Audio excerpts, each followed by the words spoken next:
Hello everybody, welcome to another Kunitsu-Gami stream. Just trying to quickly do a setup, which I can only do when I'm live, so I'm sorry for the little testing section here. It's going to maybe take like 5 minutes. But no idea if it's going to work actually.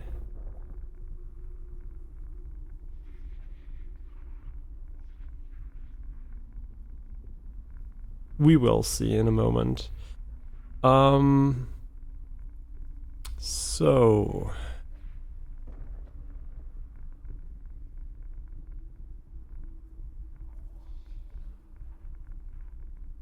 okay, so this actually works. Let's see.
Yeah, so I don't think there is an easy solution here.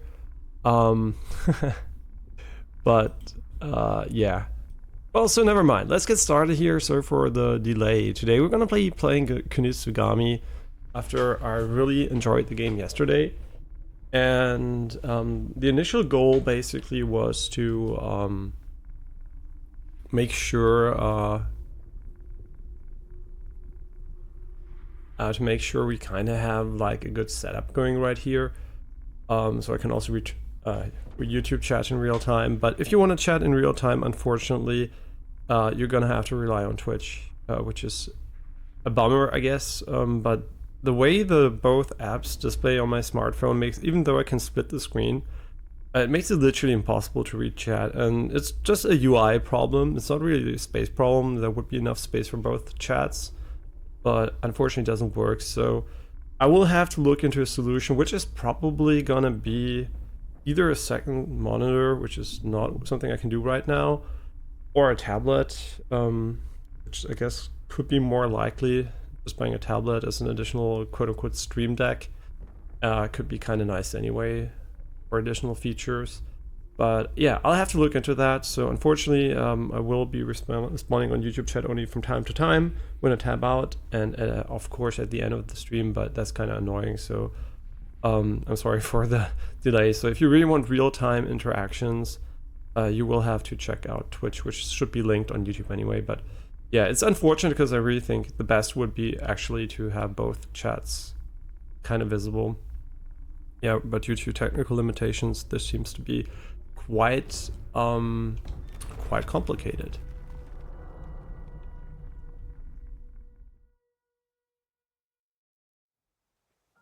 Yeah, so we're back with Kunitsu-Gami today. This is the new base we haven't upgraded yet. Also, I've been kind of eyeballing playing the game in SDR just because of the art style that could lend itself very nicely to SDR, but I'm not completely sure. And I'm still like kind of wondering if these images are in SDR color space, which is why they're so washed out, but I actually don't know. It might just be stylization. Hey, materials for repairs. Some repairs require materials to complete. Search for materials around the base and command the villagers to carry them to use for building. Approach materials and press B to request the villagers to pick them up. Okay. How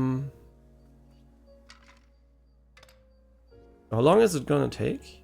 Is this also time-based? Or is he gonna do it right now?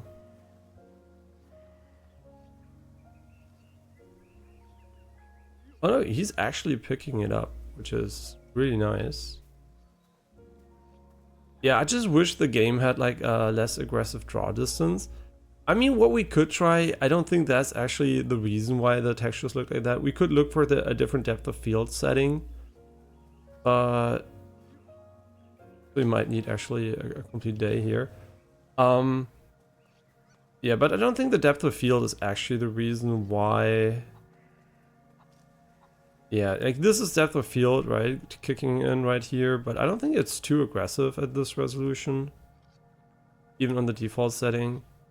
And no, I don't think that the depth of field would change anything with the draw distance, which is my only like gripe, I guess, with the game from a technical perspective. Like the real big gripe, right?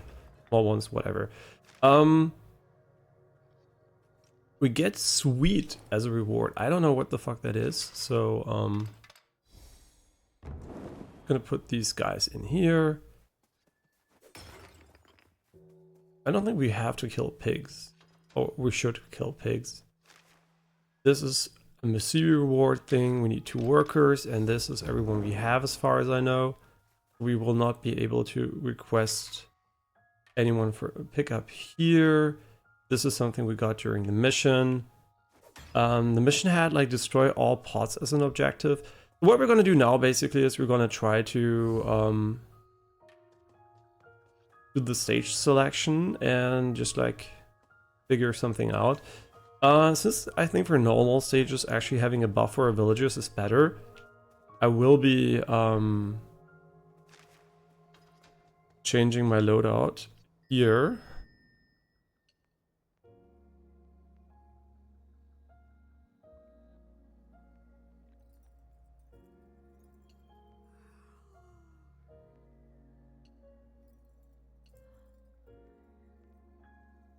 I'm kind of wondering, where do I want to change my loadout?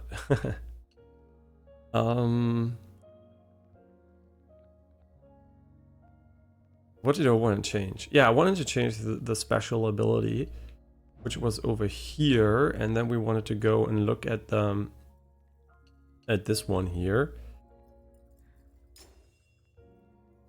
Yeah, I think this is better for missions where you don't have to stun a big enemy, because you don't really need a burst damage here. Again, fantastic model here, really well made, really nice. Yeah, nice. Okay, we did everything we needed to do here last stream, so we can actually just go instantly and casually just go for the next mission. Sorry, we have to check something again. Yeah, so we can just casually go for the next mission if we want to. That should be perfectly fine. Okay, and otherwise, I think we're ready.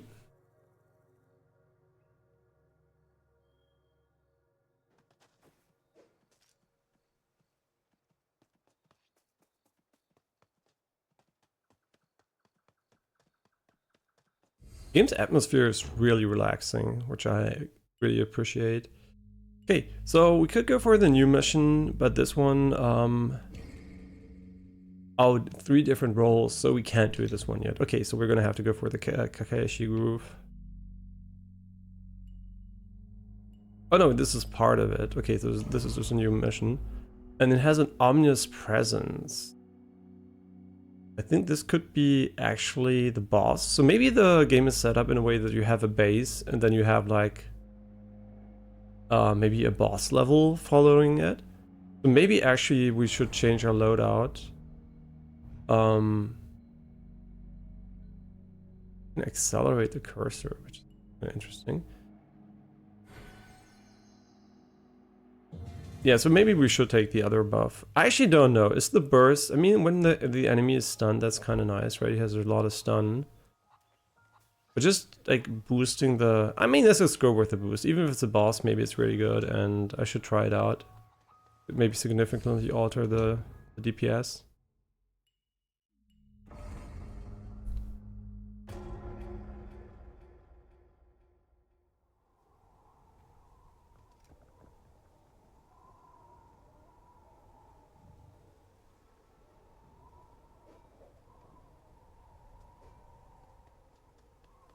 Okay, prepare and go forth. Is this gonna be a boss fight or not? I actually don't know. But I kind of get the feeling that having a lot of archers is not bad, because they just have like very good DPS application. Do they have the same cost? They have the same cost. I don't know where there's a turtle and a crane visible here, but I'm just gonna go for a 50-50 split here maybe. I don't know, I'm just gonna go again for 3 ranged. I'm just kind of a sucker for ranged guys. Since we can basically tank and evade anyway. Giving us a little bit of currency, rations. And I think that's it, right? Looking at the minimap, there's nothing else. I really love the style of the minimap though, it looks really great.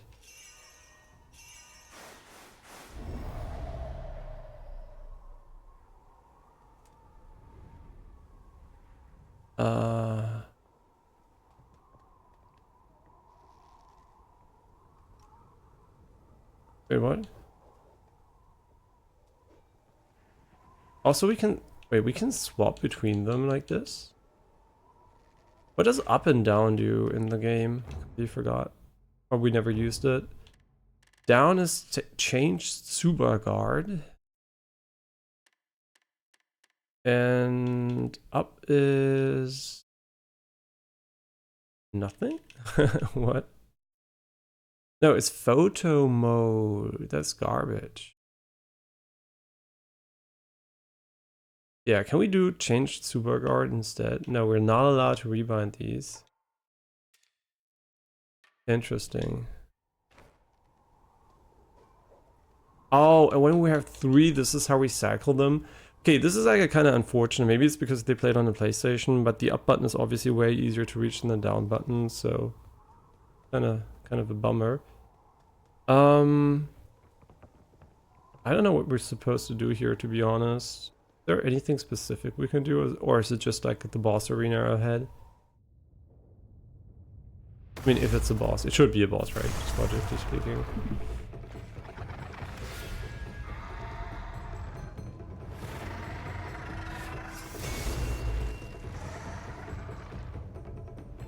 Okay, hi boss.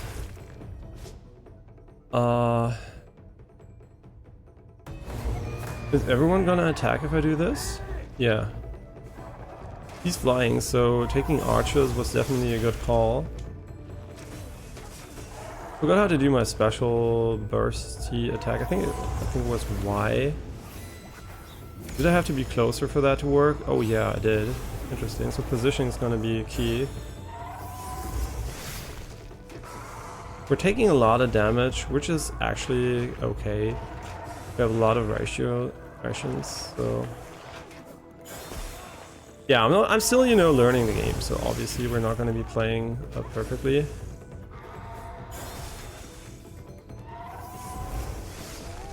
Ooh, he did a fuck ton of damage to them. Oh, he's down, I think. And then we just burst the shit out of him.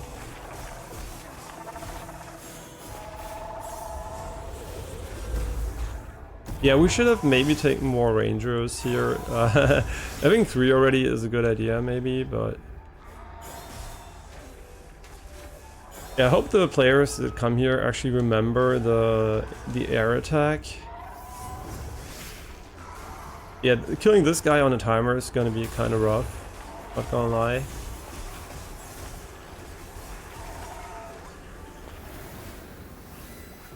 Oh, he slows down time, I think, for this one. Maybe, actually, I don't know.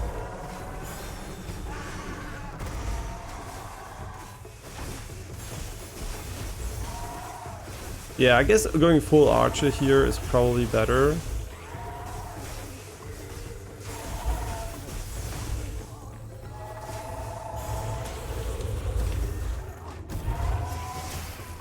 Is it still active? I don't know, actually.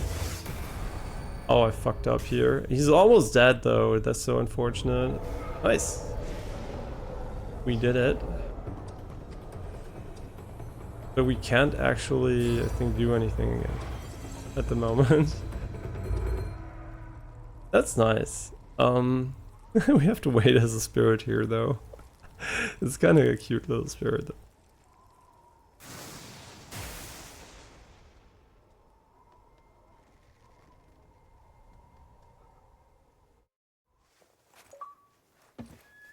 Kamaitachi, the Scythe, Wind Scythe, Yokai.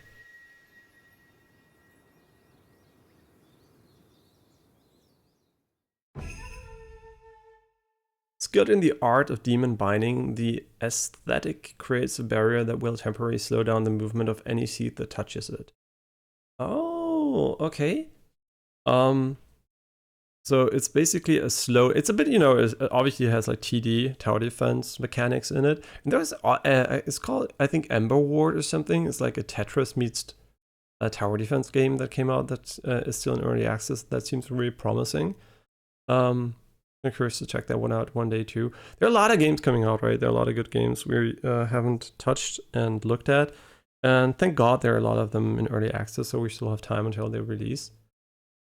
And I wonder how many of those we need. I mean, they're gonna, usually when they give you a slowing unit, they're gonna give you enemies that are really fast and just like skittle around, right? And they can just basically go, from A to B quite easily. So you have to slow them down because they're gonna outrun you. And we got the Emma Plague Kamaitachi, which we're gonna look at, and a little bit of Musubi, and 1 minute and 30. Honestly, that seems doable. Just full archer me and buff them all, and then just like fucking YOLO. Yeah, let's go and try this one again, and we can even go and upgrade. And even go and upgrade them. There's also maybe the missions here are kind of done. I don't know. I mean, maybe some of them. I'm confused. Okay, so we first need to claim though.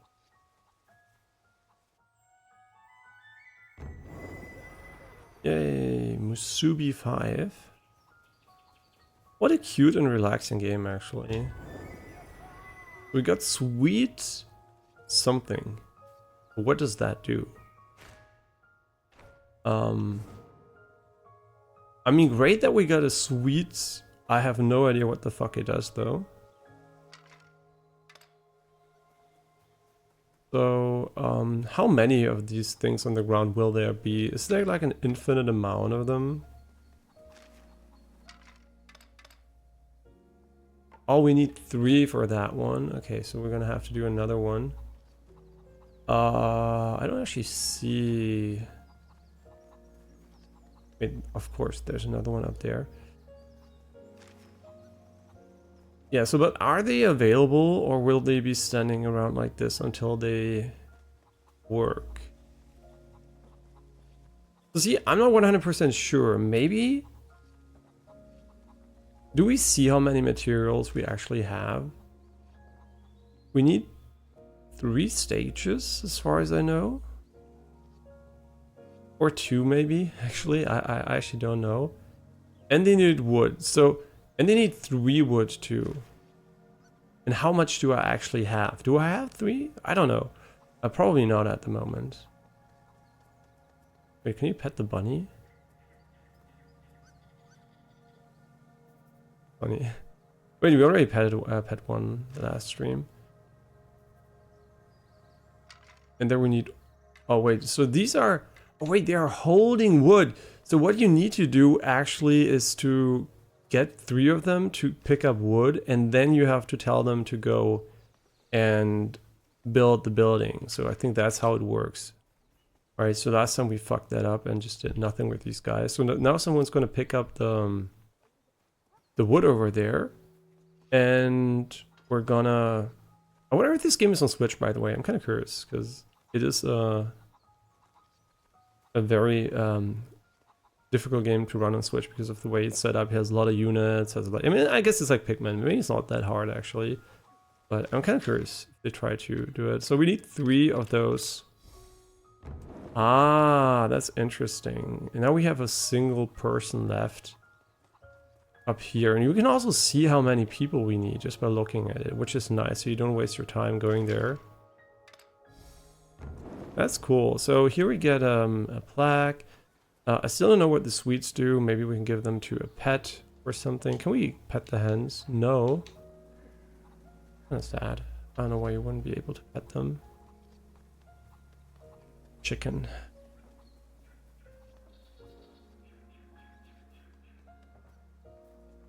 What am I doing? I was trying to go for something. Oh yeah, I wanted to look at the like we just got here. The Kamaitachi one. It's so pretty, man. The way they did this is so nice. Distraught whales emanate from the desolate remains of deforestation. Armed with a sickle and carrying the souls of the fallen brethren, the Kamaitachi seeks revenge upon the humans that eradicated their homes, be it humankind or human-made. They will demolish everything, leaving behind nothing but destitution in their wake. I don't know why my brain wanted to do destruction here. I can't view the model, and I don't know why. Oh, because we have to swap around for that. Yeah, that's cool. It looks a little bit like an oil painting. Maybe that's like, I don't know, pollution by oil. This one, I think, would have been more suitable maybe for like, I don't know, maybe polluted oceans or seashores. But yeah, so he's like taking revenge on humans for destroying nature. You know, oh wait, we can pet the pigs? Oh my god, in this game you can pet any animal you want. That's on there. Tonight we're gonna eat a burger with a little bit of pork in it because they didn't have like pure beef patty. Not patty, right? I always buy them minced meat in the highest grade possible, so the animal has a potential for a better life.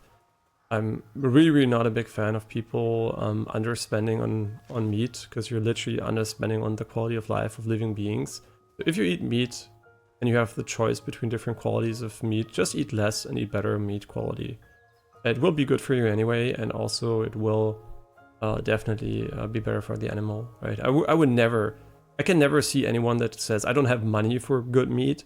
Well, if you don't have money for good meat, and you're already eating almost nothing, that's kind of unfortunate, I get it. But if you're eating a lot of meat and you don't have a lot of money for meat, just eat less and actually eat better quality. Because you're literally making animals suffer by not supporting a sustainable and nice life for them, right, until they get killed. You know, it's enough that they were born to get killed anyway, so why let them suffer unnecessarily in small ages and balls, right? Yeah, so definitely not a big fan of unnecessary animal suffering. But like I said, we're humans and we eat meat. That's normal. These lampions are so pretty, though. Okay, so there's like the camera motion blur kicking in when you go closer. I love how they went for this super relaxing atmosphere here. What can I do with the sweets I just got? Is it like something I can actually select here? Is it like a... Is it an item over here? This is the leaping fish, spinning top. Reverence, which is kind of useless, I think. Demon seeds, which could be nice against this boss, maybe if we don't have a tank. Because we did have a tank, right? So... maybe, just maybe.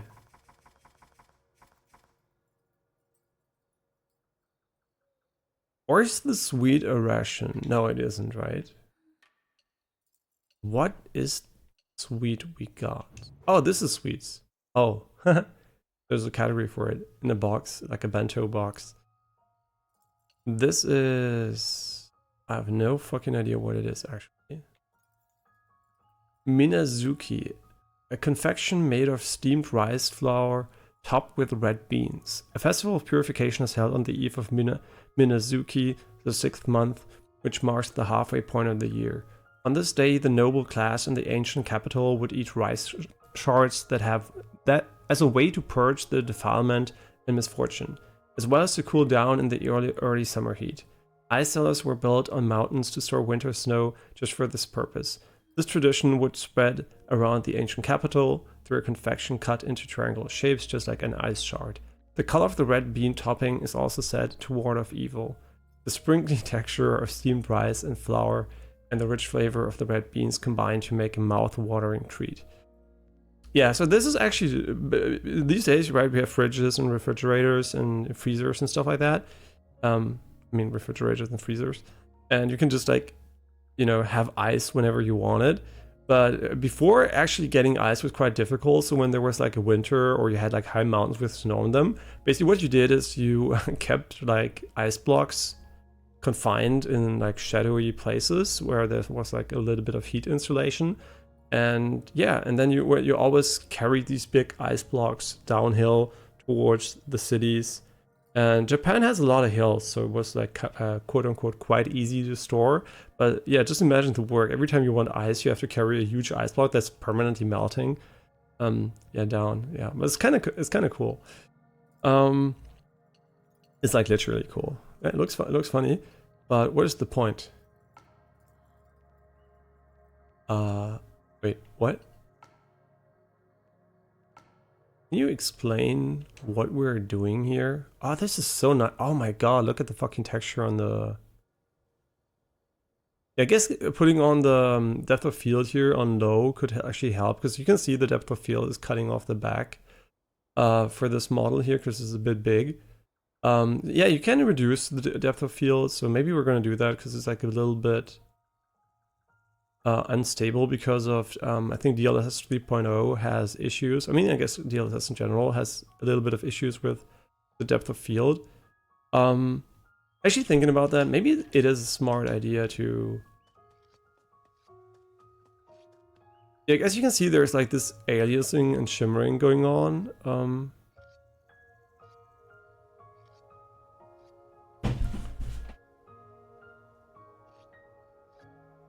Yeah, and I'm not quite sure,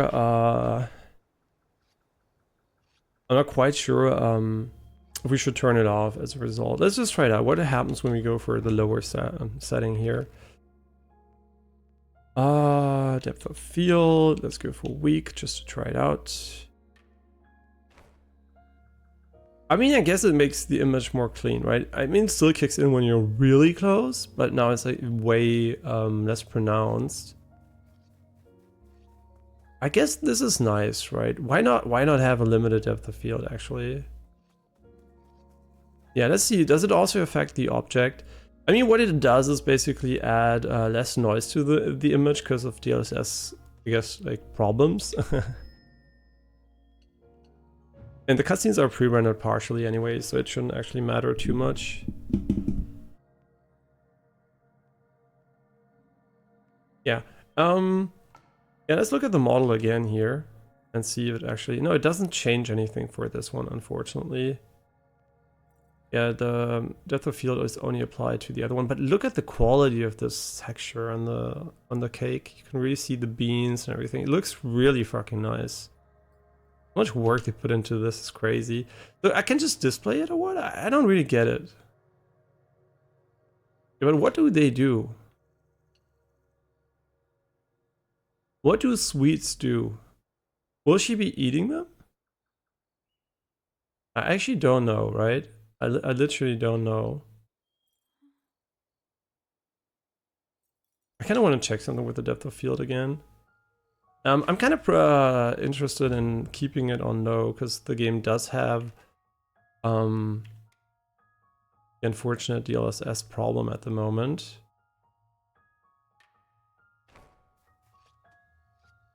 Wait, so is it actually... Yeah, I think now it's higher. You can especially tell in the background, right? The trees. Now they aren't sharp. I mean, I guess it gives everything a bit of a more mystical appearance. Because you can't just see as far as you want. But it also makes the game feel more blurry and washed out. And it's a bit, I think, a bit too strong in a way. So, kind of not sure.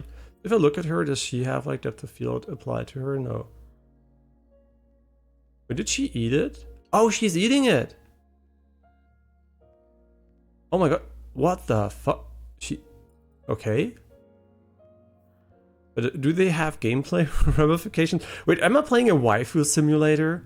Where I literally feed her?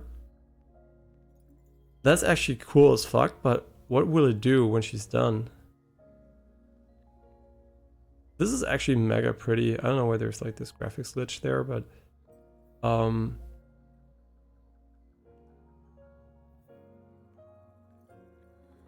polite. But what does this do from a gameplay perspective? Now she's done eating. I am so confused. So you can have her eat stuff? I will be googling if this is gameplay ramifications, because they literally put a... Oh, she's sitting differently. Okay, is it actually a waifu simulator? I mean, she's sitting all day. She should get up, and I mean, she's gonna walk pretty soon when you're going on a mission. That's actually really interesting. I'm so confused by them adding this. This is actually amazing, though. I love it. So cool. I'm gonna Google if sweets have any real gameplay effects, though, because I'm, kind of curious about that one. Are sweets actually gameplay relevant? And hey, Mezzla, sorry for not answering right away. You asked if this game is free.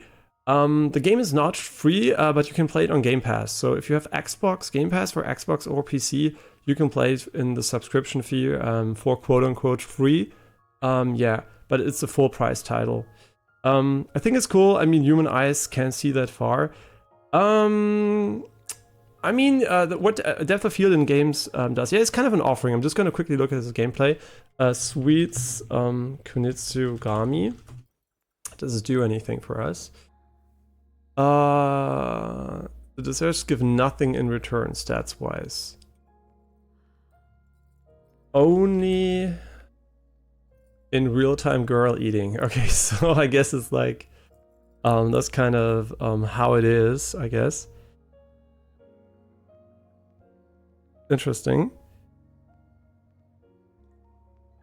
Okay, so the thing is basically depth of field. What does it do in games, right? What does it simulate? There's always a reason, right? And obviously, what you can simulate with it, and what a lot of games also do, is you can use like a camera focus, right? When your eyes look at something, everything that's not in focus is like blurred.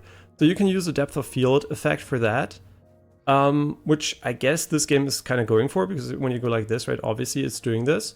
But then you also have something else, which is basically depth of field to simulate the density of air, right? How much light is being, absorbed and spread by, air. And it depends a lot on how much fog there is and whatever. So if you see this, right, you can see the trees in the background. And now they're really blurry, and this, for the human, usually it indicates there's some kind of fogginess going on, right? It's a bit more foggy, it's the air quality is like a bit different, it's not like really clear. And so seeing this definitely adds a different atmosphere, but also implies that the air is different. So I'm like kind of mixed feelings about this, because, sometimes it matches well with what the game intends. But sometimes it also can lead to overly blurry stuff. For example, now you can see the trees in the background when the time of day here changed are basically very, very blurry. And it's super foggy right now, right? This is like implies like pretty heavy fog in real life. And I don't know if this is actually what they're trying to do. Day 2. Oh, so they have like this day thing going on. Yeah, so I don't know if I actually like it more or less. The main reason why I think it's kind of a bit, a bit more, I guess, nicer to not have it in this one is because of the way DLSS handles depth of field at the moment, because of the severe aliasing problem, right? You can see this when I go close here. You can see there's a lot of shimmering on the wooden fence here over there. And that's not because the game has bad depth of field, it's because DLSS doesn't handle it good. It's one of the drawbacks of the current DLSS version. For whatever reason, they kind of have problems with that. Yeah, so basically what you do here is like you make it very clear and you can see this far. And the human eye definitely can see this far, right? If you go into a forest and you look at a tree at this distance, it will definitely be more like this, right? It's not off completely, by the way, right? It's like weaker, and I think if it's on, it gives it a bit more of a foggy and you know, more pronounced. You can see, right, it really blends the information here, so it makes it like very, very limited. And I guess it's like an artistic choice. The main reason why I'm kind of, I guess, more interested in turning it off is just because of how DLSS handles it. Because you can see, right, when I move like here, you can definitely see there's like kind of this blurriness in the trees, like swapping a bit randomly and stuff like that. I don't know, but it doesn't really change too much when you play the game, right? Yeah, there are also, obviously, yeah, sure, if you're in the mountains, there often is more fog, right? So, since actually we are in the mountains, you could argue it's quite sensical. But you can also see that it's like really, really close, up close here, right? You can see like the trees in the background. Like there is some kind of weird... Actually, it's kind of interesting. It is very interesting because it's like directional, right? When I move towards the tree, you can see like the depth of field on the... I can show you where the mouse cursor maybe. Well, where my head is right now, right? There's a tree behind me. And when I move towards the tree, for whatever reason, the focus changes for a moment. Yeah, the implementation is kind of interesting. Yeah, so it actually tries to emulate the camera direction. And this might be a result of DLSS fucking up, right? Because it uses in-game motion vectors to predict how things should look. And maybe it just struggles when it gets zoomed out. Yeah, so this is basically something I'm not sure if I want to go for weak or not, but yeah, either way, the game looks pretty, and I think it's perfectly fine. Are we going to make it in 1 minute and 30 if we just put only archers here? Oh, we completely forgot to upgrade our archers, though. We should go back and... Yeah, that's perfectly fine. I forgot to upgrade them. I kind of think they should have done the replay button shouldn't be A here. And the base button should be A. But maybe because it's consistent, right? Every level is select with A, so maybe replaying should also be A, but it kind of feels like A should just be selecting the base intuitively. Oh, by the way, I found what sweets do here. Yeah, they do something. I thought they were just like waifu feeding. We can just watch her eat.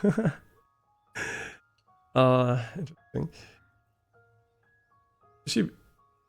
What is she? Oh, she's thinking about eating it. Okay, are we gonna make her fat? That would be so funny if after a few days she would be completely fat and then she couldn't move faster. But what do I want to do? Yeah, I want to upgrade my units. Like I'm completely this here. Greatly increases maximum health. Sure, let's go for this. Actually, I think this is really smart because we can undo everything we want to do. So we can just go and undo him quickly. And then we can put all the points into the archer for an optimum attack power increase here. Does he look any different now? I do wonder, does he look different? Let's do undo here. I guess the only thing that really changes is the masks. I don't think the body has any different outfits. I kind of feel like they could have done with, since you can undo it so easily, I'm not sure if they should have added animations to this. Because for the first time it's nice, but just for increasing your stats like I'm just doing it, like this is kind of slow, right? Because I can't do it faster, I have to wait for the animations to finish. But then again, maybe you don't want to do it too often. But it's nice you can, so you can actually optimize your build for different missions.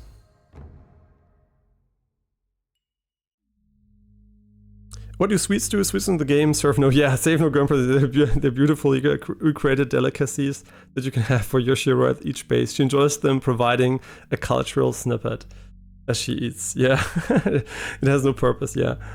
Did the stat change? when I upgraded the unit or when she ate? Because when she ate, I think nothing changed. I think the game would tell you if something changed. But there might be maybe a hidden upgrade or something. I don't know, if you give her all sweets, she's like faster or something. I mean, you never know, right? Games can be coded whatever way they want. They don't have to tell you everything. So maybe there's like some kind of hidden funny bonus. But there's nothing quite obvious about it. And I'm also not good in didn't play the game enough to actually notice small details like that.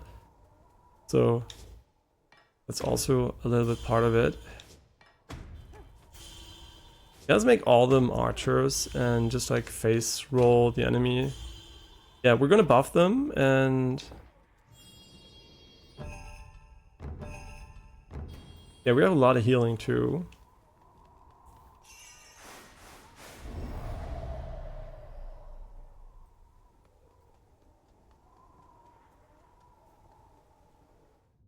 Okay, we can skip this one. And then we have to go and just like basically go full send. And then we go to them and we press Y and buff them.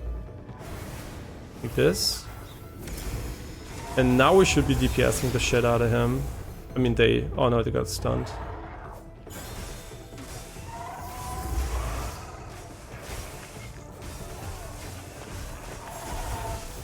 I wonder if this is good enough for the 1 minute and 30. I mean, we're doing a fuck ton of damage though.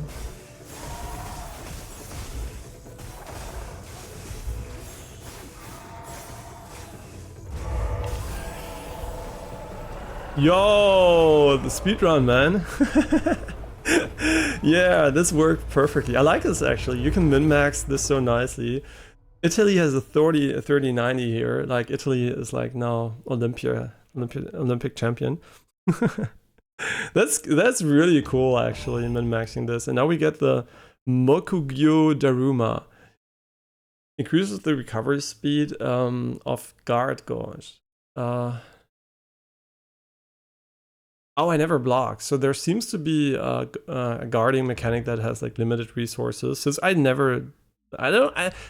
like parrying, but I don't like blocking in these games, right? Parrying is fun. Usually I prefer dodging over parrying. Just because it's like, I guess it's because I did so much martial arts in my life that every single time I want to parry, right, or deflect, it's always like direct contact. If you can avoid an attack entirely, you don't have to feel the attack. So I guess like my intuition is like evading is better than blocking. So that's why I guess I like evading more, but I really, really hate like really blocking, right? Parrying is better, but blocking is like kind of also usually boring and dumb. So yeah, I don't like that playstyle too much in these games. Double role as fighter and support. Yeah, you mean that I can actually buff them? Yeah, that's actually cool. You're like basically an army leader, I guess, in this game. I don't know how many units you will have later. But it's like a little bit of a tower defense mixed with like real-time combat, like Soulsy real-time combat in a way, which is quite interesting. Before going in here, I actually should always check the building progression here. Oh, so they need one more stage. They're not done, but the guy up here should be done, right? Yeah, I wonder what the tent is for. I didn't read the description. Carpenter. Interesting. So we only have one free unit, and yeah, we'll be able to do this. I guess they were smart, right? They knew how many villagers you have, so they actually designed the game around you, you having a certain amount. I'm kind of curious if it's smart to have only archers. I don't think so. So I think what I'm gonna do is I'm gonna undo the upgrades, and I do wonder if you can actually undo them partially. Can I just go for a certain one and undo this one? Ah, that's really unfortunate. Yeah, they could have gone for an individual top to down removal idea here. Because I guess like having the woodcutter at level 0 is kind of ass, because it doesn't do much for us. Honestly, I'm kind of curious. How about we don't use them and we just use archers and buff them, and we just try to kill the enemies before they get to the archers and tank ourselves. Yeah, let's try this one instead. Hey, I think we did everything else we can do here, just assigning the units. And now we can go for a full new level. The Yuan Cavern, and this is already, so I guess the structure is basically new base, boss, right? So there's like a non-boss level and a boss level. It's kind of a nice, I guess, game structure. This cold dark cave along the Great Shrine Passage is said to be the dwelling of ancient insects that infest the nearby villages. Save the 5 villagers and shed light on the darkened Yuan Cavern. How many? 5? Oh, but there are going to be 5 in the respective base, right? So we're not going to have like what do we have? 8 plus 5, like 13. So we're not going to have 13, but we're going to have 5 in the base. So it's always like they're locals. We're not going to bring them along. Interesting. Yeah, I guess it makes sense. Otherwise you would have like, I don't know, already like a big army. Ooh, here's a bit darker. Illuminate the area as you progress. Villagers in the dark. Villagers can only target seeds that are illuminated by lanterns. Keep the position of light sources and villagers in mind when fighting. Ah, oh, that's so cool. And we are a lamp ourselves, right? So we actually are a light source. That's pretty nice. Oh, we freed the snake. Oh, so cute. Cute little snake. Did I change the depth of field back to normal? I think I did, but just double checking. Yeah.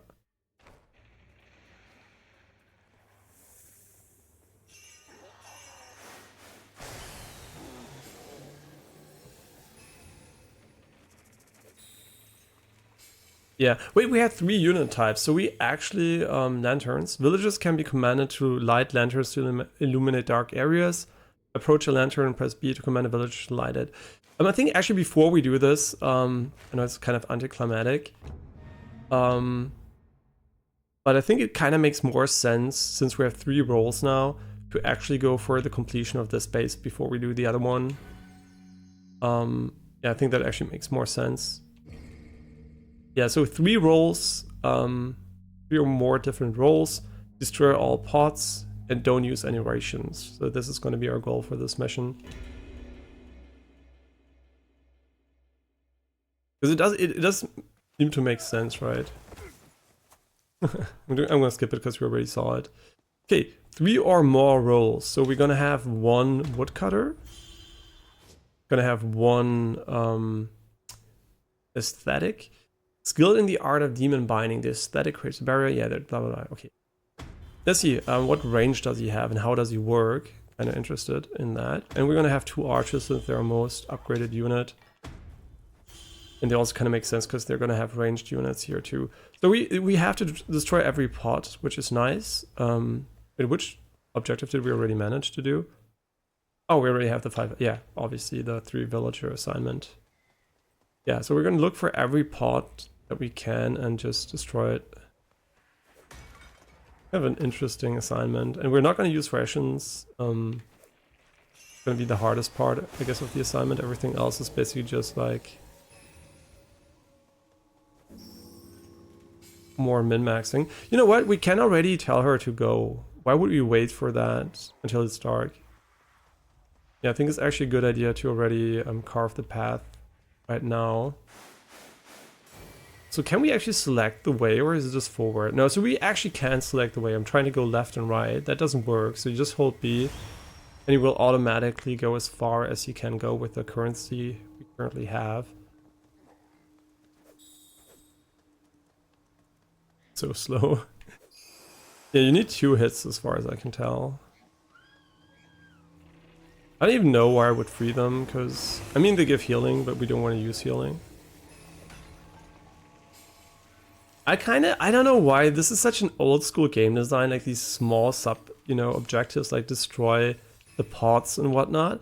But for whatever reason I like it. Usually you could say, yeah, it's maybe a bit dated design to have these like checklist things like in old MMOs or something. But I think it kind of suits the game well. And by the way, you can jump and even double jump. So far, there was not a lot of jumping required in the game, which is why I'm kind of forgetting about it. But you can literally wall jump, so Yeah, there should be a section here where we can wall jump to go up. Yeah, that's actually really nice that you have like this degree of freedom right here. It's actually quite good. I should get used to jumping more, because I guess playing Zenless Zone Zero so much where you can't jump has put my brain into no jump mode. And I'm kind of really hyped for NTE. I know it's a perfect world. They did like, I mean, I played an MMO from them like ages ago. I don't know what it was called. It was something with World, I think. But it definitely was okay, right, for the time especially. So I kind of think the studio has potential, and they have a lot of Tencent money. And they're copying a lot from Genshin, so they have a lot of good core design. They can just copy, paste. And yeah, so I'm kind of looking forward to it. Anime GTA definitely on my wish list since a long time. A long time ago. I guess since I played Persona and GTA, basically, I was like, hey, how about a big open world? Or maybe I guess maybe what kickstarted is actually the Yakuza games. Yeah, actually I think the Yakuza games did kickstart it more than anything else. Just the wish for a bigger open world with cars, I guess. Oh man, I also want to play the Yakuza games. But they're so long, they're well made, right? But they're so long, there's so many installments by now that I'm kind of, if I start with it, it's gonna take quite a while. So where is the pod exactly? All the talking and not focusing on anything. What the fuck was that sound? I literally don't know what the fuck that sound was. I think it was from a streaming service, maybe? I literally don't know. And I also can't see anything on my phone. Does anyone know what that was? I'm just gonna have to check. I literally don't know what the fuck that is. I have no idea. There was just like a weird sound in the background. Oh, hey, Knight, thank you for gifting a tier 1 sub to Grinny. Thank you a lot. That's so confusing. I never heard this alert before. I think that's the, and it's not the first gifted sub, I think, but it's been a while. Thank you. I mean, I really fucking need to buy a tablet and just see both chats at once. So annoying that I can only see YouTube or Twitch at the same time. Yeah, so I'm just swapping between it on my phone, so it's kind of really scuffed. Okay, we didn't set up any defense, which is obviously brilliant on my end, and it's definitely not gonna backfire at all. So what are you? You're partially ranged. So I would assume putting him up here is not optimal. Maybe putting him here, just behind the... I guess like putting them here is... I actually don't know how he works. Because he's gonna slow them down, right? But I don't want him to tank, so... I want him to be slightly behind the melee guy, but they can also go around over here, so I'm kind of worried about that too. So maybe the best solution actually is to go about it a bit differently. And to just literally put him here. And then instead of... Oh wait, do they have high ground mechanics in the game? They have a lot of range though. But no, there doesn't seem to be a difference between high ground and low ground. They don't get any additional boost here.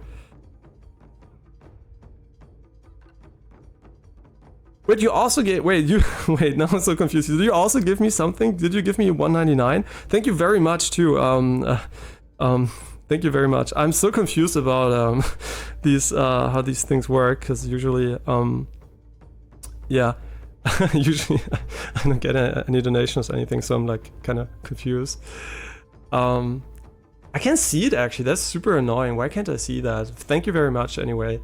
I literally can't see it, so thank you very much. And this is the gifted sub, because there are different regional pricings for them, so there might be a country that pays $2 for it. I actually don't know, but thank you anyway. Thank you a lot. So how will I put my archers here efficiently? I think like putting them high ground doesn't really serve a lot, so I'm just gonna put them here. And I'm kind of bad at knowing which one I'm moving. And he will be slowing them, so maybe putting him here is kind of nice, behind the melee guy. Yeah, we're gonna see how he works in a moment right here. You know, obviously also thank you for the compliment.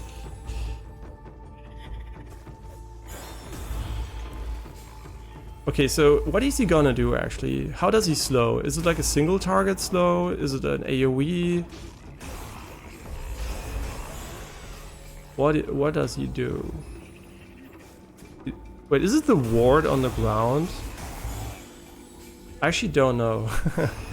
Oh, it's a huge AoE. Oh, that's cool actually. That's really nice. I hope the unit's useful, because I like actually snaring units and stun units a lot in these games. Because they just give you a lot of follow-up opportunities. Oh, I didn't move my archer down there. You can go here. Actually, I will put them really close behind the other guy instead. I feel like buffing everyone at once is going to be very beneficial, just for fun. How do I buff actually? Why? Oh my god, the AoE is really small though. Yeah, so I didn't hit my archer there.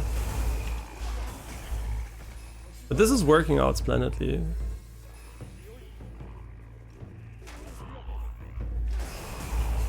Maybe it's a bit too close. We should definitely put him a bit further back. The reason why I think it's important is because he's gonna... I think like this. He's gonna be in the red zone and I can't really help them there, so I'm gonna take additional damage. Oh, that's actually really cool. The synergy here between them.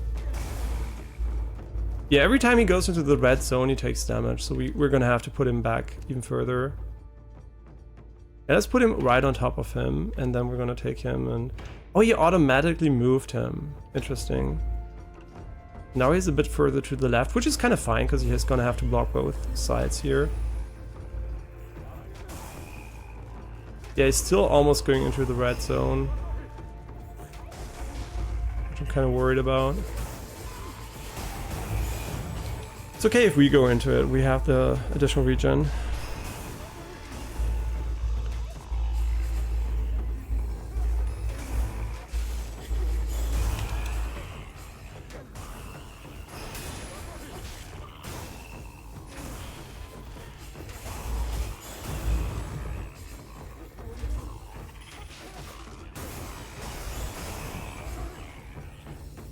Okay, this is working perfectly. I don't think we're gonna have struggle not healing here.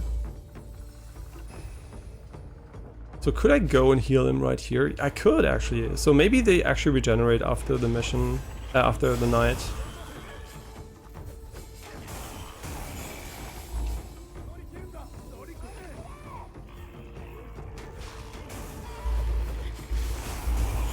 Yeah, he's still too close. We're gonna have to move him a little bit. So I'm just trying to figure out what is a good position for him. Yeah, this might be better. Just like a little bit more further away. Not a lot, but just a little bit.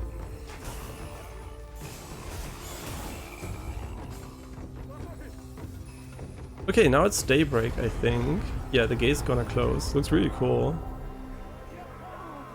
Yatta, day 2.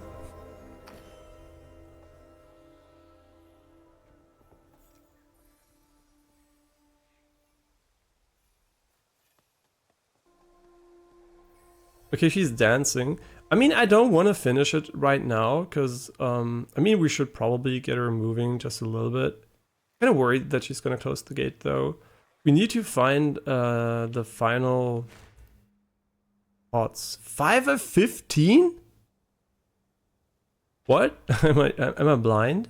There should be 10 pots left. 10. Like, how can there be 10 pots? I am very confused. 10 pots. Maybe the...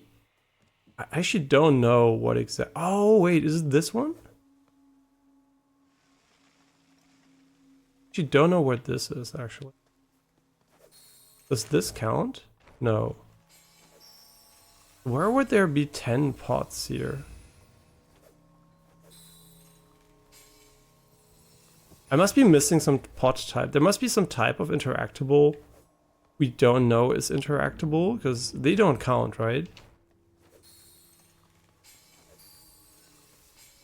Which Is this a pot? Are you a pot? No, there's no way you're a pot, right? Oh my god, he's like... No, this one is also not a pot. Maybe there is an additional pathway.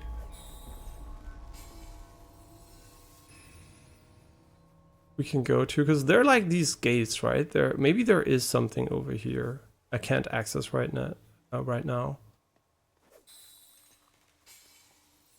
Kind of mega weird.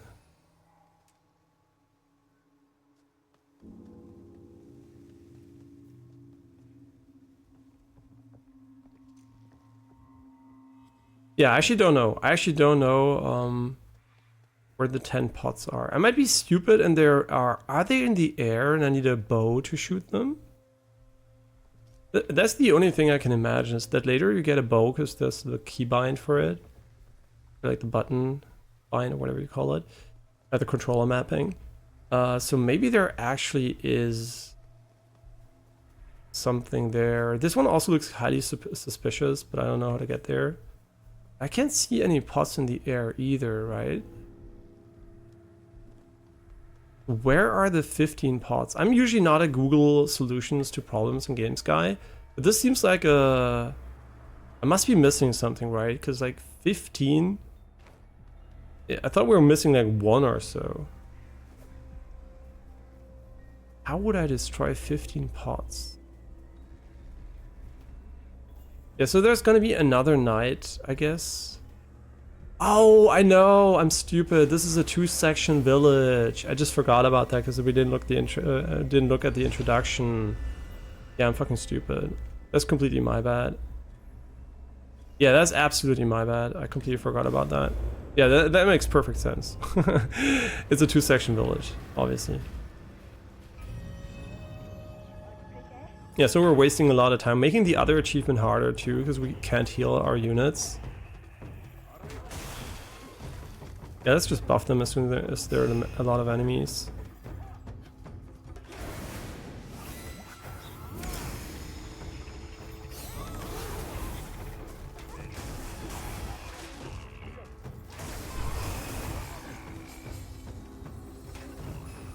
I guess actually taking him was a mistake, because he might be the unit that is gonna need healing, and everyone else doesn't need healing because they did enough damage to not get hit. So I guess just taking him, and we needed him, right? We needed him because of the achievement. Yeah.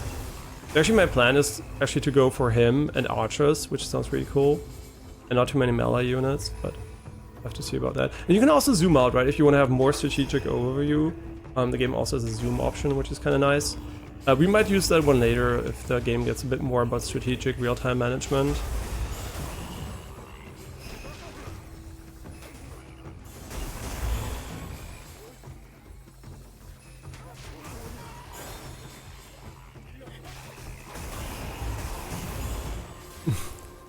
Tanking the sauce right here. I think it's honestly a mistake. I think we're making the mistake by putting them this close. We should put them just in front of her.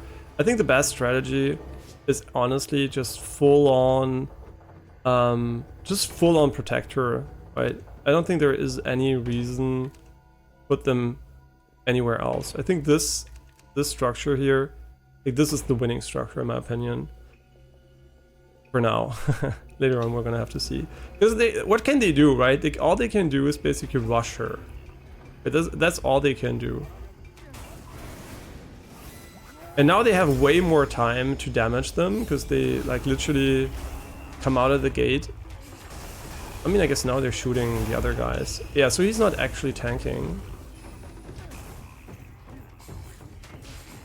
Yeah, maybe he's doing nothing. Maybe it's not that optimal. Yeah, now he can shoot way more often. Never mind. This is not the way.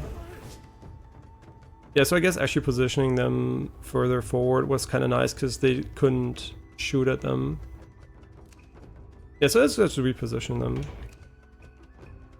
Like this, I think is kind of good. And they have so much range. I think we're gonna keep these further back, and honestly they're gonna stay where they are. But these guys have to be closer. Sure. Okay, he's also too close. We're learning, right? It's like the 3rd level or something.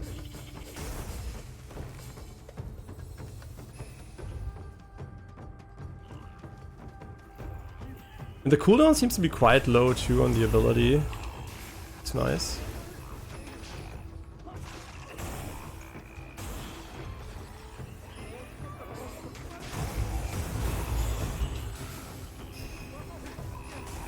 Okay, now we can't buff them actually. Yeah, I'm literally learning how this works.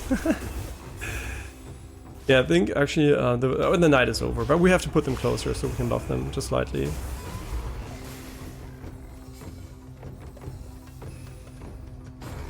Nice. Okay, so now we're gonna speed up the time so she can get there faster.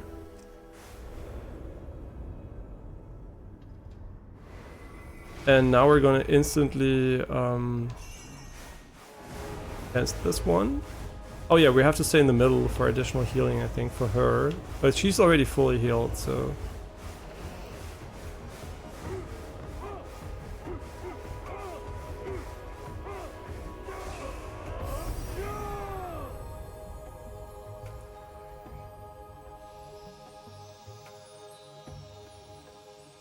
I like the sparkly sound, it sounds very relaxing. And now we should get her as far as we can.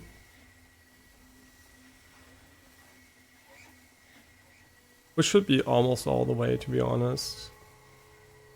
It's literally all the way, nice. And now we can get the final pots.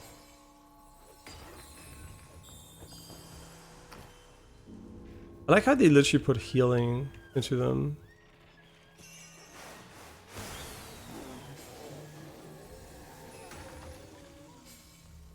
Did I heal by accident? No, right? I don't know if there's like a condition failed display, so if we would do it, if the game would tell us before the mission's over. That would be actually kind of nice, because by accident you could do something.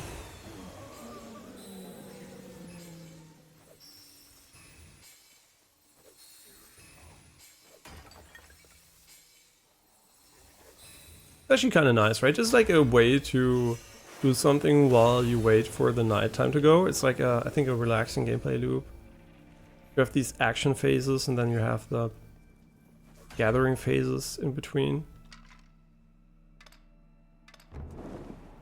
So these guys are gonna have to work there quickly. How many are we missing currently? Yo, I wonder, can we actually dance attack them to purify them in one hit? Would be kind of nice. Oh, did you just despawn? Might have despawned. Okay, how many pots are left? Maybe 4? One, okay. Didn't count them. But there should be one hidden pot around here. I mean, not hidden. One I didn't see. Maybe it's even behind this here. But this is gonna take a little bit. Yeah, it's behind this one. I wonder if we had a ranged attack, if we could already destroy it. And we can also fast forward if we want to, which is kind of nice.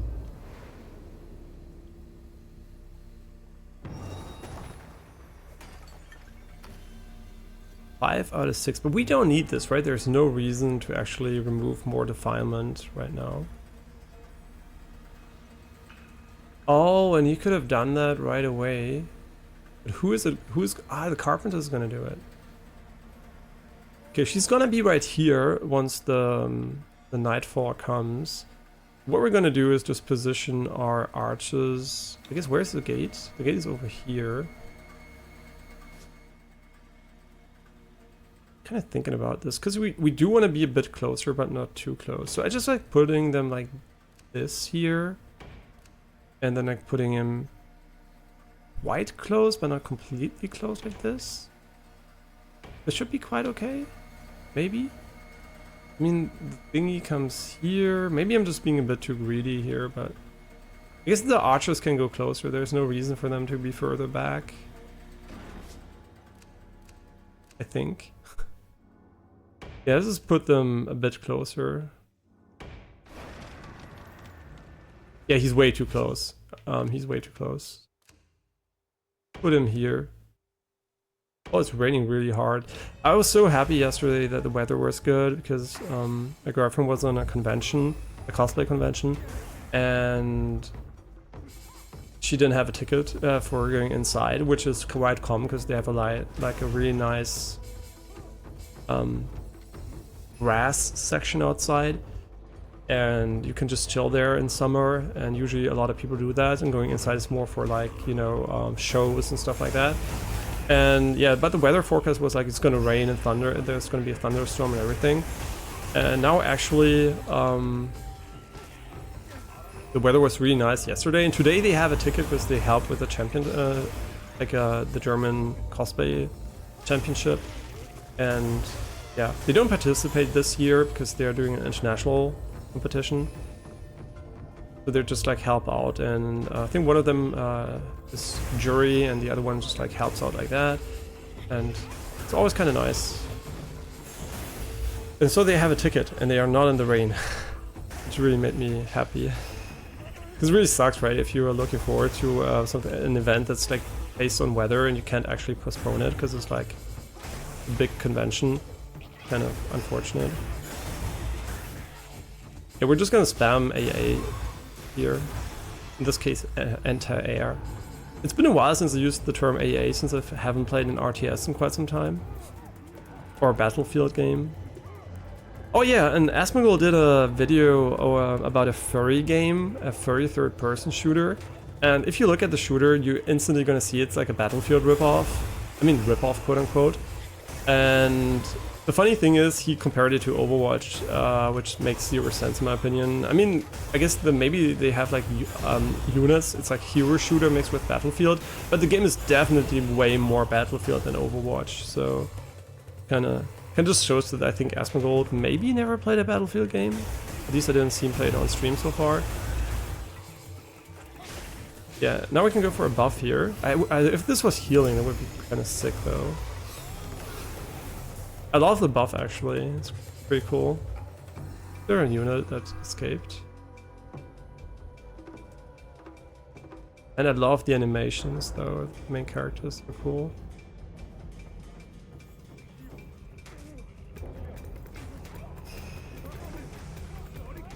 Okay, I'm just looking at him, that should be helping my units. It's almost daybreak.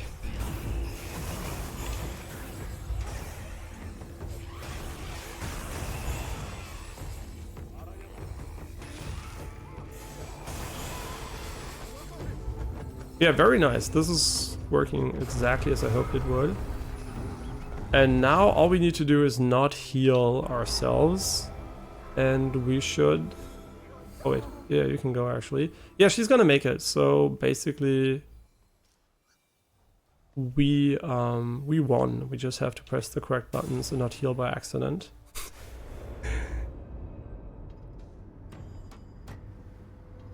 I like how she's not sped up for this animation. It's kind of interesting.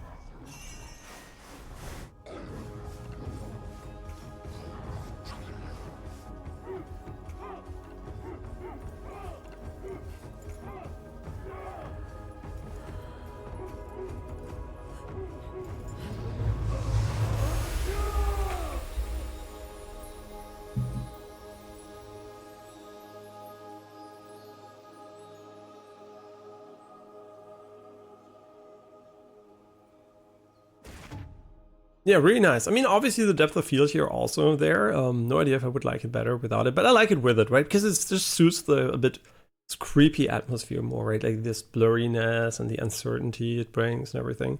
And also I think the asset quality at distance is basically relying on it to hide the lower, I guess, geometry count sometimes. And the lower LOD, so I guess like it's a good match. Okay, so we got the full crane. 3 cranes here. I love this font, man. The Kakeyashi Groove font is so pretty, and like it's like this paper. You can really see how the ink sucked into that. It got sucked into that. They did such a great job, and also the dancing cats in the background. And everything is just like really pretty. And here we got Hunter.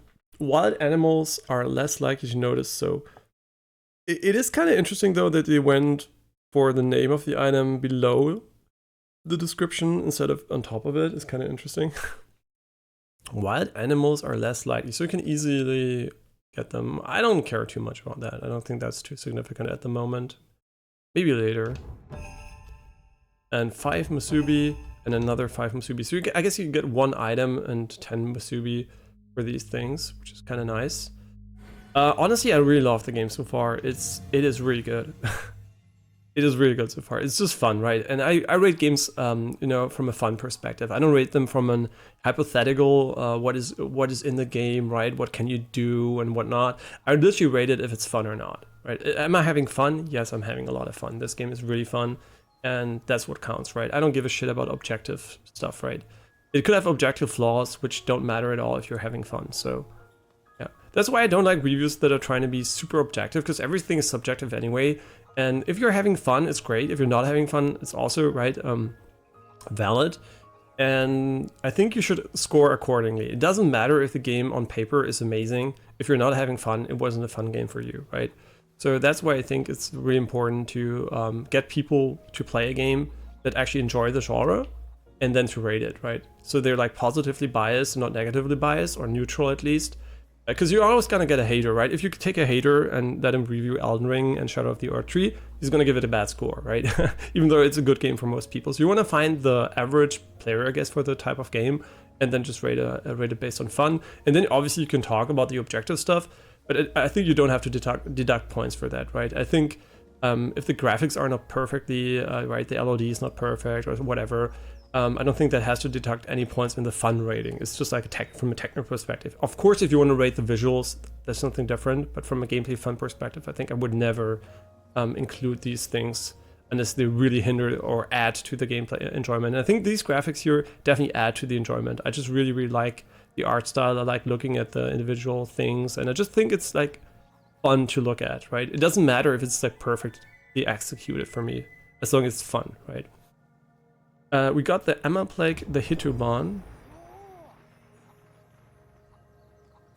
And we should be actually able to do this one here.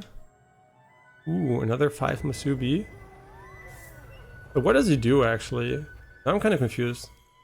All repairs are completed. All repair work in the village has been completed. Head to the tent to receive a reward from Yoshiro. Okay, we can actually go in here. Oh, I can go in here, but what is the purpose? Because I mean, I guess they took 3 people and a lot of time to rebuild this house. But it doesn't really seem like there is... It gives you a proportionally better reward than the others, right? It seems to give you the kind of the same reward, which is interesting. Yeah, but we're done with this base, which is nice to hear. And the foot of the gods. Yeah, you're not gonna get a foot fetish out of this one, unless you're a necrophile. So, slightly increases the speed of carving the spirit path, which is actually good if there would ever be a time limit, right? And we can hold another 100 crystals, which look like balls, but whatever. I mean, I guess you can have round crystals. They just don't occur in nature. Ration 1. And we have these talismans here. Slightly increases the villager's maximum health and automatic healing. I think automatic healing is great. Maximum health, I think, is kind of irrelevant if you don't want to face tank stuff. Kind of curious to see... I don't know what the different categories are, actually. They have like this category jump. I mean, I guess there's like flower, which is maybe HP base. I guess so, right? And then we have the next category, which is hammer or something. I actually don't know what this is. It's something at least. And then we have bowl, which is villager's HP. Oh, so maybe flower is me. She is green, villagers are red, maybe?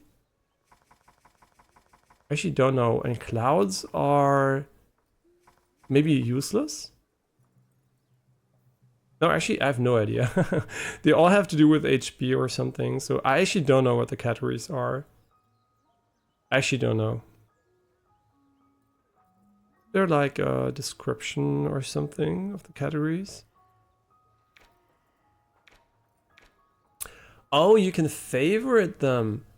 Wait, how do I favorite them though? I will do that for some, because I think like there are a few that are interesting here. What I would want to sort by actually is though the ones we have unlocked, right? Yeah, just by unlocked would be kind of useful. Otherwise, this is like a list with 70 entries, which is not that great to navigate. It looks nice at least. Okay, automatic healing is getting a favorite. Guarding, I don't actually do, but I guess this is actually for him, so I don't know. And maybe this is like neutral. Maybe this is like actually for building stuff. Yeah. I think this one's also really good. And the other ones are honestly all kind of not that interesting to me. And this is probably then Yoshiro directly. This doesn't mention. Yeah, because he's mentioned by name in this one, and she's mentioned by name in the other one. And the other one doesn't actually mention her name at all, even though it has indirectly to do with her. Okay, so I guess that's like the categories. I guess they should have given them a name though, so it's kind of obvious what it is. Especially if you're new and you don't have a lot of unlocks, you're just kind of confused. But okay, yeah, this one's gonna be here for sure. Yeah, it's pretty nice. Let's look at it. Beautiful. I mean, looks like the god wore too many high heels, but slight angle adjustment problem here. Yeah, unfortunately, high heels are really bad for your feet, man, and for your back and everything. So yeah, high heels really fucking suck. Which is kind of sad that it's still such a dominant piece of footwear for women. It looks nice, right? I'm not gonna deny that it looks nice, but I think it's like health goes first, right? So I would never want my girlfriend to wear a high heel because it looks nice. If she wants to wear it for a costume, whatever. But I definitely like that she doesn't wear them all the time because her back needs, you know, the break. Okay, what do we have here? We have woodcutter, which we could upgrade, or we can get the aesthetic. I kind of want to upgrade them to max though. Kind of quickly ready their bow and unleash 2 consecutive arrows. Depletes the enemy's resist. Gosh, honestly, we don't have 25 at the moment, but I'm really interested in that one, to be honest. The range is kind of nice, but I feel like giving him attack power and movement is kind of more valuable.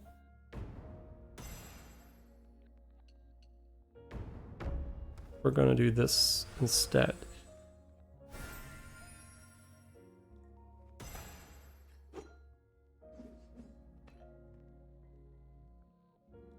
Okay, so this looks like a good upgrade opportunity right here. We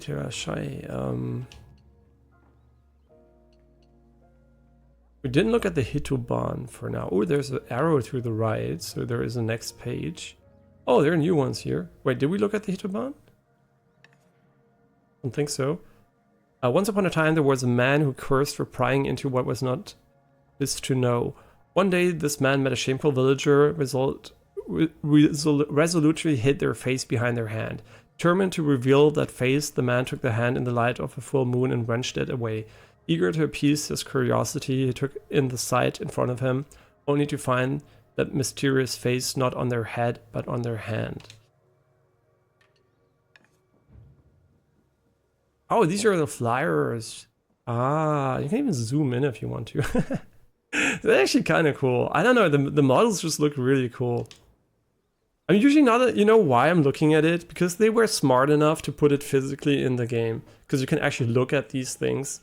within the game without having to go through a menu. I mean, this is sort of a menu, obviously, but it's not like a menu, right? So this is kind of really nice and really makes it more interesting to look at. A carpenter's soul met in Kakiyashi Grove. He's an unmatched craftsman who builds contraptions to defend against the Seath with unbelievable speed. While his work is impressive, he will just as hastily vacate the premises when the Seath come out at night. So he's basically a coward. And the model quality is so pretty. Also, look at the colors. This looks so cool. I'm sorry that you're not seeing this in like HDR, obviously, because I'm multi-streaming to Twitch too, and you can't do HDR streams there. You have like the SDR conversion here, but this looks so good on an HDR OLED. Like it looks, the colors are so great. Wow, this is fucking pretty. And I like how they have like this Apertory gate on the back here. It's just so pretty. Okay, and now we have the villagers, which we never looked at actually. The descendants of the ancestral deities who built the villages of the mountain who made a vow to the mountain goddess alongside the maiden. During the time leading up to the ceremony, they don their mask and live as messengers of the ancestral deities of their respective villages.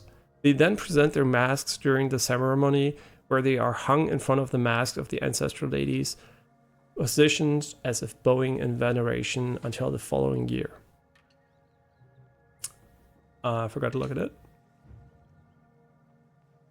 Yeah, this is so dope. I don't know, I just love this, man. Because, you know, Japanese culture has so many cool things which aren't anime. So I really like that this game is definitely more the traditional style too. I love anime, right? But I think it's not the only style. There are a lot of great traditional colors and patterns and everything, which you find also obviously a lot in anime as a result. But I really like that they went for a non-anime aesthetic for this one and gave it like this unique other aesthetic. It just looks really cool, man. Also, like the cloth looks really, really nice on her, and also like how his physics enabled and everything. Yeah, really cool, really cool. Good, fantastic job on the character models for this game. They definitely are the one of the visual highlights here. She's like chilling outside. Can we look at her, or is she gonna get motion blurred? Ah, she's not motion blurred, depth of field blurred. It's gonna get blurred, unfortunately, so we can't do a close-up of her like this, but we have it when we go inside. Okay, so let's go for the next mission here. Yeah, this is really a surprise banger, to be honest. I didn't expect the game to be this good. When I saw it, I was instantly intrigued by the premise, and the visual setting, I guess. And I didn't expect the game to be this good, to be honest. It's such a clean game in a way, and this, because why is it surprising? Because it's like such a unique gameplay too, right? It's not like there are X games you could have copied. And this is like the Yuan Cavern. This cold dark cave along the Great Shrine Passage is said to be the dwelling of ancient insects that infested the nearby villages. Save the 5 villagers and shed light. Yeah, we already read this, but I read it again. Yeah, let's just play the intro again too. Yeah, and I think here is where the depth of field obviously makes sense, because you're like this dark cave and everything. Okay, darkness mechanic is going to be quite crucial here.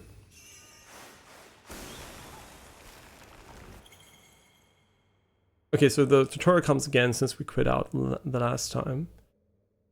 Oh no, because we're probably not replaying the mission. That's why probably the tutorial is there again. Yeah, let's just start with making him an archer here. We don't know what the additional missions are. It's kind of interesting.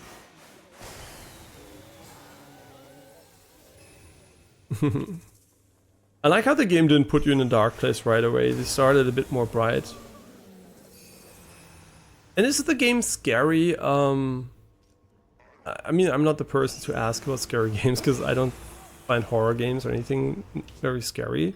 I'm like very, you know, anti-scare jump, anti-scared, and whatever in games. I literally don't get scared by games. So for me, it's hard to judge that. I think since it's like a very quiet game, I feel like it is not scary. It's more a bit eerie maybe from an atmosphere perspective, but I think even if you don't like scary games, I think you can easily play this game. I don't think there is a lot of scary stuff going on here, as far as I can tell at least. Yeah, I mean, obviously the designs of the characters and whatnot are kind of, you know, more, yeah, I guess more, you know, how would you put it? Scary in a way. But yeah, I don't think it's like in a bad way or anything.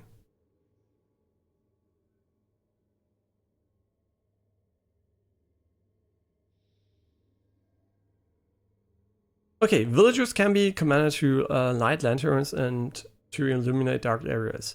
Approach a lantern and press B to command the villagers to light it.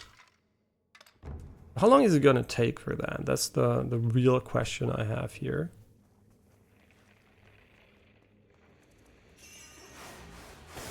Is it gonna be long? Is it gonna be short? We should already be moving her. This is like a rookie mistake I'm making. Not instantly getting her to move.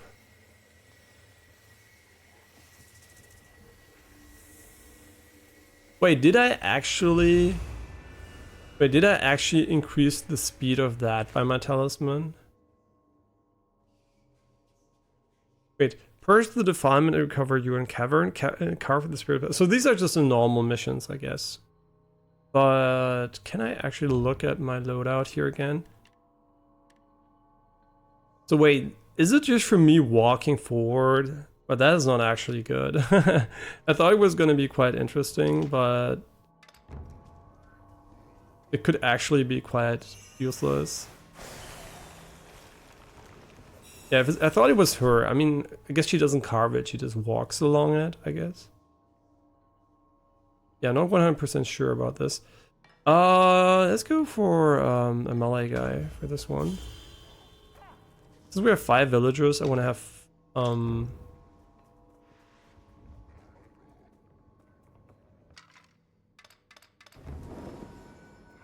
yeah, since we have 5 villagers, I kind of feel like I want to have 3 archers, 1 melee, and 1 snare guy.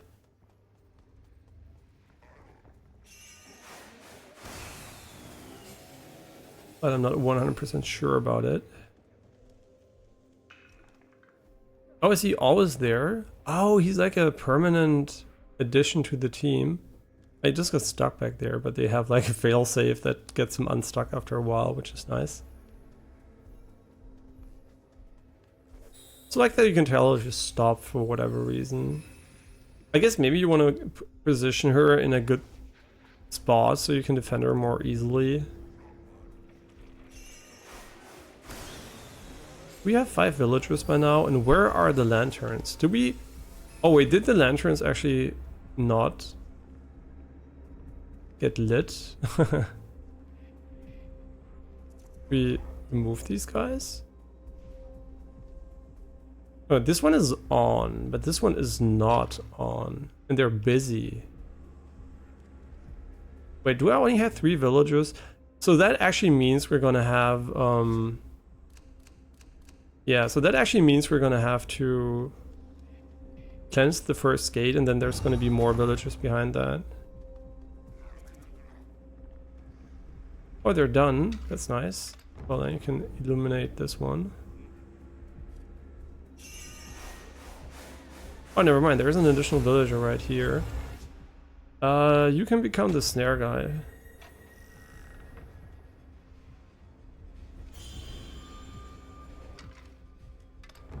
But is he already done, or am I telling him to stop doing it?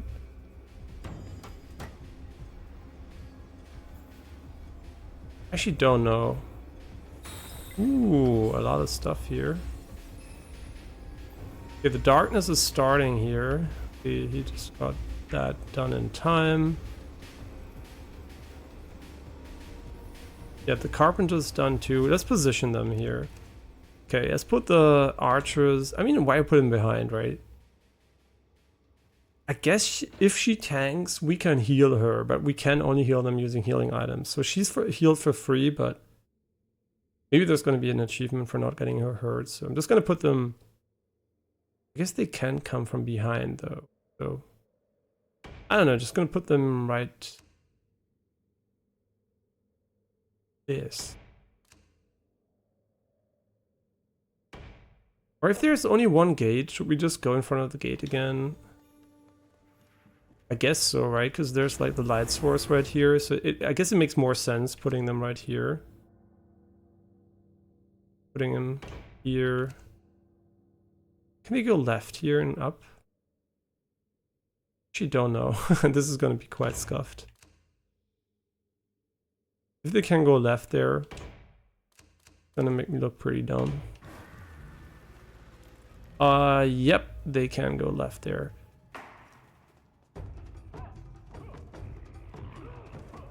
I wonder if they're just gonna go straight anyway.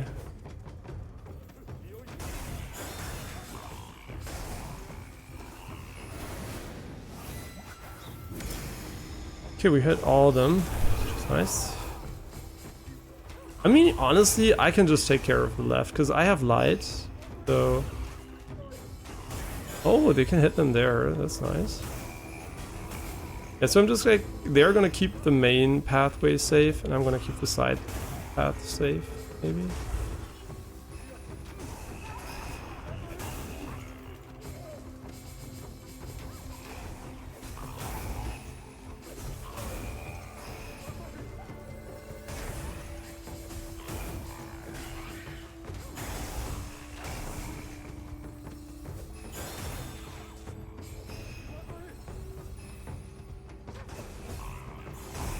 Yeah, I like how the light actually limits what we can do here quite nicely. Or the AoE is really big.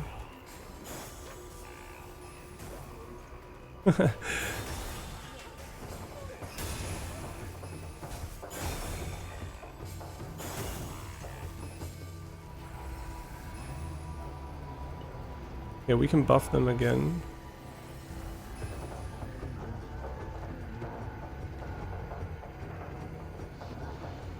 Am I missing something? It sounds like there are more enemies.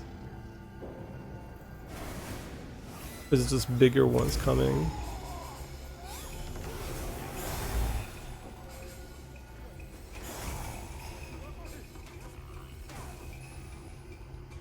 Yeah, I would love to put them further forward though.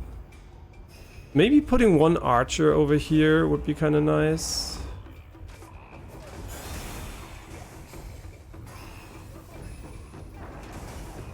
This seems to be working fine though.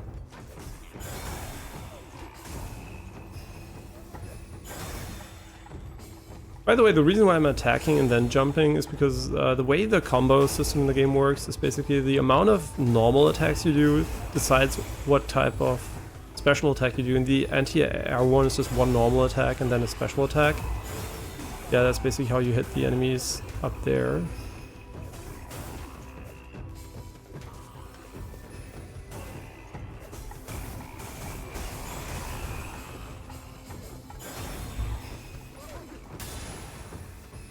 Yeah, I like the divide and conquer approach here, seems to be quite nice.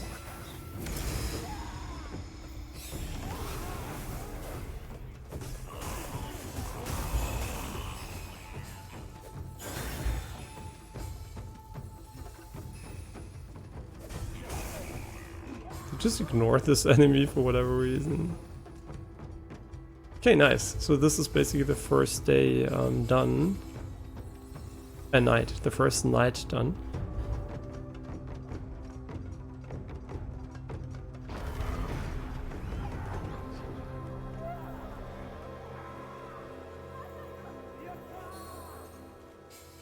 Okay, and she's gonna make it, so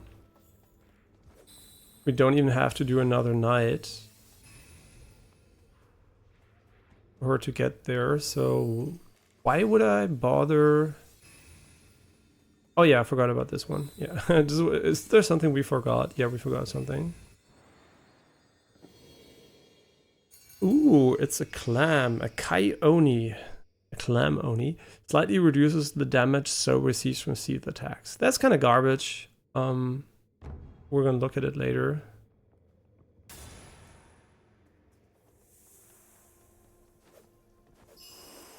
Yeah, I wonder what the achievement for this one's gonna be. But we can just speed the shit up here and we should be good to go.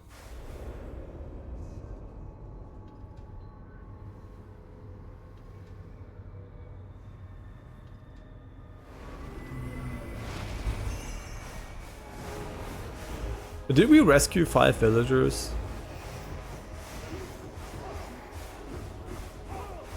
We only rescued 4, didn't we? So there must be more after this one.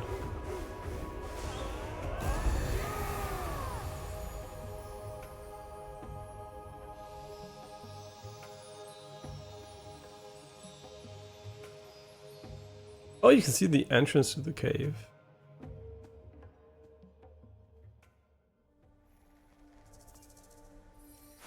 Yeah, let's carve the path. I wonder if later on you're going to be able to choose directions where you want to go, or if it's always going to be straightforward like this.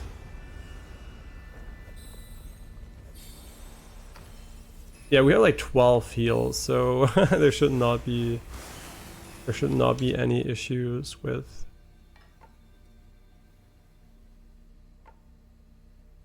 I don't have enough crystals?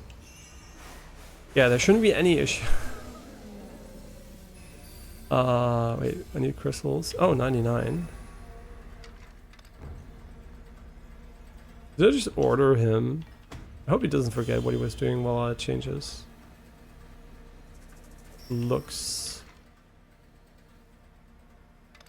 Okay, so he does show you who's busy. Oh, I could have put more on there. I don't need to put all of them. Right there. They're not going to be able to make it in time.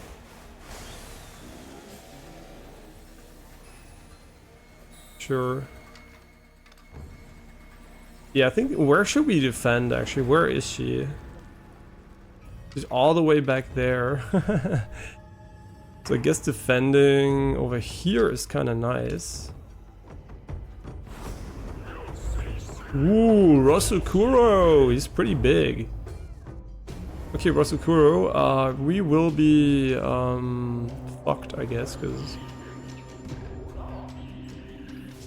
Okay, so let's think about this one. We have 3 arches, which I just want to put right here, basically. And we have the snare, which I will be putting right here, and we have the melee guy, which I would be putting right here. I hope he's in the light, though. Don't know why he has this orange... Oh, orange is the current unit. Green is where we're putting it. The current range, new range. Okay. Yeah, and I think we can already start attacking them. He's buffing them, the fucking bitch. The Rosukuro uses magical flames to enhance the other seed. Enhanced seed will have increased attack power and movement speed and will take less damage when attacked. So what they're telling you is basically destroy his ass. Oh, he has a lot of HP though.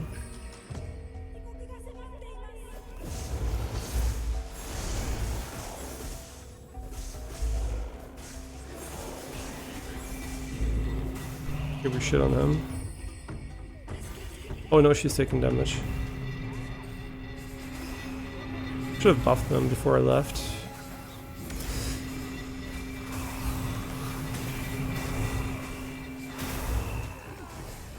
Yeah, it wasn't great. But we would learning experience here.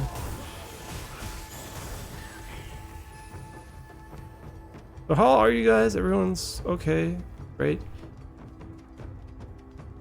So I guess defending up here would have been better. But we kind of... No, it isn't actually, because they can also go here. They're kind of ignoring me, which is... interesting. Yeah, I mean, we're killing so many. By the time they reach our units, they should be easily able to kill them.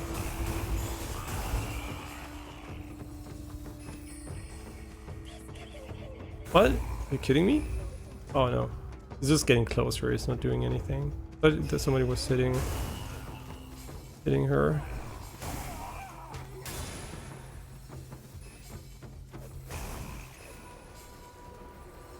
Yeah, we can buff them again. Which I think is going to be a good idea. There's going to be another one of the buffers, I think, that's going to spawn pretty soon. I would expect him to spawn within the next few minutes. Oh, the unit's already spawned? Really? I guess it's dark, so we can't actually see too much.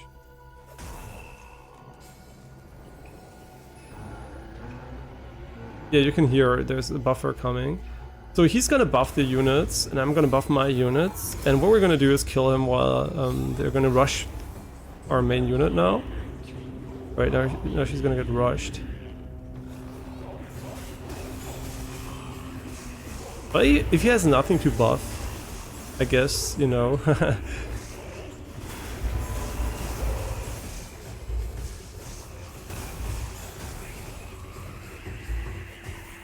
Yeah, nice. Yeah, there are a few buffed units, but who gives a shit?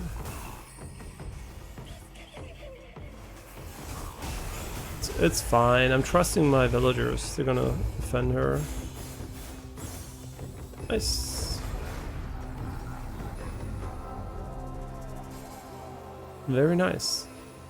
Is she done? No, she's not done. Are we done with the path, though? I don't think so.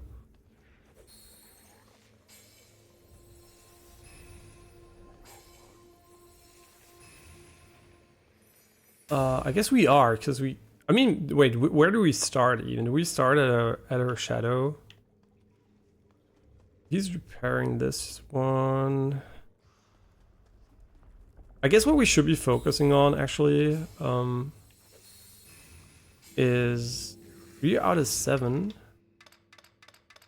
It does make them finish this one. 3 out of 7. 3 out of 7 what? Purchase? I mean, maybe, actually.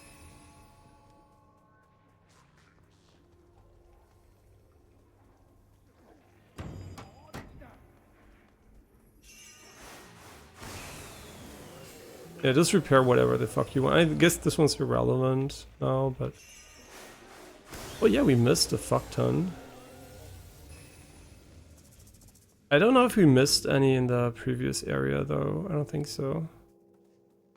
And we should also command them to do the lights stuff. They are still busy. I can hear... Yeah, I can hear these.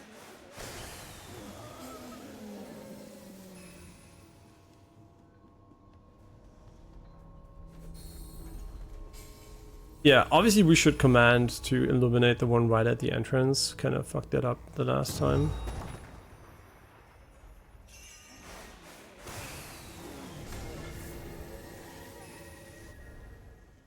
That's in another one. So there are 2 unlocks in this area.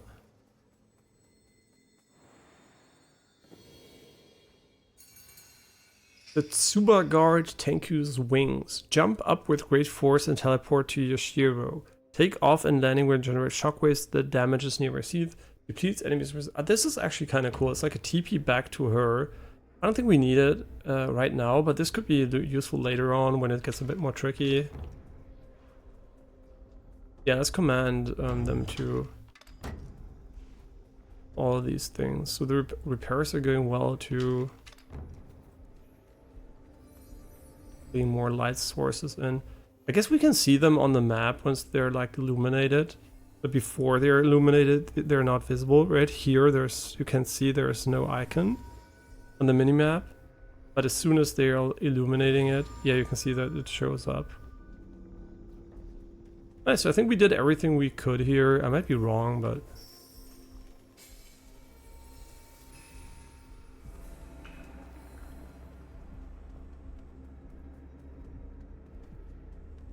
So what did we miss? What else can we do here? I guess we can check the map for additional information. Like here's the Torii Gate. The red dot. What does the red dot mean? It's a wild animal.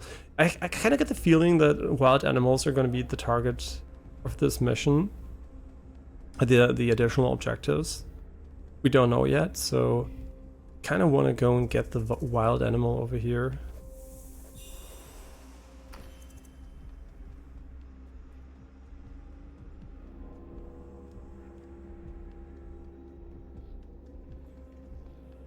Yeah, I mean, you can also put on the traditional HP bars, which is from a visibility perspective probably more readable. But I'm just gonna keep these nice banner looks for the visuals, for visual sake. Yeah, let's position our units already. I think positioning them close to the lamp here is gonna be quite efficient. I think like putting him here is nice, and then like just putting them here, here, here, and here. Oh, we can't. Fucked up. Let's put him here and him here. Oh, that's nice. Ah, it's too close. Every single time I do this, I think it's like perfect. And then I'm like, oh no, it's too close. So we're gonna have to move him backwards. How much can I move him backwards? Not by much, actually. Yeah, let's move them all a notch backwards here. I wonder if you can set up the sensitivity here. Is there an option for the... It's fine, right?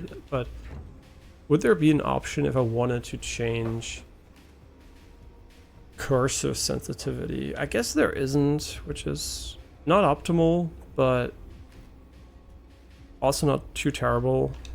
So that's fine.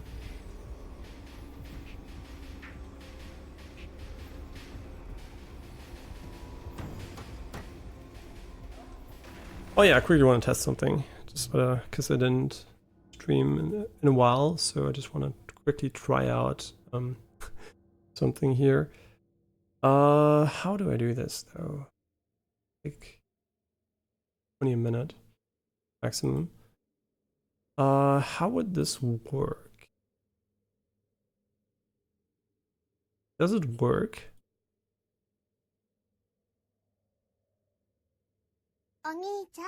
Ah, yes, it works. Just good. No, I just wanted to check if the sound alerts actually work. But yeah, they seem to be perfectly functional. Perfectly functional. One day we should update them. There are a lot of cool Mimi sound alert types available. You know what? Just fucking insta buff them. The duration is so long. I wonder how I can see it. I had the circle with sides, or recedes, towards the center. Yeah, this looks like... I guess this is holding... If there's one gate, like holding at the gate is the smartest thing, because everyone's grouped up, so you're gonna have all the firepower, like, I guess, focused on the enemy that comes out. I guess I could imagine later that the purple fog is going to extend further, so you can't actually do this, but... And you can hear that the buffer's coming, right? There's this like rumbling sound.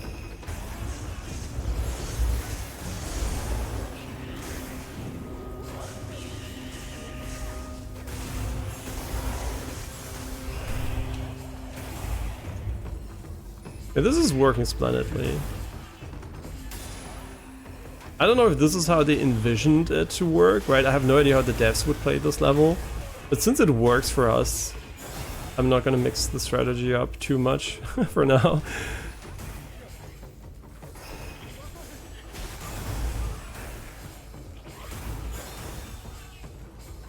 Never change running system.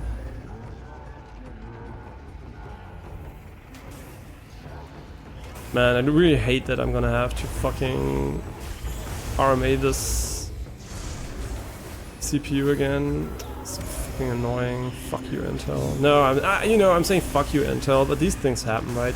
They're like very complex things, and I'm more angry that they are what they're doing against it, right? I'm less angry about the fact that it happened. I'm more angry that they're not like literally openly admitting to it and just like halting the sales and stuff like that, right? They're just like lowballing it for no reason. It's really pissing me off. Because, you know, mistakes happen, right? Nobody can blame a company for making these mistakes in such complex areas. Most people don't have any idea how complex this stuff is, right? You want to make a modern CPU, it's so complex, it's actually a miracle they were so stable for so long.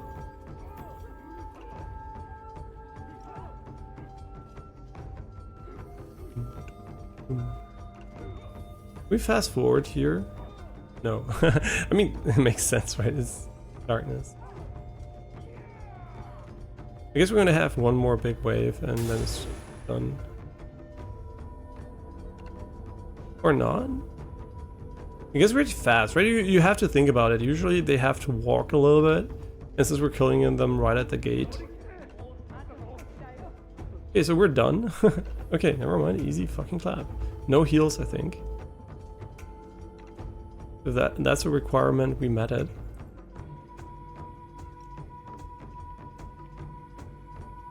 Chilling to the music. Yeah, interesting that they didn't put one more wave in there. It felt like they could have gone with that. Day 4.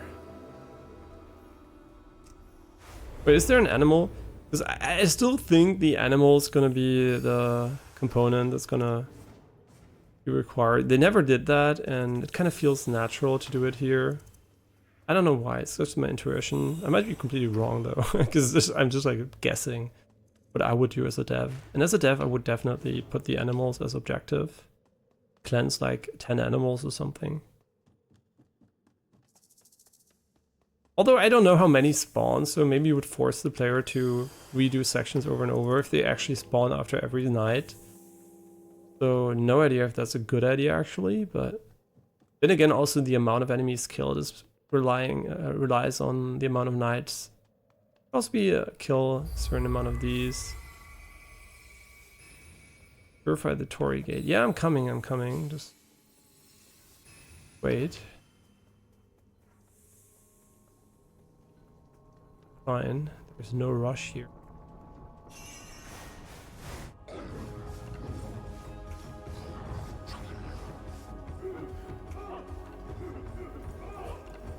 I like how now it's perfectly centered, and when I have to center it's like wobbling around like crazy.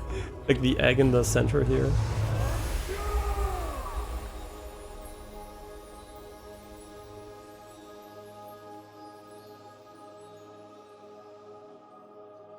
Yeah, how can PlayStation players be real gamers if they don't have a gamer score? Just kidding. They have trophies. Maki scroll ceremony preparations. 5 Musubi. With all lanterns lit? I didn't? Wait, I didn't? Oh no. Without lighting any lanterns. So this is like actually... This one we should have done the first time around. So we're gonna have to...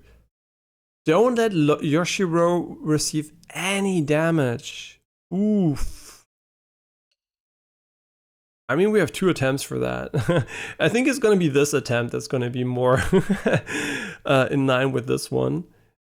I guess it's just like gate camping. It's kind of nice. Okay, we didn't get a single one of those. I thought we had all lanterns though. Maybe it doesn't count the first time around though. But I think I kind of have it in my head that we had all the achievements for one level the first time around, but or at least one of them. No, I think one of them. But maybe I'm wrong and you can't do them the first time around, which actually doesn't make sense. I think you can do them. We just missed the lantern, unfortunately. Now we're gonna have to replay the level 2 times, which is okay, but wouldn't call it optimal. The caverns now are base? Kind of weird. Kind of weird. Almost like we're like a group of thieves now. Isn't it interesting? Why do thieves hide in caverns? I mean, I guess they hide, right? Cavemen also lived in caves. Isn't it interesting that we lived in caves originally and now we basically created houses which are also kind of caves? Yeah, I guess houses houses are the alternative for caves. That's why we don't live in caves mostly. Yeah, for this one we get musubi, and I don't think we need wood for this one.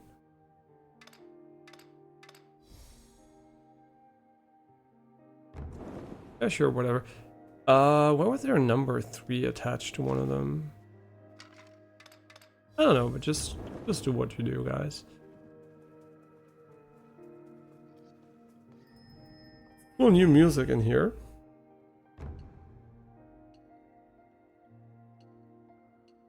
I guess the teeping back could be quite interesting, but I don't know. Maybe this also reduces the amount you consume, because you can carve the path a little bit faster. We have 5 musubi, so we could actually go for the maxed out version of this one, which I feel is kind of better. So let's just reset this one. Yeah, let's just max out these guys here.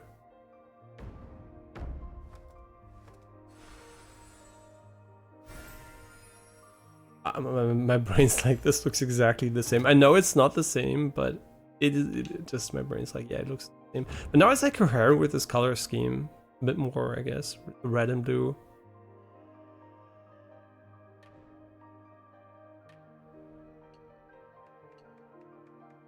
I mean, we only have 1 sweet for her. I kind of feel bad. We need more sweets now that I know she's like sweet waifu here.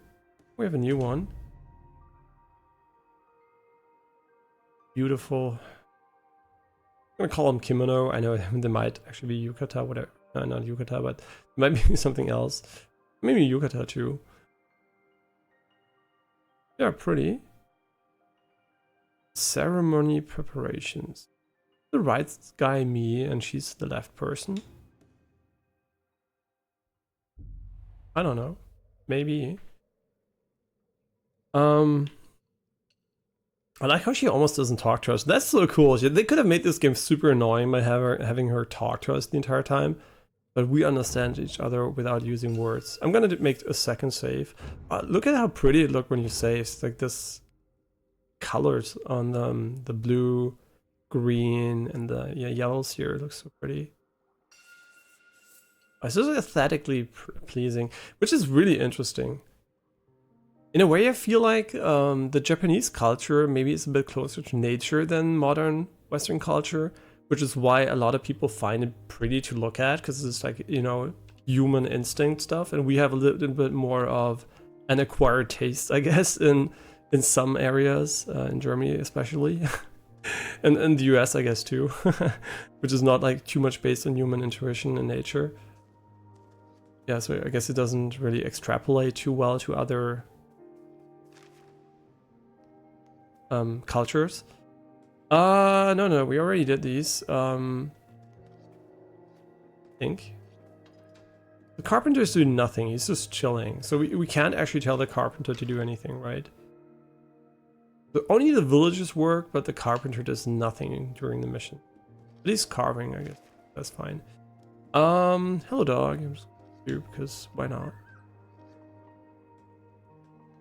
Actually, the reason why I don't want a pet is because I feel like pets, it's so likely they're gonna get ill, there's gonna be trouble with them, right? And they're gonna suffer maybe or something, and you can really maybe provide the correct environment for them. I feel like, yeah, if I had like the perfect living environment and could afford all the time in the world, the pet needs to be happy. But when I see dog owners leaving their dog alone for hours on end every day, it makes me sad, right? I mean, obviously, if they didn't have the dog wouldn't exist. But I don't know if a dog that suffers a lot of the day or is sad during a lot of the day is better off not existing in the first place, right? If you have something that's going to suffer while it exists, why even have it, right? Yeah, so I kind of wish there were more good pets you can keep without them being too constrained by keeping them as pets.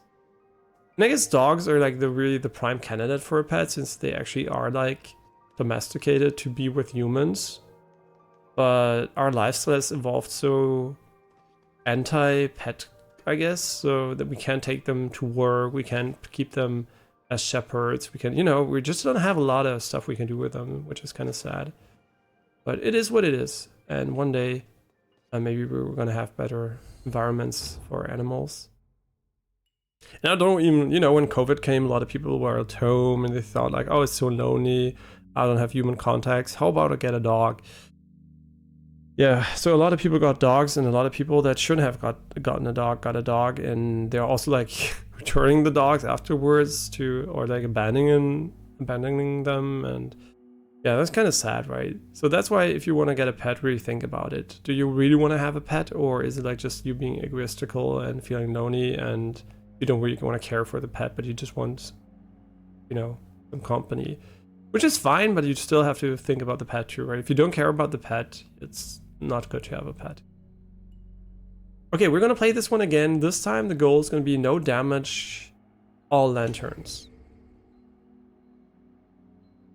And wow, that's really good actually. Yeah. And we're gonna play this one with only snare and arrows, I think. Or only arrows? I guess we're gonna go full arrow because I want to know if it works. Out of curiosity, full arrow. I don't know if there's an aggro system, right? If the melee characters can actually aggro enemies. Maybe there's a skill later on that does that. Or if every unit is equally aggro drawing in the game. Let's go full arrow guy here. And obviously we want to carve the path here too. You don't even have to move your stick, right? You can literally just watch and do that. We don't have enough to go further, which is interesting. And they didn't go for the pets, so I was quote-unquote wrong with that. Okay, all lanterns. The most important one is for sure this one.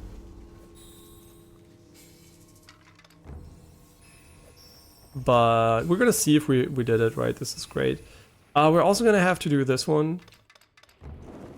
Should have started a bit faster here.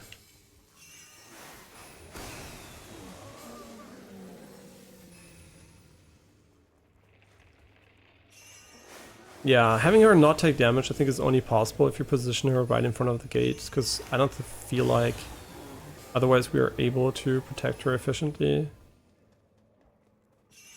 with the amount of units we have.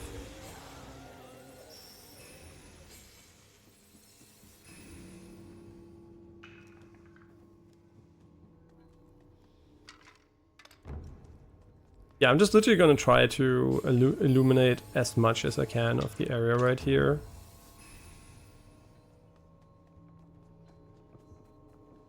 And we should also carving the path as far as we can.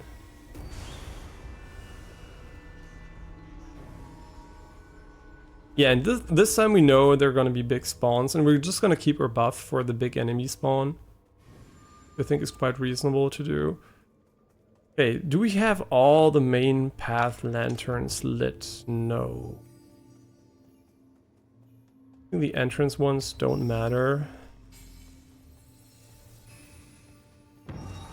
These guys are done. Maybe I forgot the one in here. I actually don't know.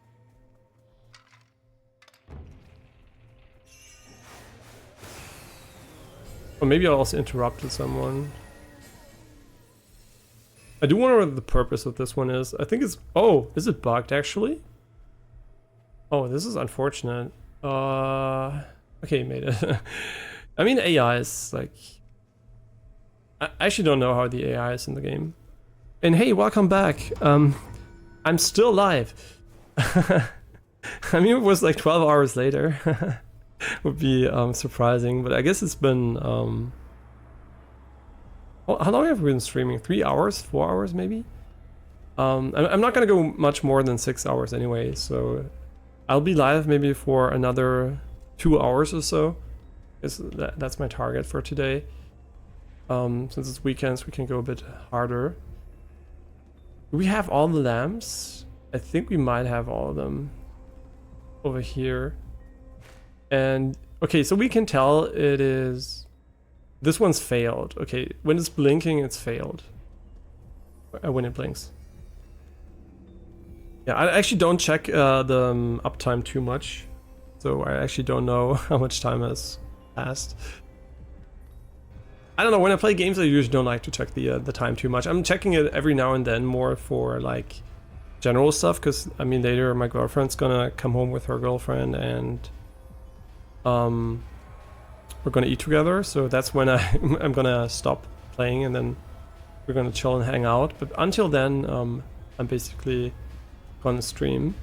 Okay, she's gonna be here, which is nice. So we can just position our units very aggressively at the front here. I hope this is bright enough. I hope this is not dark, right? If it's dark, that would suck, but... Okay, so this is max range for them over here, so we're just gonna put it... I guess we should always start by Wait, we only have archers.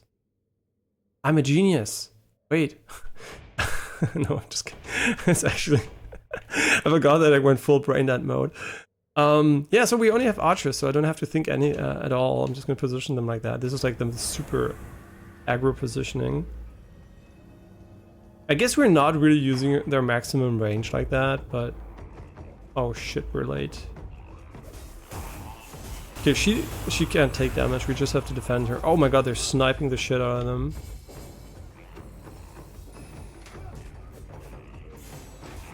Yeah, this game actually reminded me that I actually missed playing RTS and tower defense games. Wait, one genre that actually survived also, because RTS kind of died, but kind of similar, quote unquote. I mean, I guess it's not really RTS, but it's a bit RTS-y, is tower defense, right? All these like subgenres that came out of mods from Warcraft 3 and Flash games basically survived the AAA RTS genre way better than the RTS themselves did. Can we buff them like this? I think, just let me think about this one. I think you can go further here. And we will still be fine. I'm trying to go to the right side. I'm just pushing him here so I can actually buff them more. Is the big guy coming? I can actually not hear that. Yo, archers are fucking busted. I mean, for the early game.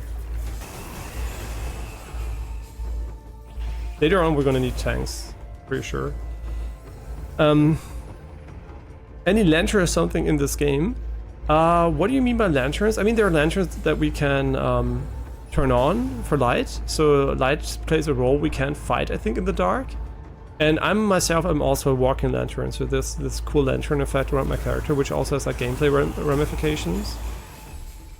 So the big guy should be coming up pretty soon.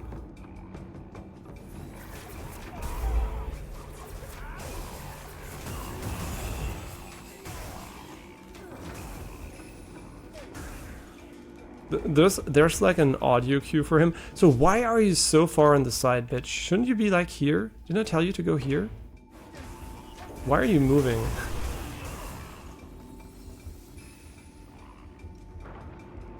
If they don't body block themselves, we could also just stack them. Oh, this is so good. I think we have like the perfect strategy right here.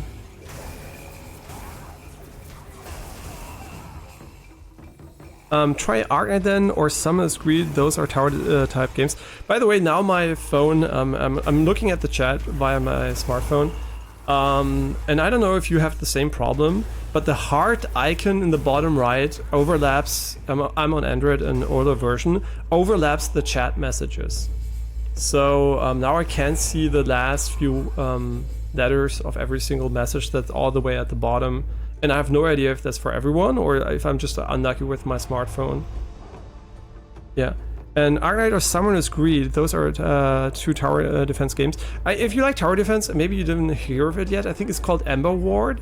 It's like a mix of Tetris and tower defense. You can basically put down Tetris blocks as like a lane mechanic. I didn't play it myself yet, but it looks really interesting. And yeah, there are a lot of great tower defense games, right? If you're into that, and if you like more like action-oriented tower games where you play along, I think Orcs Must Die is kind of nice, and it also has like good co-op. Yeah, Orcs Must Die definitely. Part 1 and 2 were really fun. I don't know if we ever played part 3. It's like one of the games I always play with my girlfriend because she really enjoys them, and it's like a good co-op game in my opinion. Yeah, and it's also kind of in the vein of this, actually, because this is like souls plus the... I mean, I guess there you have also units and traps. It's more a bit trap-based. This one so far doesn't have too many traps. I wonder if that's going to change, though. That's actually kind of interesting. Is it going to change? Yeah, fast forward me.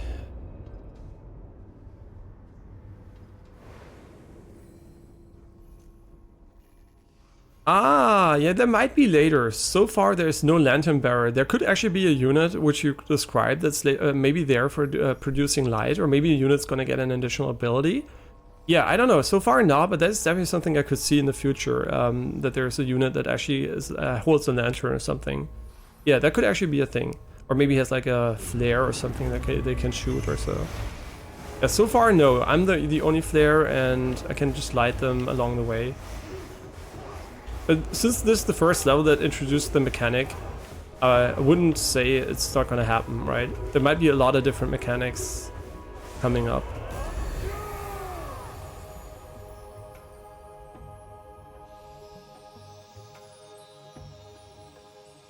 Okay, so far no damage, which we don't want to have, because we're gonna have to restart the level one time anyway, because we're gonna have to do all no lamp run, which is gonna be really interesting. Yeah, let's carve the spirit path as fast as we can, so we're actually gonna be almost done. I guess the additional speed is kind of nice, because we do consume less resources and don't waste as much time doing it. Yeah, I'm just gonna literally walk up to every single lamp I see and send a unit to it, so we are safe. I don't think there was a lamp in here.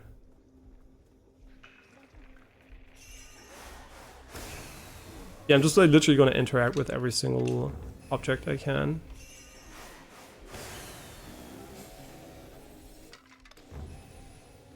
Yeah, the controls and the UI all work really nice, so it's like really...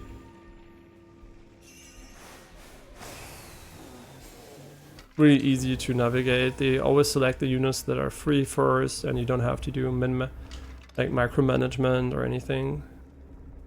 But I do wonder which lamp we actually missed.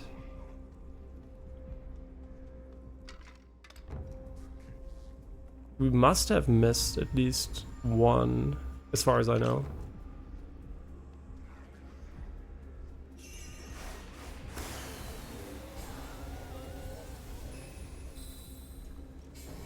That's a lot of work. Yeah. Yeah, there's a lot you can do, but during the daytime, this is basically the thing, quote unquote, you can do. So I guess it's kind of fine. I do wonder if I start this one and it doesn't finish,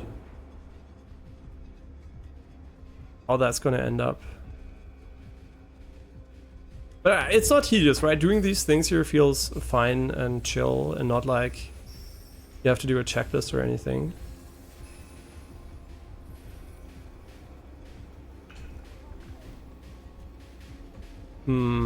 Okay. We should set up right here.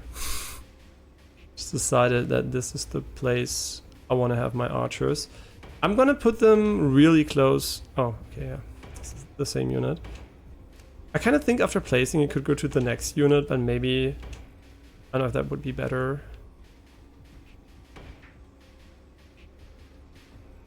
I kind of don't like this. Like, I think putting him here...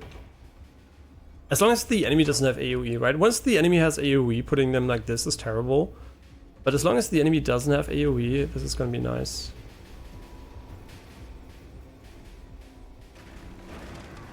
Just in time. Are they too close?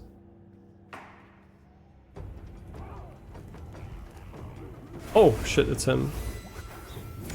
Yeah, we need to buff when he is here. He's gonna make the enemies really, really aggressive. Nice. Yeah, I think we should actually have put them further away. Oh, this works too well though. It's like, I don't even have to do anything. They're just like so OP. Because we maxed them. I think just like doing the additional objectives is gonna put you a bit ahead of the gameplay curve. Because they do have to balance the levels around someone doing nothing. So we're basically playing easy mode in a way. Which is, by the way, a funny thing.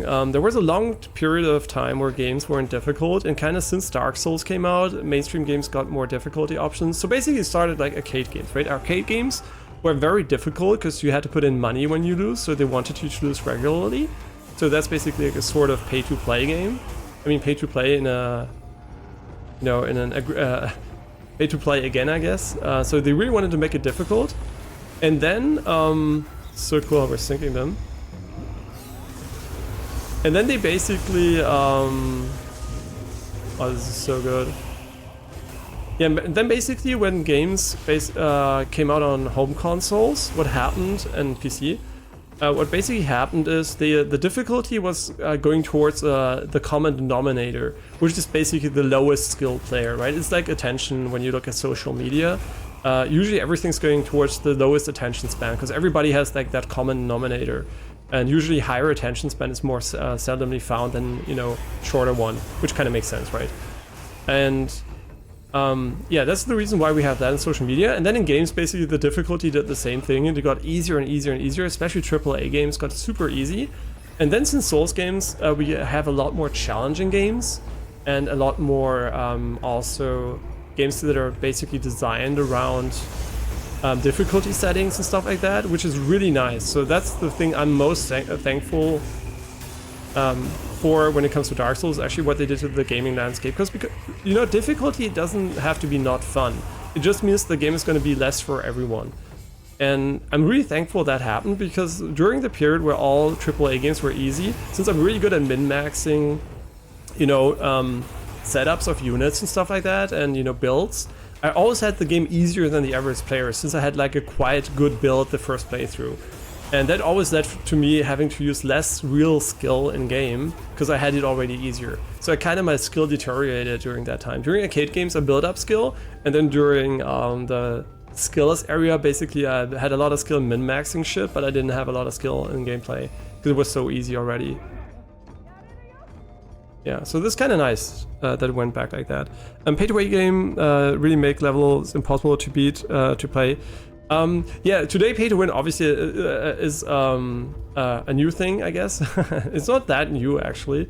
It's quite old by now. I guess the advent of mobile games basically made that possible. Yeah, pay-to-win is definitely the worst type of game if it's done in a bad way. Because pay-to-win is basically very... Do we have lanterns?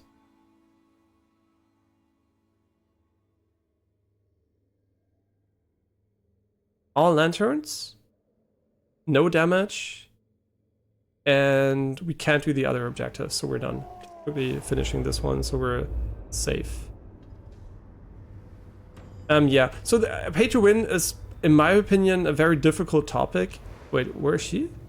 Oh, she's so far away still. It's gonna be really close, actually. Good thing we let her start right away.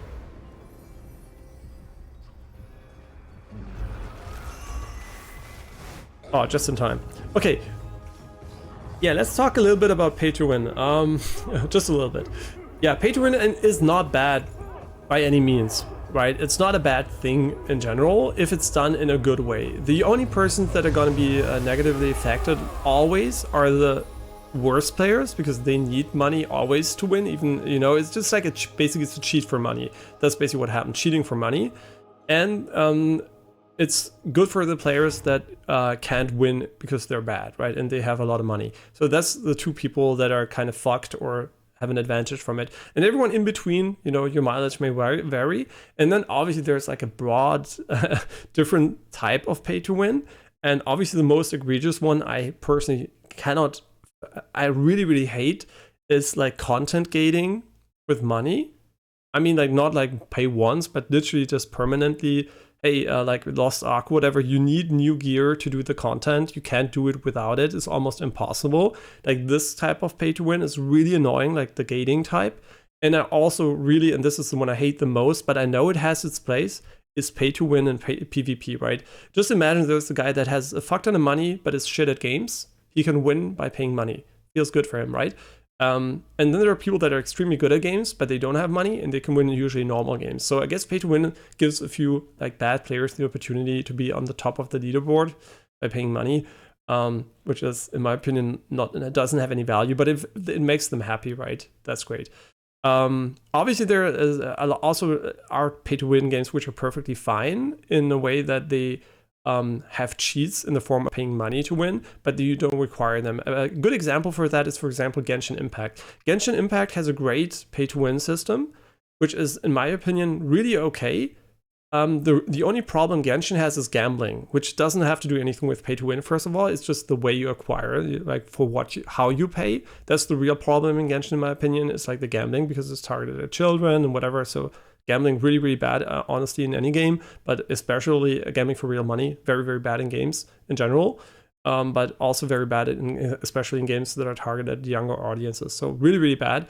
But the pay to win in general isn't bad, because the game actually, if you're like of average skill, you will easily be able to complete everything. The game is basically designed to be super easy, although it's pay to win, which is kind of interesting, right? They could have gone like really hard on the you have to pay to progress, but they didn't do that at all. They were like full inclusivity, and you can pay to waifu or whatever. It's like pay to win, or pay to W, pay to waifu or something. Yeah, it's kind of unfortunate though that it's like via gambling. Yeah, gacha games are definitely very predatory, and it's super unfortunate that a lot of great games are being made in the gacha sphere and not in, by making normal games, which is why I always want to call out From Software here. Not calling out, I want to praise them, shouting them out. From Software literally gives us DLC, like old add-ons. They do full price games, no microtransactions. Huge props to From Software and Bandai Namco for not fucking it up to now, right? Really, really thumbs up. I mean, Dark Souls 2, pre-order bonus weapons, kind of the dark age of Dark Souls, I guess, but that was a one-time thing and didn't happen again, thank God. Okay, it depends on the player, at least. There's people who enjoy suffering, and there are ones who enjoy story. Yeah, that's true. There are different types of players, so everyone has like their type of game, and I know a lot of games people like gacha. I also like gacha because I'm not an addict, right? I can not spend money on gacha games and enjoy them if they're like well made in a free-to-play way, so I can enjoy them. But I still think it's like very, very dangerous, because it's like gambling, and if you are addicted to that, it's like so life destroying. So I guess that's the reason why I'm like very critical of it, and also why countries like Belgium, literally banned those games, which I think is not the way to go. Actually, you should actually have like more control. You should at least label them 18 plus. Every single game that's a gacha gambling game should be 18 plus. It shouldn't be like Genshin targeted at children and still have gambling in it, which is crazy. It's just like because people that do the laws in the countries are like really super boomers that have no idea how the internet works. So that's kind of why. And I'm the second type. First, I enjoy the story, then I try to enjoy suffering the game offer. I think I'm also a bit like that. I think I like to have a good first experience. I don't like to have an overly difficult first experience. A great example is the God of War game that came out. I guess, and actually I just hate the difficulty in that one because it's not well made, but I don't play games on a high difficulty setting to suffer. I never play games actually to suffer. I actually play games to have fun. And I just enjoy high difficulties in general, so that's why I play high difficulties. But if a difficulty is tedious, for example, God of War, the HP pools were just terribly boring. It's just like so repetitive and boring combat. You didn't feel like God of War, you felt like a piece of shit. And that's why I basically didn't play that one on the highest difficulty in my first playthrough, and I really was glad I did it, because it would have ruined the entire story and immersion, right? So yeah, that's why I'm not difficulty first, I'm literally enjoyment first. And it doesn't really matter to me if it's like difficult or not. It just has to be for me the optimal balance of challenge and enjoyment. And if it's not challenging at all, I can also have fun, right? I can literally play a game that's an adventure click game where it's like straightforward, or like a walking sim that's nicely made. I don't mind if it's good, right? As long as I enjoy it, I enjoy it. Wait, kind of like Point Blank, you pay for 30 days weapon. Yeah, they're also like time gated. Yeah, that's, the thing is, why Genshin is also great. I'm just going to quickly look at what we got here. Without lighting any lanterns. Okay. Yeah, let's quickly talk about why I like Genshin's pay to win. There is power creep, which is unavoidable in a game where you get new characters all the time. Some are going to be stronger than others, right? And some are just going to be flat out better versions of older characters. But I think Genshin has a very, very subtle power creep. Then you can look at Black Desert Online, where you're time gated spending money. So what you're doing is basically you're buying a product for money that makes you stronger, but only until new items come that make it obsolete. So you're paying for temporary power. This is the most egregious form of pay to win, I think. And then also combining that with PvP, like giving you a slight edge for a certain time frame is mind-blowingly stupid to actually pay money for that, I think. Like, I mean, I don't know. If it makes you happy and you have the money, great. But honestly, it's like such a predatory, shitty system. And in Genshin, if you get something, the character that were there at launch, if you play Venti today, yeah, he's not as good as Kazuha, but still, he's a good character. You can beat all the content in the game with launch characters, right? So that's why I really like Genshin. I really like Genshin. The only thing I don't like is that it's like a gambling game targeted at children, and it should definitely have very, very anti-child children targeted age restriction and also narrative around it. Because people should definitely be aware that it's gambling, and you shouldn't get children into like pointless gambling if they might be addicted to it, right? So this could be an entry point that ruins people's lives later on. And also, people can become unhappy because of it, right? Because you literally can, if it's gambling, you can also lose, and some people just like get really upset about that and don't spend money but still feel bad. And oh, I didn't get Venti, I'm really sad and angry. So yeah, just like it needs a little bit of extra education and self-awareness, I guess. And yeah, I got the Lantern achievement. And what I hate from pay to win level based stage, you need to reach this level to continue the stage, which is annoying. This usually makes you forget the story. So I think what you're also talking about here is not pay to win, but it's pay to progress, right? In a way, you can argue that, for example, if you buy Shadow of the Erdtree, the DLC for Elden Ring, it's pay to progress because you can play the game further if you don't buy the content. It is true in some degree, but what we usually mean by that in mobile games is that there is a time gate or a power gate or both attached to a certain action. So for example, you want to build a building, it's going to take 24 hours. If you want to have it right now, you're going to have to pay X money. And obviously also then the obfuscation, like there are different currencies that are stacked on top of each other and you don't really know what's real money or not. And that's one of the things I really don't understand, right? The one thing that every single game on Earth, here, the light field around this is going to help with the no thing achievement. So what you said here, this is basically what you said, right? If there's going to be a way to have a lantern. Yeah, this is what you just said. Yeah, I just didn't read it, but you said it in chat. Yeah, I don't have the achievement, I actually have the item. You were right. And yeah, so what I really, really don't like is that it's legal to have currencies in-game obfuscating the real value, although they're tied to real money. In my opinion, every item in a game that costs money has to put the local currency there. Dollar, euro, yen, whatever you want to do, right?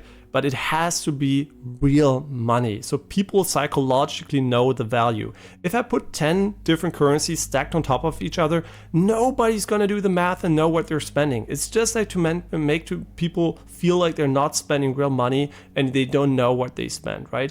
And this should be illegal. Even in Genshin, where there's like a very, very limited amount of currency, it's like the minimum, quote unquote, you can have for such a system.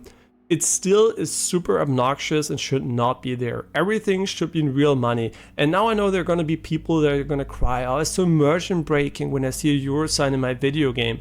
It's not immersion breaking. You're literally spending your real money, so you should fucking know you're spending your money. I don't care if there's a cute little pink icon that looks better. If you're spending money, there should be a fucking dollar sign or something else like that, right? So that's my opinion, and I think that is the easiest fix for one of the most egregious problems in mobile games and a lot of free-to-play games have. Is like the obfuscation of currency. Yeah, and obviously you can also have real in-game currency that's not tied to money. That can be, you can stack that as much as you want. It just is annoying, I guess, to have a billion currencies, but you can do that. I don't mind that. But as soon as real money is correlated with it, bam, put the dollar sign there or the euro sign, whatever, right? Many Genshin players usually gacha for waifus. Yeah, that's also true, right? There's also the reason why Genshin works. You could argue, why does Genshin not need pay to win in the traditional sense? Like pay to get more power, I mean, it is more power, right? But why is it not that important? Because Genshin players care about the character designs, about what you can do. You're basically paying for playstyles. That's what you do in Genshin. You pay for playstyles and looks. right? It's cosmetic and playstyle. And that's a brilliant idea, right? You're not gating the player, you're literally giving him more options. It's like if you add an additional class to Diablo via a DLC or whatever. I'm perfectly fine with that, right? But the only thing I'm not fine is like literally the gambling, the money obfuscation, the daily logins, all these like predatory mechanics don't have to be there for that to work, right? You can still spend money on the game and then you have to pay 20 euros for a 5-star. That's what it is then, right? And you still get maybe some free pulls, right? Free gambling or whatever if you want to for playing the game. Maybe you can put the gambling out of the money loop or whatever. Yeah, they're gonna make maybe a bit less money, obviously, but it's gonna be a better game for the majority of audiences, especially children. I think it's possible, even if they're gonna lose money, it's gonna be better, right? It's gonna be better for the player. And yeah, definitely something I think shows that if you only make gacha games as a company, you don't give a shit about your player base, to be honest. You don't give a fuck. Hoyoverse doesn't give a shit about us. And the other players, other companies definitely do, right? You can say every company is about money, but that's only true to a business level, right? But there are definitely people inside the company that actually give a fuck, right? I guess in Hoyoverse too, but in Hoyoverse games by design are so predatory compared to a non-free-to-play game. I mean, they're really fine compared to Lost Ark or whatever, right? They're not that bad, but they don't show any goodwill by, you know, giving you a lot of free stuff they could afford. So they're like really, really not interested in not making a lot of money, which is normal for a company, but still, there are games like Stardew Valley where you get all the free stuff and whatever, right? There's small companies that show that it can be very different. Well, I know a bunch of games that do that. US dollars is $19.99, but in country it's just $9.99. Oh, okay. So you also have like local currency conversions. That's also true, yeah. Yeah, that's also true. You also have these things, but that's a bit of a different topic, right? Which local currencies and local pricing should be adopted and whatever. Because obviously, if it's a digital product, it's very easy to actually adopt the price to the region. It's really difficult with physical products, right? If you want to sell a car, it's kind of hard to really adopt the price to another country. If you want to buy a Ferrari, it doesn't matter if you're in India or if you're in the US or in Switzerland or whatever. It's going to be quite expensive to produce the car. And I mean, obviously you're going to pay for the brand, but it's quite expensive. But if a digital good that can be replicated for zero cost, basically, obviously in India can buy it for, I don't know, 50 cents. And in the US, it's going to be like, I don't know, $15 or something, right? That would be still reasonable to some degree. Yeah, so that's a bit different, I guess, like the local pricing stuff. Okay, but we should definitely go in here and check the stuff here. Sorry for not playing while talking at the moment. The reason why I'm not doing that because my autopilot in this game is not good, and I don't want to autopilot it because when I talk about random shit, I usually autopilot games. You might have seen a lot of streamers do that actually, when they just start to ramble about things and they don't really think about what they're doing in game. Yeah. But in roguelites, that works perfectly fine. 5 more Masubi. Very nice. Yeah, and also the newest form of, I guess, you know, value in games, the new ultimate point of reference, in my opinion, is not sales or anything anymore. It's literally Game Pass, right? Game Pass, yes, you don't own the game, but that argument I already made is like, you never own digital games. I mean, quote unquote never. I guess good old games you do. But also like to a limited degree. And the reality is it doesn't really matter that you don't own them, because usually people are going to argue the Game Pass games are not forever, right? They rotate out of the Game Pass and you lose access over time. But the reality is once you play the game at launch on Game Pass and you want to replay the game, usually it's going to be so late that it's going to be on a sale. So you can buy it for, I don't know, $10 or something. So yeah, playing them on launch on Game Pass and then buying them later on for your library is still more cost efficient than buying them directly. So Game Pass is a really, really good value proposition, and really, I guess, puts a lot of pressure on Nintendo and Sony. Although Nintendo's playing their own game. Like hardware content, hardware gated software is always a bit of a different story. Oh, what the fuck am I doing here? Oh yeah, right, I'm in the base. Like I said, I didn't want to autopilot this shit, but I still did it. Okay, nice kill, don't worry about it. Yeah, but I do not try to talk always about stuff because it never ends, right? I don't want to be, react, just chatting streamer. I like playing video games, right? I also like talking from time to time, but usually I like playing video games. Okay, this is like a Rosakuro. So he's like the buffer. Oh my god, this looks so dope though. I also like how they add minions to this. Really cool. There once was a man so entangled with his work that it devoured him alive. Upon finding a tome telling the other world, he sought for the power to control the Seath. This chance eventually came when he was spirited away from the mountain, where he threw himself into his research in the other world. Possessed with manic ambition, he finally mastered the art of cursed flame. However joyous in his newfound power over the Seath, he does not realize that he has become the very creature he sought to control. Ah, interesting. They all have their lore, which is very nice. Okay, we have more things we can do right here. There's like this gate. What does this actually do? Oh no, this is just this gate. Okay, I thought it was this one. But that's just the one we unlocked in the level. And also one reason why I shouldn't permanently talk is because my voice, I don't know if you ever talk so much. I talk quickly, right? I don't take enough breaks when talking. So my voice gets really strained when I get going. It's when I write too. When I was in school and I had to write something, I wrote so fast and so much always that it got really tiring after a while. I should have paced myself more. I still should when talking. Yeah, the human body wasn't made for permanent talking.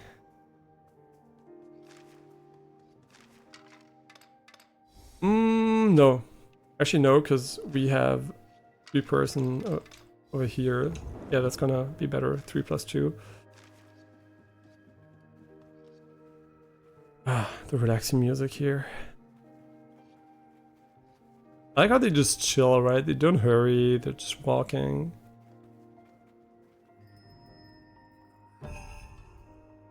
So which one are we gonna undo? I think we're gonna undo the lower one for this one. For this mission. I'm definitely gonna make this one a favorite though, so we can quickly do it. Oh, it's like a gourd, a pumpkin gourd or something. I mean, I guess a lantern, yeah. It's like a lantern. That's pretty. That's cool. We still didn't unlock another slot here. With 15 points. Actually, I'm only gonna use the archers for now, so I kind of feel like I don't want to upgrade the other ones just yet. What can they actually do?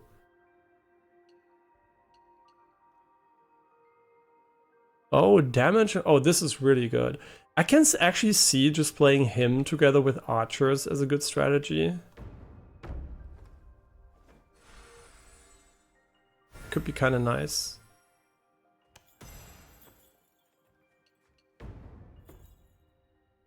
Wait, what does this one do? More range. Very nice. I like how he looks like he has a new look, but I don't think he has a new look.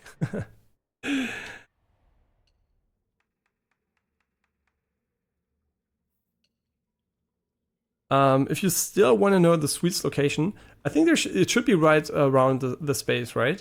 Or what do you mean?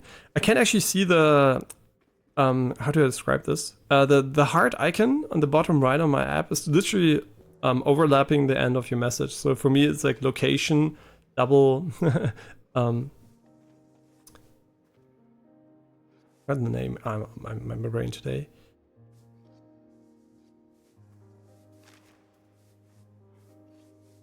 Yeah, usually I'm not gonna read the message just because in general, just like my style.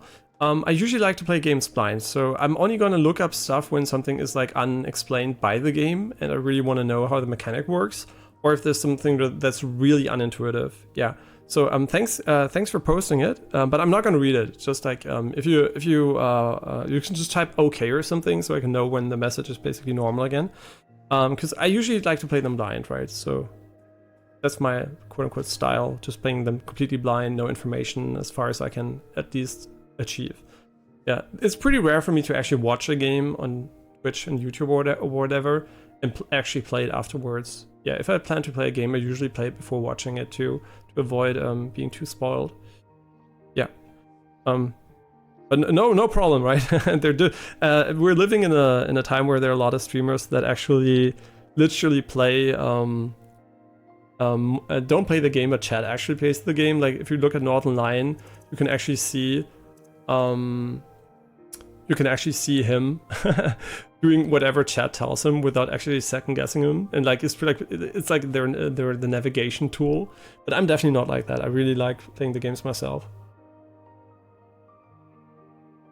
Or you have guys like the Happy Hob when like Elden Ring came out. I mean, I guess he wanted to get to the speed, the no-hit run fast. That literally took the guide from Factual Life and had it open on stream and tried to get just like min-max the game. And by the way, if that's how you like playing games, that's perfectly fine too, right? Like literally playing by a guide or whatever makes you happy, right? It's a video game. Cheating and whatever, as long as it's not multiplayer games, is perfectly fine from my opinion, right? So not cheating, even looking up stuff, right? It's perfectly fine. So I think, yeah, this is it's not just on my type of playstyle. Yeah, I just enjoy being like discovering stuff and everything myself a lot more than actually just reading it up. Yeah.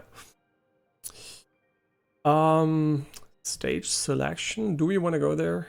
I think so. Yeah. And now we can do the no lantern run here. And then we're gonna go. This one, by the way, I think is the third boss of the game. And this I heard when looking up if the game had higher difficulty settings. I heard this one was the gatekeeping boss. It was the difficulty spike, and I'm kind of curious to see if it's going to be a difficulty spike for us, or if it's going to be whatever. It could be, right? If it's badly balanced, it could be insanely difficult. I'm kind of curious. So let's just quickly play this one again, and not light any lanterns. Trying to think about it. I have to be careful not to do it by accident. Yeah, that's another story, right? Yeah, if you're a completionist and you want to do 100%, it can be extremely tedious to find the last, I don't know, 10% or so. So definitely for a 100%, I would strongly advise, if you really care about your time. I mean, it depends, right? Some people only play one game and you only care about 100% a single game in a year or something. So for them, it's like a maximum value, basically finding this stuff. But usually if you play a lot of games and you want 100% them too, without a guide, it's going to be a pain in the ass, right? So I completely understand that. 100%ing a game is definitely different. I'm also mostly about first playthrough, right? When I'm done with a game and I play it again, I'm open to all kinds of spoilers. For example, when I play my second playthrough of Elden Ring or something, literally everyone can spoil everything, right? What did I miss? What didn't I do? Because I'm usually never going to find it, right? There's no point in not knowing about stuff that I didn't find naturally. Unless I intend to play the game for, I don't know, 1 billion hours and randomly find everything, right? But usually the first time I like being blind, and then is after I'm finished with the game, I don't mind any spoilers. Hey, you missed this and that. That's perfectly fine, right? And also, I must maybe put that in perspective. If there is a game mechanic that has been present since a long time and I'm not using it, and you feel like I'm missing that game mechanic, maybe it wasn't explained or I'm stupid or whatever, then you can definitely point out, hey, you are not using a game mechanic you could be using, right? That's definitely fine. But yeah, but that's different than saying, hey, when someone starts a level, immediately telling him, hey, the optimal build here is X, Y, Z, right? That's different. But I mean, when there's something I'm really missing and I'm really doing it since a while and I'm not just naturally, doing it, then I think it's great. For example, if I played Elden Ring and I never did a single backstep in my life, and then you could say, hey, you can backstab enemies. That would be perfectly fine. Like just like general game mechanic advice that I missed. Basically, that's what I like. And this is like really foreshadowing, right? Like something you will have later or something that I don't have yet. That's not what I mean. And yeah, it's a pain to actually spend hours to search. Yeah, what you need. Yeah, exactly. Well, I know the feeling finding your own way, understanding the game is it's satisfying. Yeah, I think both, that's what I mean. Games are games, right? And since I grew up, I guess, the reason why I enjoy it, I guess one of the reasons why I enjoy it is because I grew up without internet.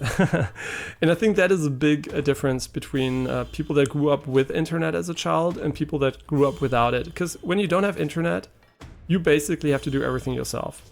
everything I know about PCs back then, all the fixes I did and everything in PC gaming, I had to figure out myself. I didn't have internet, right? There was no dictionary to open if I had a game that didn't start. How did I edit the registry? I had to find out that it exists and what it does, right? I didn't have a guide. So for me, that was my childhood, figuring out stuff and tech stuff in games, but also the games themselves. And I enjoy that, right? I enjoy that. It's just like ingrained in me. Like, this is my style of playing. That I don't have any guides, I don't have internet. But if you grew up with internet and watching streams, and maybe you play games after watching the stream, it's perfectly normal actually to maybe be different there, right? There's no right or wrong way to play a game. I mean, I guess there is, right? The right way is the one that's more fun to you. The wrong one is the one that's less fun to you. I hope I didn't activate a lantern in my autopilot. Did I? Did I activate the lantern here? No, this one has been on all the time, right? Just double checking quickly. The autopilot is a real bitch sometimes. Yeah, so that's what I mean. It's very, very easy for people to gate games or playstyles, whatever, and I don't agree at all. There's only one valid playstyle, the one you enjoy the most. And obviously you might be playing one that you enjoy less, but that's also fine because, as long as you're feeling good about the decisions you're making, that's what counts, right? Just feeling good about the games you play. Yeah. So I think gaming is great, right? Because it's like the most meaningless thing ever in a way. So I mean, as meaningless as everything is basically, but a lot of people would agree it doesn't really matter for the most part how you play a game. So it's like a great hobby to have where there's not a lot of.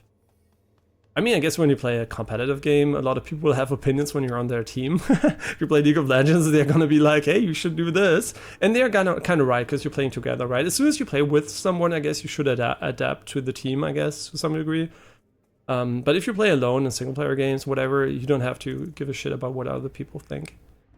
Yeah, and usually if you play a co-op game, just play with people you like and that don't force you to play in a way you don't enjoy. Yeah, and that's kind of weird, right? I also, one of the things I also enjoy is like playing the first time solo, even if it has a good co-op mode, because I can just go at my own pace.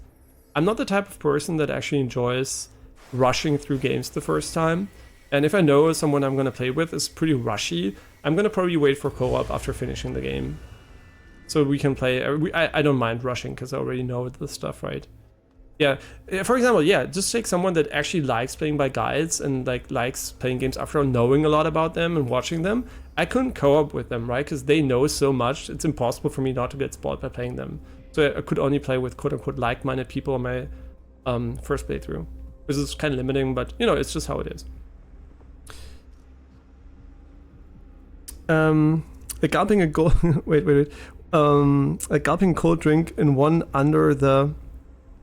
go under the sun, I think. I just can guess, right? I don't know. This is what I mean by some people design stuff that's terrible. This app having this icon at the bottom over the text, I just can't.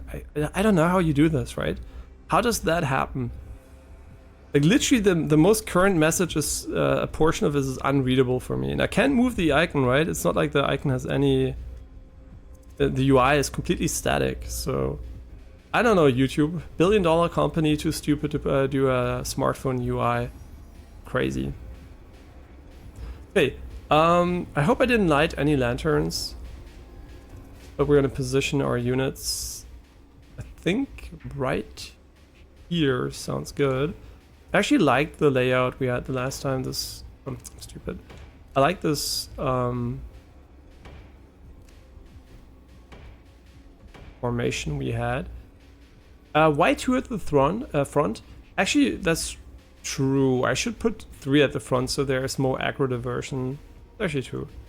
Probably... Wait, did I miss a villager? Oh, whatever. I'm just making it overly complicated. Yeah, that's perfect.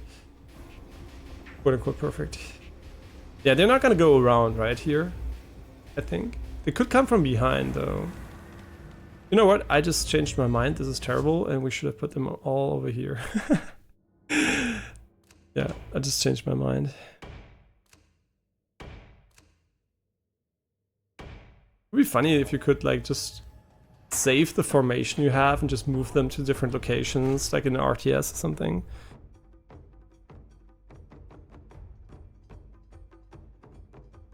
Search your problem in Reddit or GPT. Isn't it too far? No, they're all ranged units, so it's going to be fine. They have a lot of range. Yeah. Yeah, this should be fine. And we have enough illumination from our lantern upgrade. Yeah, so this should be okay. I don't even think we have to do anything. They should have enough DPS to carry here. And they're breaking formation anyway. They're just like standing around there randomly. It's actually a problem I don't think you can fix, because it's like a static UI from YouTube, the YouTube app. So it's just like the chat icon basically overlapping the chat. Yeah, I don't think that's actually fixable. And it's, you know, it's mobile apps for older devices can often have like weird behavior, so it's kind of not that surprising. I mean, just look at the new Twitch mobile app. It's such garbage. It's like so terrible, and you can't change anything about it. You can go to the old APK if you want to, but that's not gonna probably fix that much. We can buff them as soon as the other guy comes again. What happens when I go away? How are you gonna feel about that? What happens to you? Are you gonna be angry and sad, or I mean, I guess they can't target them or something. Yeah, what happens if I go away? Are they gonna be able to target them? Or do they have additional defense? Wait, there's tutorials in the game. We can just read it up because I forgot actually what the reason was. I think it's a stage. Oh my god, stage tutorial. Lanterns can be commanded to light lanterns. Blah blah blah.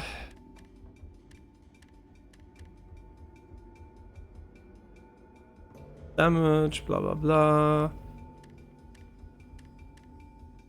Wait, is it not a stage tutorial? Maybe it's a base tutorial. Oh no, it's like base. It's not like base. I get it. Maybe it's a villager tutorial. Yeah, here. Villagers can only target see the lanterns, keep the position. Okay, so they can target them. Okay, I just forgot about the details. Yeah, this works really nicely. Yeah, on a laptop that shouldn't be a problem. I even think if you I mean, I could actually just check it out on the iPhone of my girlfriend.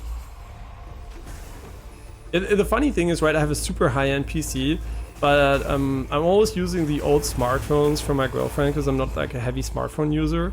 So I have a like LG G6 or 7, I actually don't know which number. It's on the back, but I forgot. But an older device, right? And she always has like the newer one. And for PCs, it's the inverse. She always gets my quote-unquote old PCs. So she's on a 3090 PC, and I'm on the 4090 PC. And it's kind of funny, right? She's like a more heavy smartphone user than me. Yeah, so it's kind of balanced out in a way. It's not because I actually don't have money for a new device. I just hate wasting. You know, I hate wasting a good device. I mean, obviously I could sell it or whatever, but it's functional. It's, you know, it's not broken. It's not too slow for the most part. Yeah, just like reusing stuff that still works. I hate hoarding stuff I don't need, but I like keeping stuff that still does its job well enough. Yeah, obviously we're way too strong for this section, so it's kind of mega easy, but that's fine. We didn't fuck up the lanterns. We would see that in the bottom left.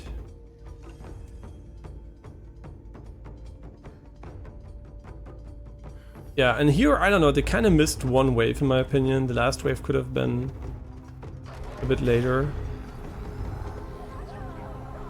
Okay, and she's gonna reach it too, which is nice. What are these two? Oh, the positioning. Ah, I get it. Okay, let's just speed this one up.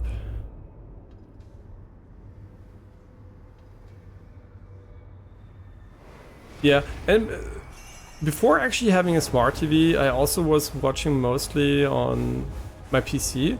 But since I have a smart TV, sometimes I just watch streams on the smart TV, and I'm like at the mercy of the UI.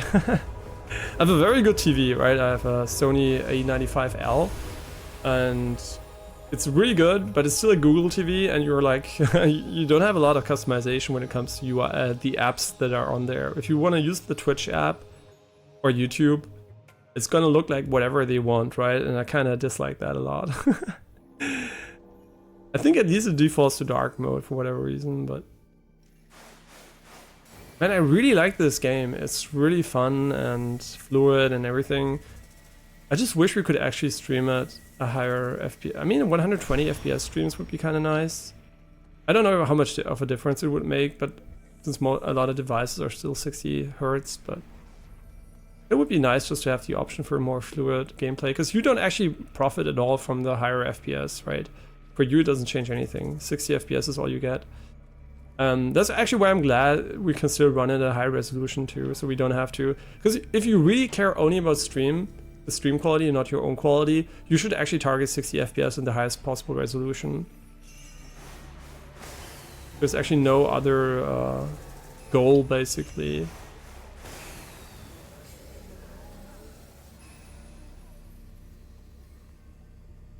But did we do it all the way? No, we didn't. Don't. I just should not light a lantern.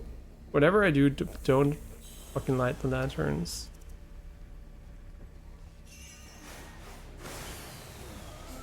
Yeah, I'm really worried about my autopilot just kicking in, clicking buttons.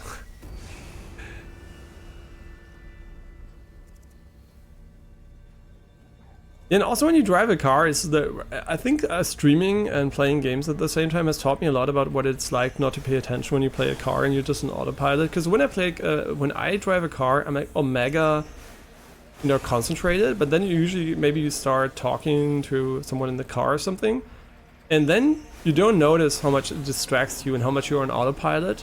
And this is basically when you stream and you play a game, you really notice it, because after a while you're like, what the fuck happened actually in the last 5 minutes? What did I do, right? And that's really interesting that this actually works in such a way. And when you drive a car, you actually don't notice how distracted you are usually, unless you have an accident or something. I guess then you would probably notice it. Oh, I fucked up big time. Okay, but this is fine. This is fine. I'm pretty sure we can salvage this by playing immaculately here and positioning our units like copium. Oh god. I hope they're fast, because otherwise this is gonna be pretty annoying. Are they there? No, shit. The good news is we can just kill them while they're about. He's like buffing them. Yeah, I really didn't pay attention. Good old autopilot. Yeah, thank god our build is quite efficient. Nice.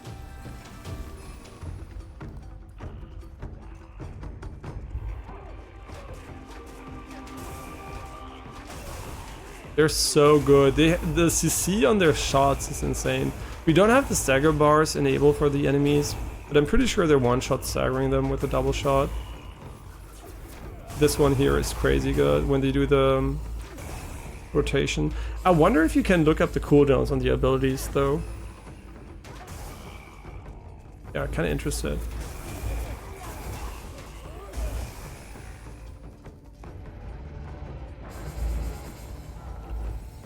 Yeah, that's what you're talking about. There are two reasons why accidents happen often on the everyday routes you take when driving. The two reasons are, for one, obviously you're spending more time on them, so it's more likely actually for them just to have an accident, because you're spending like 90% maybe of your driving on them or something.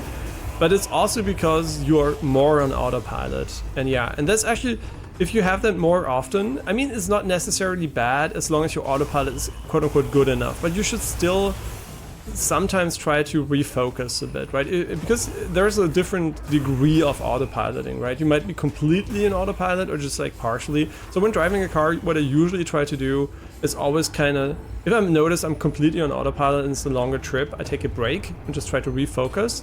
But I also always try to be very mindful, just because, I don't know, I try to treat driving as the main activity and not the podcast or the music or the I don't know, dialogue, like the conversation I'm having with people in the car. I'm not going to try to keep that as the main thing, so I'm really forcing myself, I guess. But the good news is, for me, the good news is basically, it comes naturally to me. I'm like super focused on one thing, usually, and my brain is quite good at focusing on the important stuff. So for example, since the game is not very challenging at the moment, I can do whatever the fuck I want, right? But as soon as the game would become challenging, my brain would start to hyper-focus on the game instead. So I kind of, in the car basically is quote-unquote dangerous for me in my brain. It's like, oh my god, I'm in a car, right? I'm not scared or anything, but I know it's important.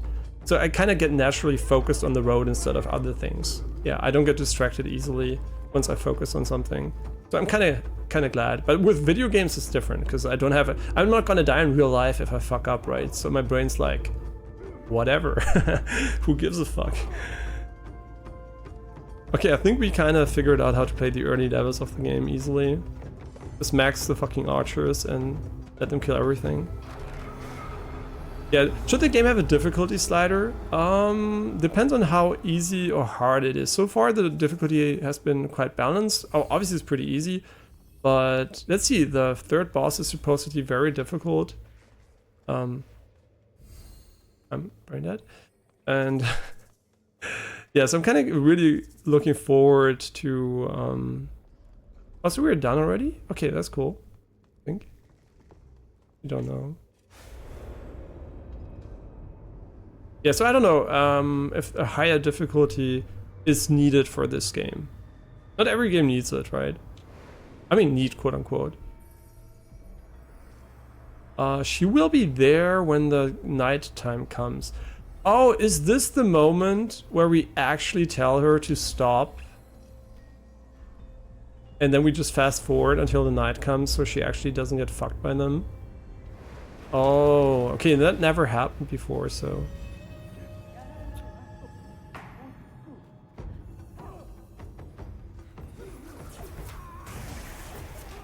Yeah, we're gonna wait for the big guy to come and buff. Actually, I don't think we need to do anything here, but press Y 2 times during the night. Obviously that is a result of the difficulty being a bit low, right? Because if the enemies had more HP or something, I can't even tank for them because I have regen. So I can just stand here and tank. I guess I need to go further so they have light. Yeah, so I don't think I need to do anything here. But... yeah, I mean, I guess there should be higher difficulty then, right? If this is basically how you can play the game, this is a bit too easy, obviously. I guess I should stand here so I can do my buff, though. Or maybe not, maybe I should go here for the light.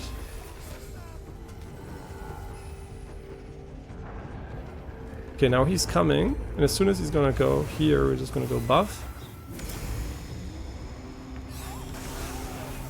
Yeah, we could help, but I want to try to not help. I just want to see how much we actually have to input to beat this level. Yeah, I think my assumption that I have to press Y... I don't even know if I had to press Y. Probably I did, though, because I think they are getting significantly buffed. As far as I remember, this is like... what is it? It's like attack power, movement speed. Okay, yeah, so attack power too. Yeah, this obviously upgraded the troops efficiently, I guess, for this to work like that. But yeah, that's what I mean. I usually, games that don't have difficulty settings and are like targeted at average people usually tend to be too easy for me, but not in a way that I don't enjoy them. But it just like can happen that you like make it mega easy. So now we don't have the buff. Let's see, can we kill him without the buff? It's gonna be really interesting. And the buff is ready pretty soon, though. Okay, now we can buff. He's already dead, though, so... or is he? No, he has a lot of HP left.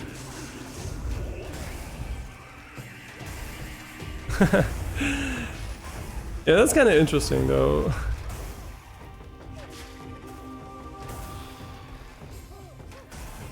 And it's also interesting that the objectives are mutually exclusive, so you have to redo the level at least 3 times to beat them. And I mean not at least 2 times, because you could beat it on the first time, doing all lanterns, which we kind of messed up probably.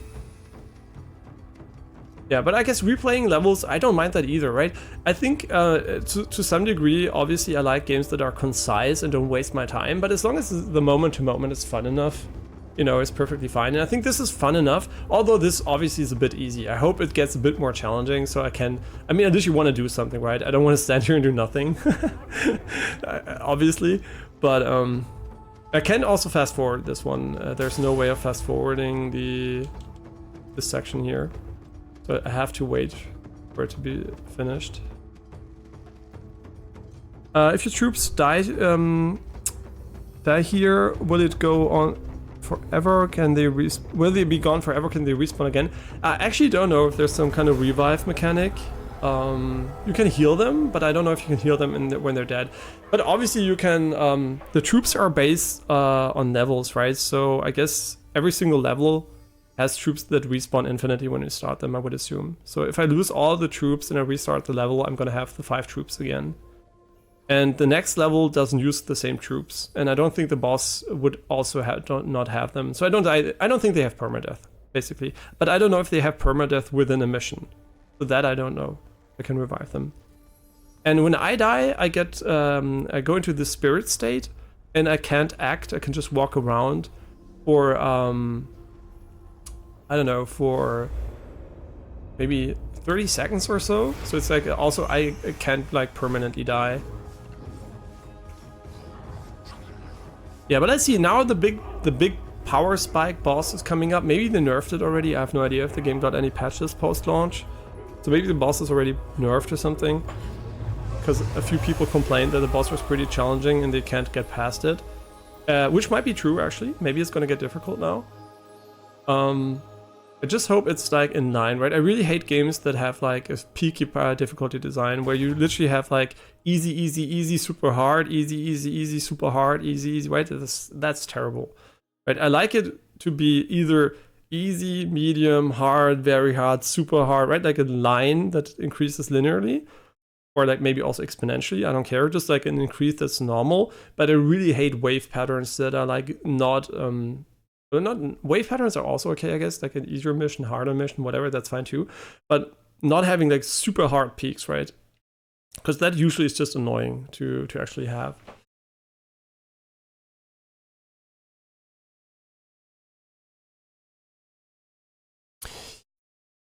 Okay, so we got all 3 of them now. What are we gonna get for this one? 10 Musubi, which will make the game easier. No, that's true. I could make it harder artificially. And one of the reasons why I like difficulty settings, it's basically obviously making the game quote-unquote artificially more difficult.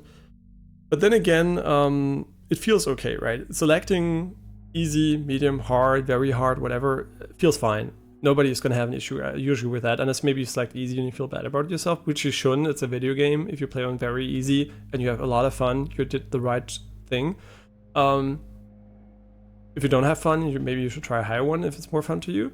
But the thing is, I don't like to artificially restrict myself too much in-game, because that requires knowledge about the game, and it also feels bad, right? You get an upgrade and you don't use it.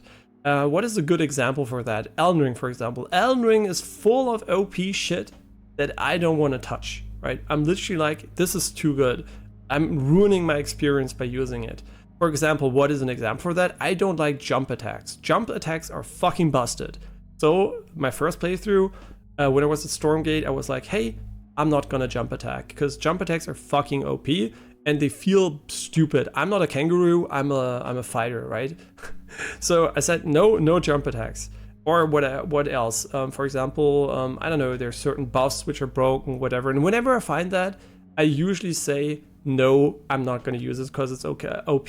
But if a game has a low difficulty and everything in the game gives you as a reward is too good, then it kind of becomes a difficulty problem in my opinion, because you're not going to force yourself to make it artificially hard. That feels bad, right? I could unequip all the upgrades on my archers and the game would be way more challenging, but would it be way more fun? It would feel kind of, artificially difficult. And so I don't like that. So I could make it harder, obviously. I could also blindfold myself and only play by sound or whatever, right? So where do I draw the line? I usually draw the line at the difficulty selection and like few OP things in game that I'm not going to use.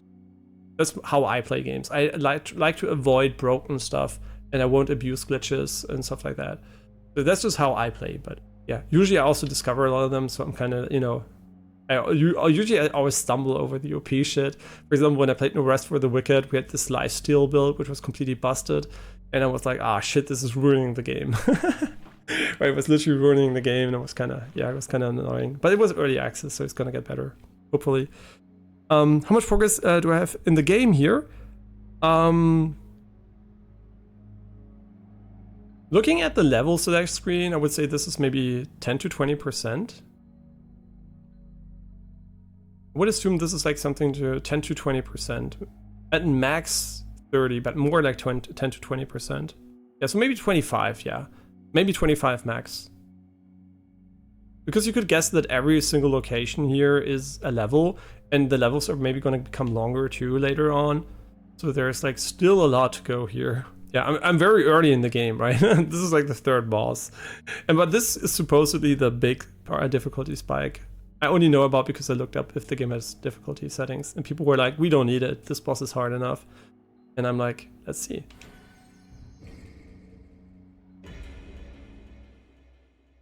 Well, for me, I like to abuse all OP stuff or bugs because it feels good. Like I said, when I was a child too, I really loved cheating in games, in single player games. But not because I found them too difficult, but because I found it funny. Like using Ghost and Unreal and going through walls and seeing how the level is designed and everything. Using you know, cheats in Age of Empires to summon cars and Flying Dutchman, like the Flying Dutchman with the flying ship and stuff like that. It just was funny, right? But then at some point I kind of pivoted to noticing that I just like challenges in games too, and that I don't want to abuse obviously broken things anymore. It kind of changed, right? I don't know. When I was younger, I literally liked cheating in single player games. But the older I got, the less interested I got actually in cheating, because it was more like an experimental phase, right? Even though, I mean, I didn't cheat always, right? I cheated sometimes just to try it out and have fun. Maybe I played 90% without cheats, 10% with cheats, but not during a playthrough, but just like experimental. And I played a lot of RTS too, so it was like more of a... Actually, I didn't like the campaigns so much, which is interesting. When playing... That's actually really interesting. When playing RTS... I liked the skirmish mode where you play a single map instead of a campaign way more, and that's basically like a roguelite, right? Like the randomness of the map generation, Age of Empires, and the spawns and whatever. I really loved that already as a kid. It was kind of interesting that it was like the first sort of roguelite I played back then. I didn't play the original Rogue, so yeah. But it's kind of interesting, and cheating and abusing OP stuff basically fell out of you know, interest for me over time. Unless I really want to do it for fun, right? Just trying it out. But then I'm not going to commit to it, because some games it's not as bad. But for example, if you're doing an Elden Ring, I think like if in Elden Ring you're OP, it's just like for me personally, obviously, it's fine if you have fun with it. Obviously, also obviously, it kind of just ruins the immersion, right? It's just like the point of the game. If Elden Ring is easy, it's just literally just like you do nothing in the game. If you one-shot a boss, the boss could as well not exist, right? It's like there's no gameplay if it's easy. If Souls games are easy, it's literally such a stupid game. But if you have fun just one-shotting bosses over and over again and you never want to fight them normally, that's fine too, right? But it's just like not my cup of tea, because I think Souls games kind of live from a moderate challenge at least. Okay, so what am I doing here, and why can't I make you guys archers? What the fuck is your problem? Oh, because I didn't select you. Kind of one-tricking this one. Oh, we didn't even upgrade. Oh no, we forgot about that. Actually, we should go back first stage. I'm sorry. Oh my god, I'm so fucking distracted. Did we go back into the base? Actually, didn't we start the boss? I don't know, but we should go in the base first. My bad. And you kind of know it's wrong, but it feels so good. No, it's not wrong, right? Cheating, using cheat engine and whatnot. If you have more fun doing that, it's not wrong, right? You're not hurting anyone. You know, you're not hurting anyone unless you would have had more fun not doing it than you're hurting yourself. But even that is like, no, it's like not a big deal because it's not like you're not putting a knife in your stomach or whatever, right? So it's not a big deal. And you don't like cheating in general, but found a bug, I'll definitely abuse it. I mean, you know, there's a point to discovering something that's OP and then saying, oh my god, I found something so broken and a trivialized or otherwise pretty challenging game. I think there might be this, you know, achievement feeling that you're just like feeling, hey, I achieved this for myself. What are you doing? Oh, the snake! I'm not interacting with the building for whatever reason. Oh, they're all busy. Well then, fuck me, I guess. Yeah. So I guess like you know, you discovered something and you want to use it because you're like, yeah, I earned it, right? I found this one. I found the skip. I found the glitch. I found the OP build. And that's why what I mean, why I think a difficulty selection feels better, because if you find something OP in the game, it's hard to let go of your discovery. You have a survival advantage, right? Your body that's built for evolution, for surviving via evolution, is like, hey, you found the win button. Fucking use it, right? So that's why games shouldn't dangle the win button too much in your face usually, because people that usually don't want to cheat will probably cheat when they find something very useful in a game that's kind of challenging, because their brain's going to be like, this is good, you just solved the problem, right? And yeah, that's why, I mean, for me it's really hard to you know, to cripple myself in a game. Even though I know this game's getting easy because I'm upgrading, I'm still upgrading. Why? Because my brain is built that way, right? I can't change myself. I'm literally, quote unquote, making it easier. I'm literally making it easier for me, even though I know it's already easy, right? So that's why, I mean, game balance is important to actually maximize the amount of people that will not be led into a complete OP direction and trivialize the game. And maybe a bit more challenge can be more engaging for some people. If you like it super easy, obviously there should always be an easy option, especially if you like, it's also inclusivity, right? Because if there's something that's someone that's handicapped, it can maybe do fast inputs, can hold buttons, whatever. I think like having accessibility options like, you know, God mode or whatever is perfectly fine, right? If someone can't enjoy the game with even the slightest challenge because they can't do the inputs, God mode is perfect. If they just want to see the story, they just want to see what the game is like, right? So yeah, I think that auto driving in Forza, whatever, these are amazing things, right? And I'm really glad they're there. So yeah, cheats are definitely also an accessibility option. That's why I don't like them being paywalled. If you paywall cheats, you're literally paywalling accessibility, in my opinion. There's one boss in Elden Ring that bugs when you're standing at the end of the wall and save it, then load it back in. So if you do a quit out, it's kind of jump through the cliff and died. Yeah, you can actually, there are a lot of very I mean, obviously a lot of people play these games and From Software's engine is not perfect. It's like very scuffed. And obviously a lot of people will find various glitches and defects in From Software games. So if you watch like no-hit runs and whatever that are not glitchless, you will find a fuck ton of abuse. Like you could literally just watch Distortion 2 speedrun of Elden Ring when it came out, right? I was live there in his chat when he did the what was it, sub 6, sub 5, I don't know. First time where they literally just deloaded the boss arena, so the boss just fell down into out of screen space basically and just died because yeah, that's how the game basically works. And yeah, that was so crazy when they did like the zips and everything. And yeah, that's just like crazy what types of bugs you can abuse if you want to. That's why I kind of like glitchless and glitched speedruns, because there is a point where speedruns can become so easy, even in challenging games, if you abuse glitches, right? They can just become boring. And I think Distortion 2 also has a speedrunning challenge going at the moment. And one of the things he kind of doesn't like is that one of the bosses they can basically kill before the boss does anything, because it's they're so OP, and he would have definitely altered the rule set if he would have known, because he does want the run to be a bit challenging. Because if it's too easy, it just becomes grindy, right? If everyone can do it, the difference between the best and the worst player becomes maybe more prone to RNG or something, right? If the skill is not the most important factor about RNG, then speedrunning becomes kind of more about grinding and getting lucky, and that's kind of boring in my opinion. There's always RNG and luck, obviously, but I think a good speedrun has skill first, luck and RNG second. Or no-hit run or whatever. But I will take a 5-minute break here, because I need to go to the toilet. I'll see you in 5 minutes.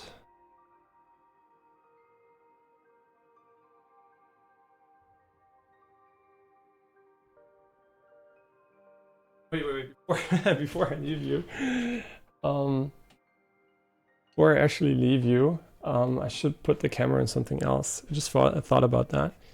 We have a game that's actually really good at as a screensaver, so let's actually use this knowledge here and give her. Here we go. And enjoy her a bit. Can I remove the... you can't remove the icons. That's unfortunate. Okay, I'll see you in 5 minutes.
Okay, I'm back. Well, partially.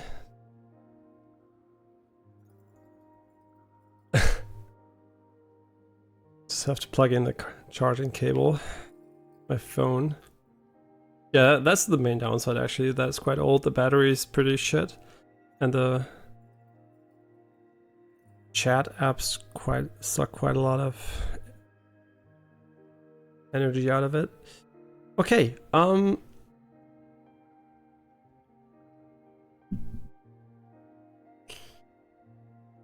it's also, by the way, one of the things, right, since these days I have such good hardware and everything, technology has advanced so significantly. And when I think back, you know, how I played on my Game Boy Pocket on this 2D small screen, black and white, I mean 30 to 60 FPS depending on the game. And, you know, I had so much fun, and I'm just, you know, it's just like, I think it's so much more about mentality often when you play games or do things in life. It's not really about what you have in front of you, it's your subjective, you know, perception. And you can enjoy things way more if you just realize that's the case. Nothing in life is perfect, nothing in life, right, is like set in stone how you feel about it. And you can just make the best out of it. And that's how I approach, you know, almost everything in life. And it sometimes takes a lot of time to actually realize and really, you know, internalize that way of thinking. And also appreciating the progress, obviously, right? Just thinking about how cool it actually is, what we can do these days. Yeah. Okay, we wanted to upgrade him. So I think the plan. More range, more HP, and here we can get nothing because we don't have the upgrades. Well, we're gonna do nothing because we don't need melee units. I hope. If we need them, we can go back and upgrade them.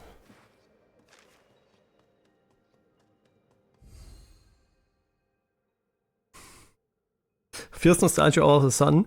The reason why I thought about it was literally because I was on the toilet and I was thinking back what I always did when I was in southern France, because we have a house in southern France and we didn't have like a lot of technology there. So the main gaming stuff I had at the start, at least later we had a little TV or something, was like my Game Boy. And I thought like how I read the booklets of PC games I bought there that I planned on playing after the summer vacation was over. So I read these booklets, you know, like the manual guides that don't even exist these days anymore, because there's usually, you don't even buy the physical copies anymore. Then even if you do, they usually have a link to some web page or something.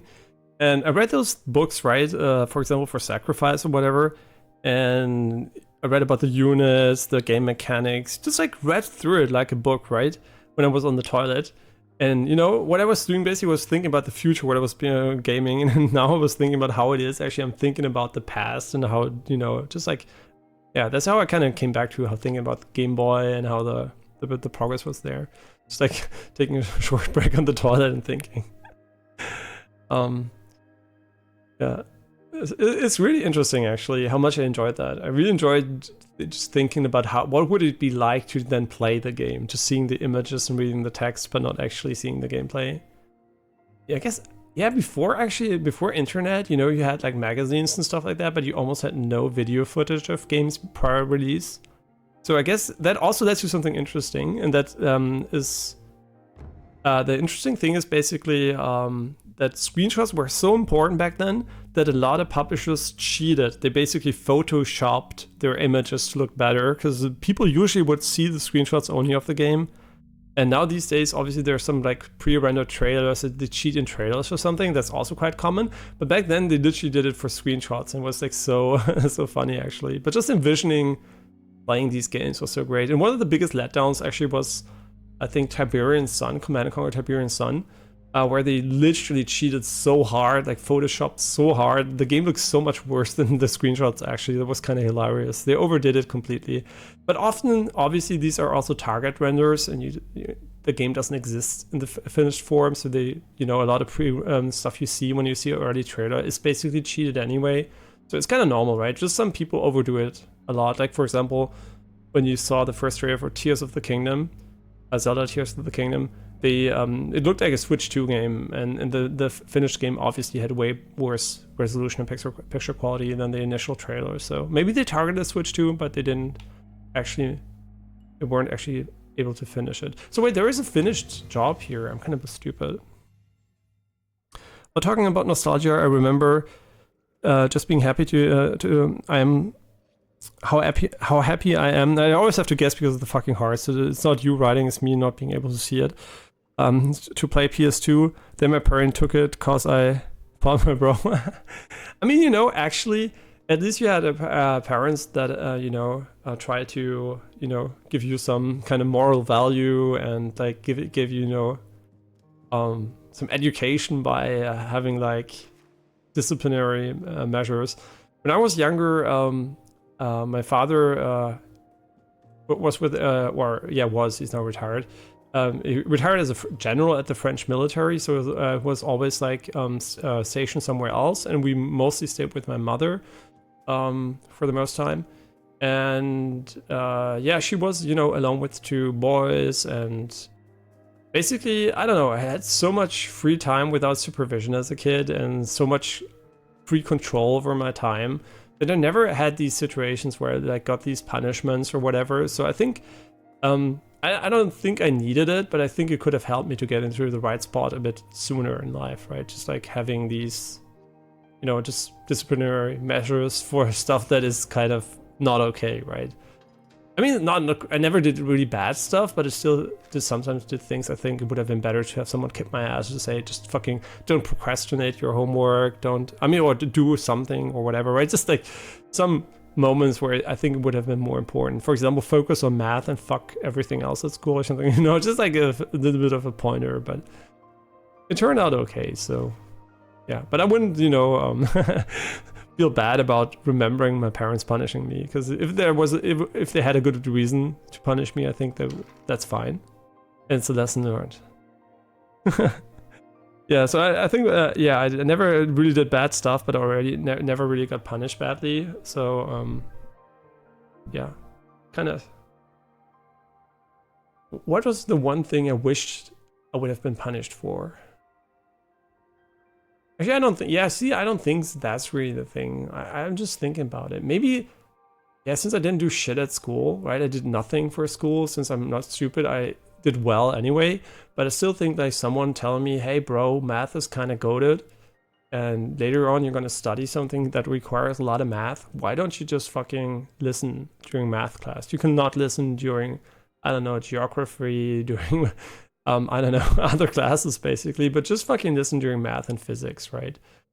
I wish someone had told me that, but then again, it doesn't really matter. It just was a few extra hours than later during studying, but so it was something where I think that's the one thing I would have liked. Maybe more, you know, focus on an efficient education, maybe even putting me in a fast track, whatever. Just not waste. But I had a great youth, right? It was really cool, but just from like a education perspective, I think it could have been better. But that's the only thing. And I don't think my parents were in a position to push this. Anyway, so which one is finished? Is it the red ones? Oh yeah, it's the red ones. Yeah, they're just a few small things, you know, you don't notice when you're young, and later on it's going to cost you a bit more effort than when you were younger. I mean, one of the things is obviously learning languages, which I think is, if you have the opportunity to let your child watch, you know, children love watching videos. They don't give a fuck what language they're in. And once your child can read, I think it's super important to actually also give them access to videos in English, for example, or a language that's really relevant at the time. I mean, I guess at the moment would be like Chinese and English, or maybe Spanish, depending on where you are. That's maybe not the main language that your children are speaking. And I think doing that as soon as they can read is so valuable, because they're going to learn it just by doing it, right? So easily. And later on, you're going to struggle so hard learning languages compared to when you're a child. So yeah, these are the important things. Just getting the right habits ingrained in your brain when you're young to make life more seamless, right? That's, I think, it's super important. And I guess the most valuable thing you can actually give your child, beyond obviously the important stuff like food, shelter, love, and support, right? But yeah. Okay, so we have villagers now that we can use for random shit here. And we had one we needed 3 for up here. See, I'm on autopilot. I'm not doing anything. That's why I'm just walking around doing nothing, because I'm not good at this game. So I'm just like, my autopilot is bad. Why is the order 1, 2, 3?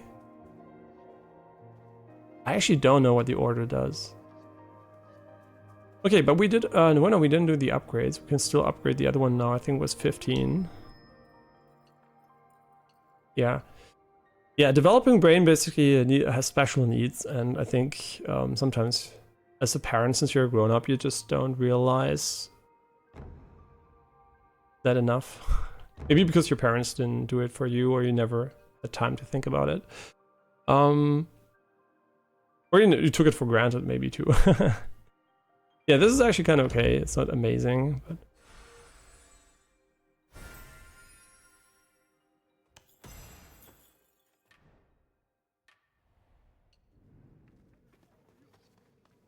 It's the same thing when I see, you know, young people, especially like the people that look stuff up online, and they're like, hey, you know, I need a, you know, a lift up, I need, you know, makeup, I need these things and that. You're fighting a losing battle, right? The real battle you're fighting is not your beauty and how you look. You're fighting age, and you're gonna lose at the moment. There's no way you're gonna. There's no way at the moment you're gonna win the battle against age. So it's just like you're making it worse later on. If you're putting all your things in beauty at the moment when you're young, you're literally just fucking yourself over when you're older. You're gonna get gray hair, you're gonna lose your hair, especially the man. You're gonna get wrinkles and whatnot, right? You're just gonna get older. And that's the thing you can't avoid. And if you can't accept not being pretty when you're young and want to change and be in control of everything, that's really not helpful. It's going to make later on pretty hard on you. So just like, you know, take it as it is. Humans are not meant for eternity, and nobody gives a shit if you wear 10 tons of makeup or just as much as you feel comfortable with. And, you know, and you don't need to, I don't know, get bigger tits, because usually bigger tits are bad for your back anyway. And you also don't need to put like toxic stuff in your body, because health is way more important than beauty. And yeah, you know, this was just like when the older you get, the more you realize how fucking dumb it is when you're young to think about these things as they're important. They're not important. They're just literally a small section of your life.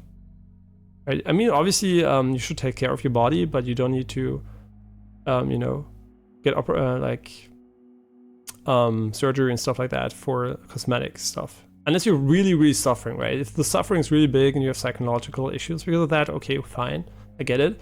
But most people that just like are running, you know, they just have this vision of beauty and perfection, which is not, you know, compatible with the human nature and aging. So the older you get, the more you realize it's a losing battle, and you can just enjoy the ride as much as you can, and everything else doesn't really matter.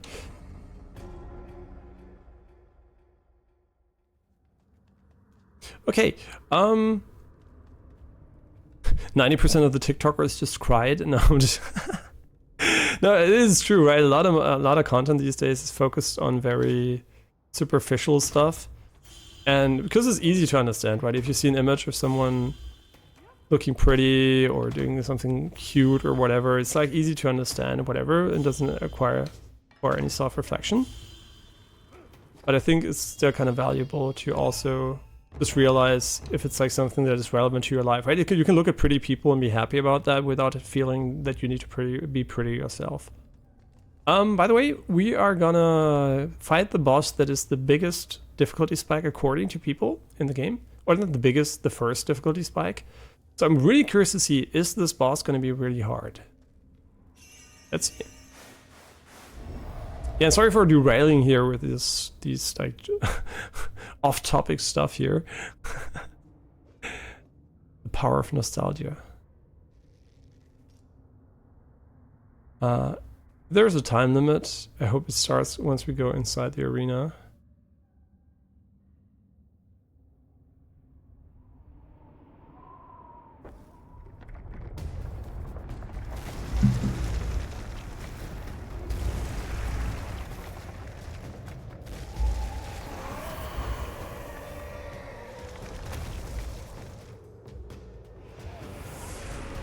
So this boss is supposedly very difficult, right? So let's see.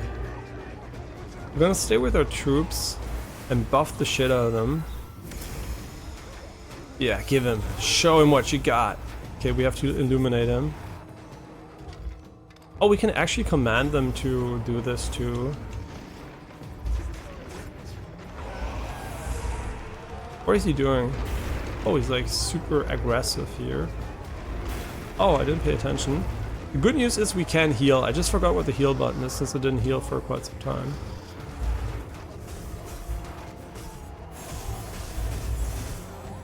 Wait, are they still buffed?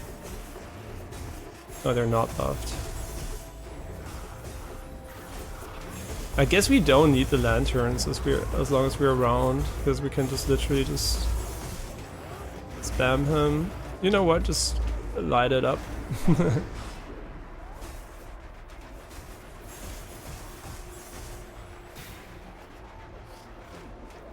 I guess we should, once he's down, we should buff them.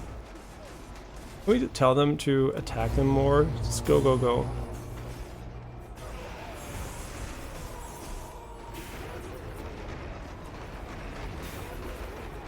He's like being really annoying.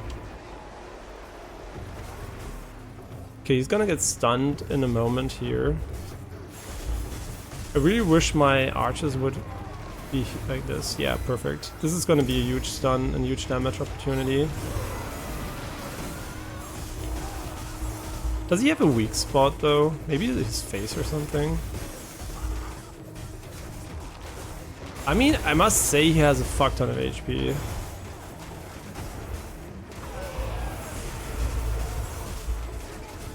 Oh, there's like this weird thing on him.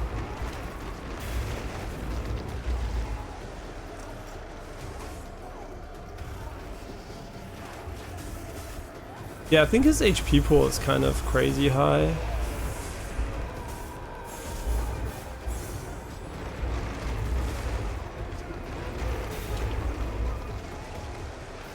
Do we want to heal these guys or do we want to heal ourselves?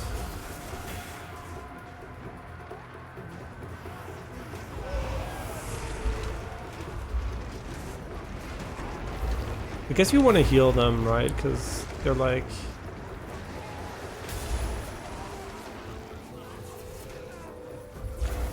Oh, this wasn't good. I think we missed one. So now we can heal them. How much does it cost? It costs 1 per... Wait, why can't I select the other guy? This is quite expensive to heal them.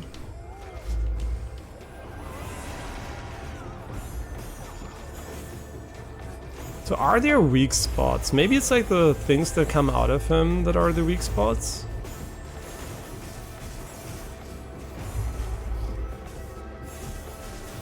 Yeah, we should have taken the tank here though. Oh, Yoshiro is being attacked. Yeah, I mean, I don't have a tank, so I can't actually talk about that. Oh, she's dying. So how do we protect her? Okay, so she's dead. May she rest in peace. Okay, I should have put 1 snare guy in there.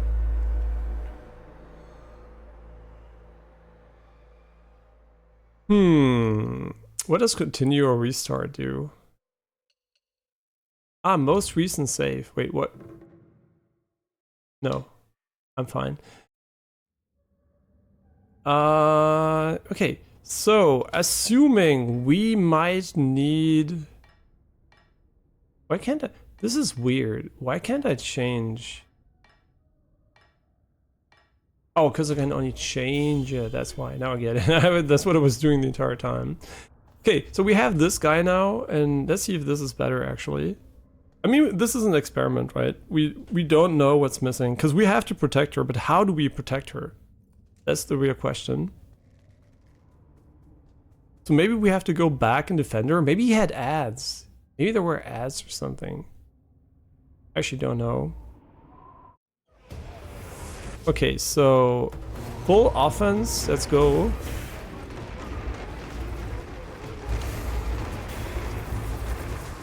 What a great start on my end here.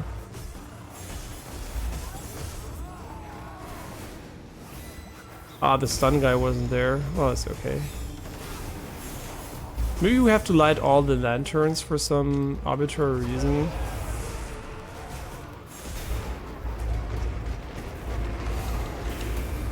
Yeah, how would I dodge him though? Because he doesn't seem to be very dodgeable. Maybe we have to guard. This is a very good start.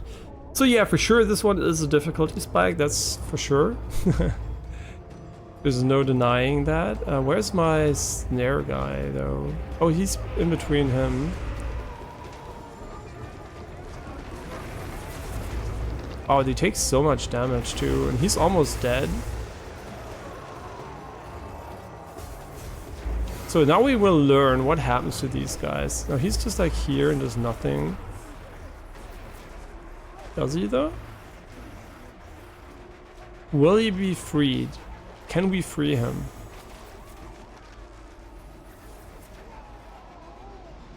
You know what? I have the feeling...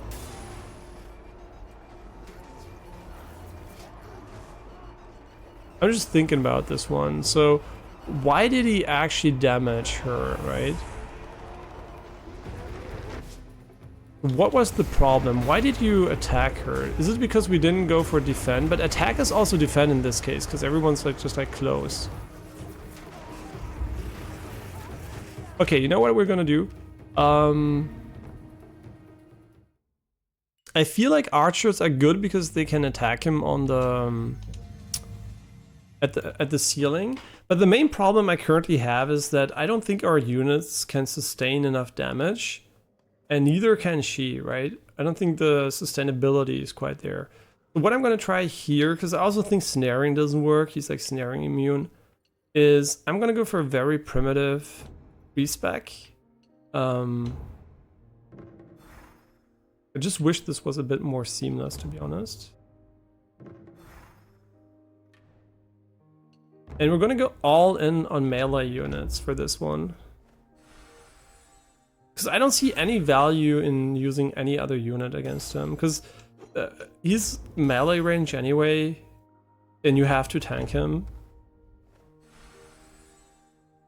The only value I really see is like maybe them just stun locking him or something.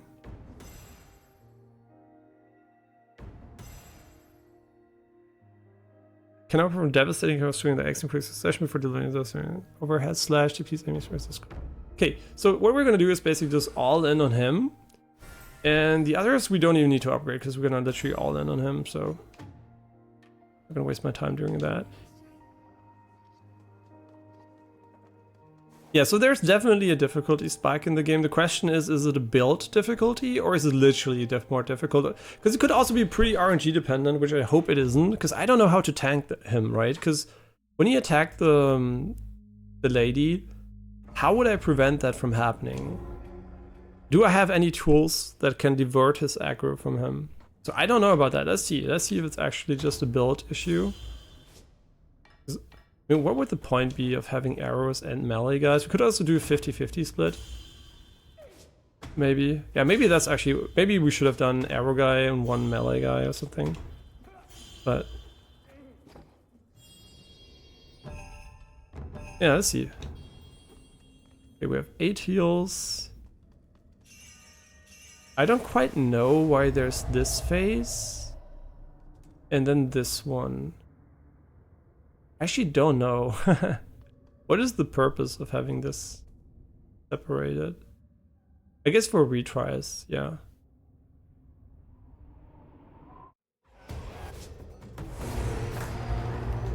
Okay, let's just go fucking slam the shit out of him. Okay, am I safe in the middle? I don't know. Let's see, how much stun can they do?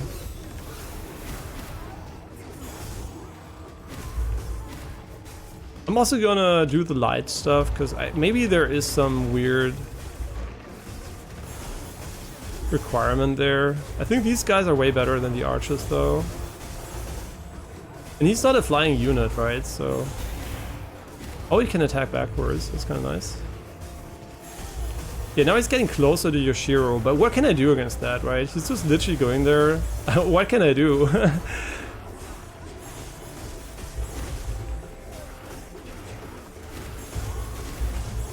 Okay, now we're gonna stun him in a moment here. Yeah, I guess I don't know when we should have done the... yeah, now we can't do anything, right? Because he's on the ceiling, which is where the archers are actually better. Yeah, now he's stunned.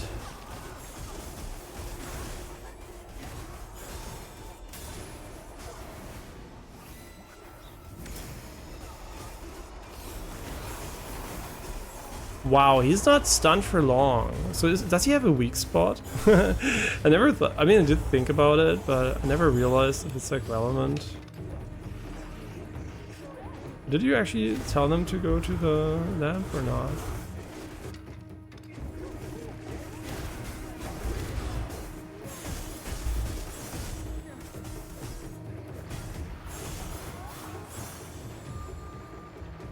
How much HP do these guys have? They have a fuck ton of HP.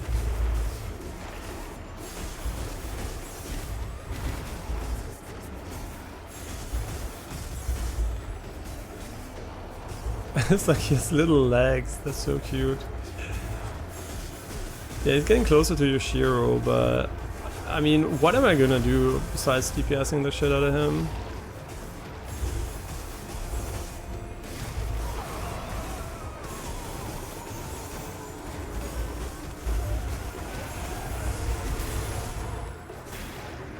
Oh, they're like small things coming out of him. I guess these we have to kill to prevent her from taking damage. It's gonna be stunned right here in a moment.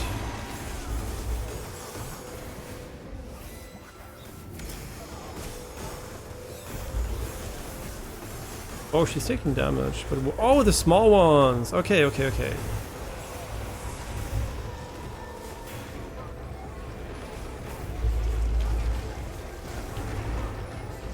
Okay, so we just have to defend her from the small guys. No idea if the big guy can damage her too.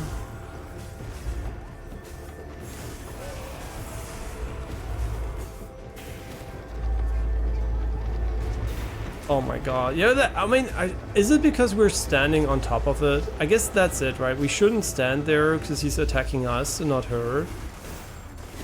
And now he's gonna spawn ads. I think these things here are his ad spawning mechanics. Maybe they are, I actually don't know.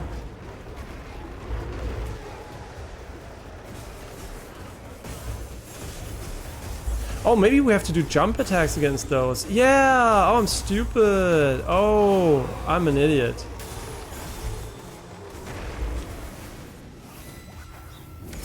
Yeah, these are jump attackable.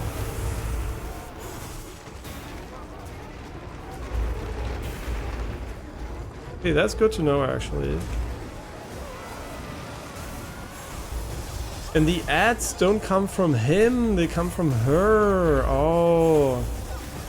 They come from somewhere else, I mean. Come for her, but not from her.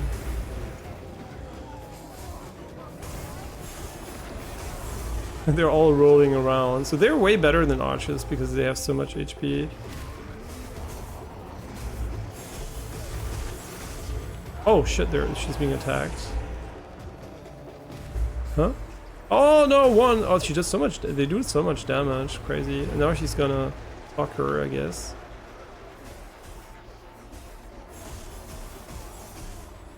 Is it only regeneration based on attacks, or is it actually based on time only? I actually don't know. This should be an easy one. If the ads don't kill her. Oh no, he's just running over her. It's hilarious. No, the fucking bitch went over. Okay, but I think the jump attacks is the solution here. Okay, I think actually having two archers is not gonna help really because they're just gonna die, right? So, yeah, I think this is we have the strategy. Just like don't let her get fucked by get her killed by ads. And no, I don't want to rebuild. I think this is perfectly fine. Oh no, wait. Maybe he's super weak against the Super Guard Flame. Wings? Oh yeah, this is the TP backwards. No, maybe this is OP as fuck and stun knocks him. Yeah, I should have actually checked this one. I'm an idiot. Yeah, let's see, maybe this helps. Yeah, I think they're way better than archers because they can just tank him. Which is kind of weird. Weird design, right? They just have to face tank him. Yeah, and the ads are the reason she dies so fast, so we just have to be a bit more careful.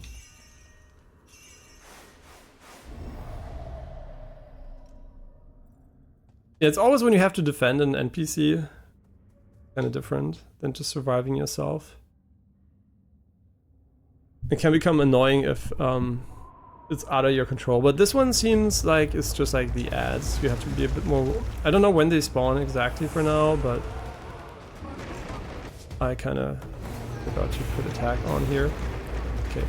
As soon as he stops, we're gonna fucking shit on him.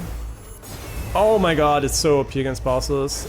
Yeah, it's fucking busted. Okay, never mind, man. This is actually what we need to do. Okay, yeah, it's just like this ability is so much better against bosses.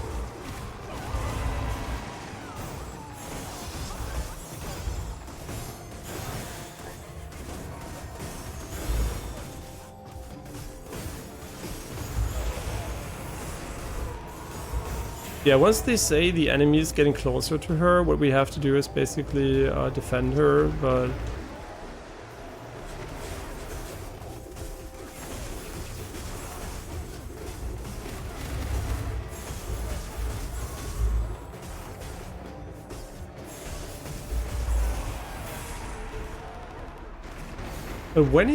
when are the ads gonna spawn? That's what I'm like curious about.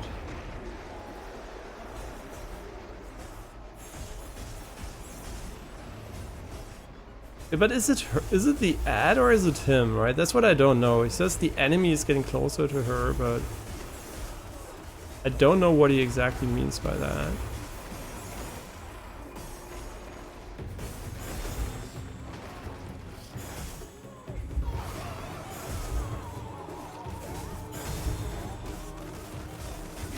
Okay, now he spawned the ads. So now we should do the defense strategy. Everyone's gonna fall back to her. And we're gonna destroy the ads. I mean, we have a binary option system, right? Defense or offense. And we never use defense, so that kind of seems like by design they would want you to use defense from time to time. Okay, and now we can go attack him.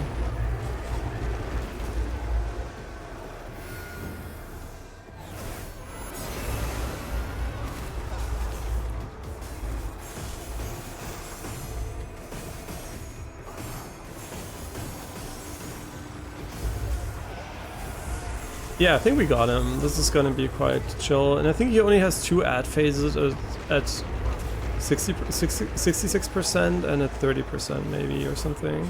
Or is this like time-based? I have no idea.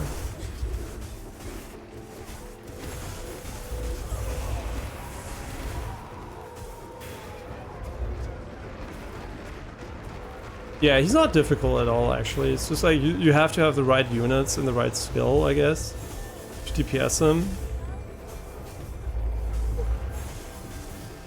But otherwise he's pretty easy. Yeah, just walking is way better than dodging him. Oh wait, the enemy's getting close to her. Defense. Oh no, she's already being attacked. Where is she? Shit. I'm stupid. Oh, she's there. I was just next to her. And when did she get hit? There was nothing next to her. It's kind of interesting how you want to dodge in a way that doesn't really hurt her, right?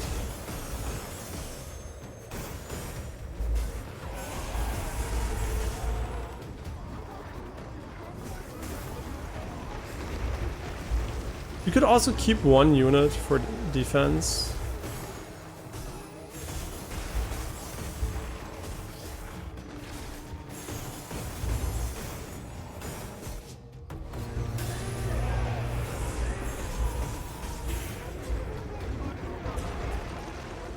If the challenge is not to take damage, or her not to take damage, that's gonna be fucking annoying.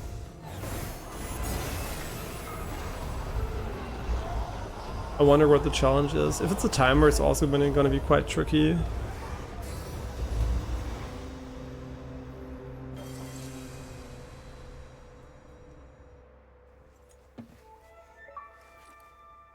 Yeah, not a hard boss actually, just archers are kind of garbage because they die and the other guy too. So it's just like you have to have units that can actually tank his attacks. And if you want to stun him, you definitely want to have the better ability, so... It's already 18 o'clock? Oh my god, the time flies. That's crazy. Jesus Christ. When did the last 2 hours when did the last 2 hours go by? It's crazy. How long have we been live for? 4 hours. Okay, we can still go for a bit more.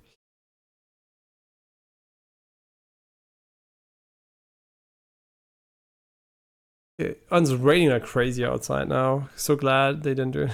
Yeah, and thanks. Let's see what the challenge is. I think that's the ones that's gonna be tricky.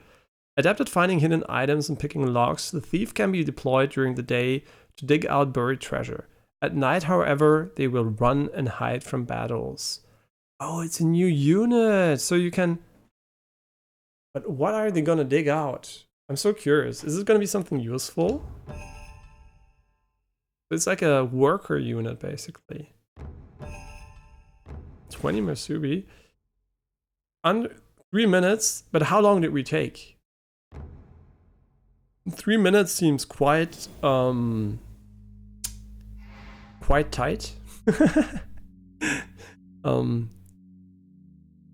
Quite tight. Maybe actually archers is good enough.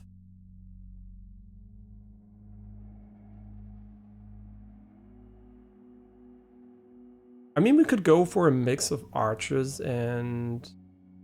How close were we to 3 minutes? It felt way longer than 3 minutes for sure.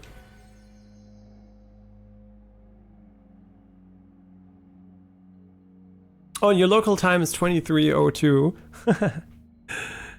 Yeah, it's like 6 p.m. right? If you like are anti-Meridian and post-Meridian. Yeah, it's the equivalent of 6 p.m.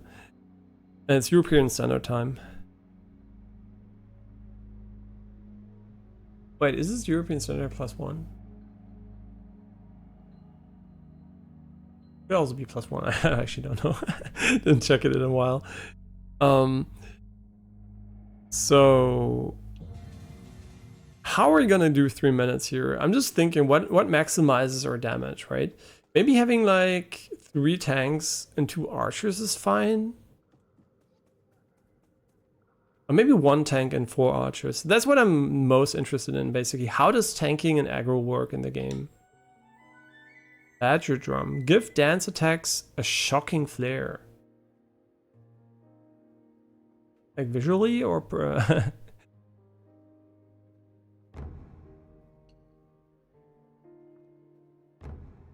I wonder if this is it just different visuals? No way. Is it just visual?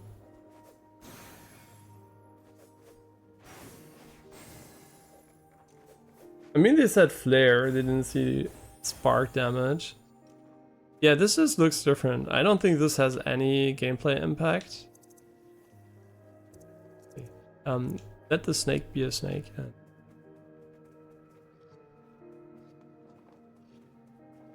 So it might be complete garbage.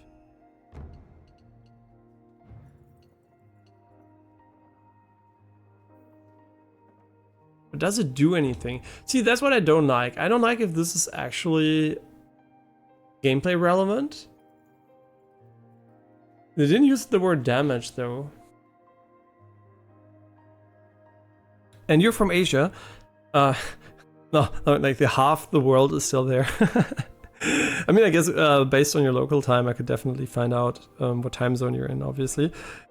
Isn't it usually holy damage or light damage?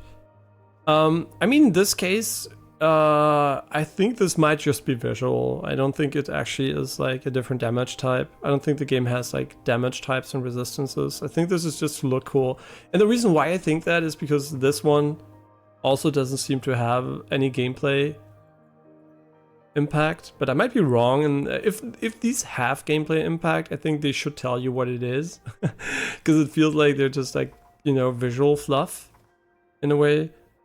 But I might be wrong. And more light is definitely good. I don't think that's a problem. We could also go for more HP for our units, but I think the light is important. And do we want to turn on light too? It just costs time, right? It's about time efficiency here.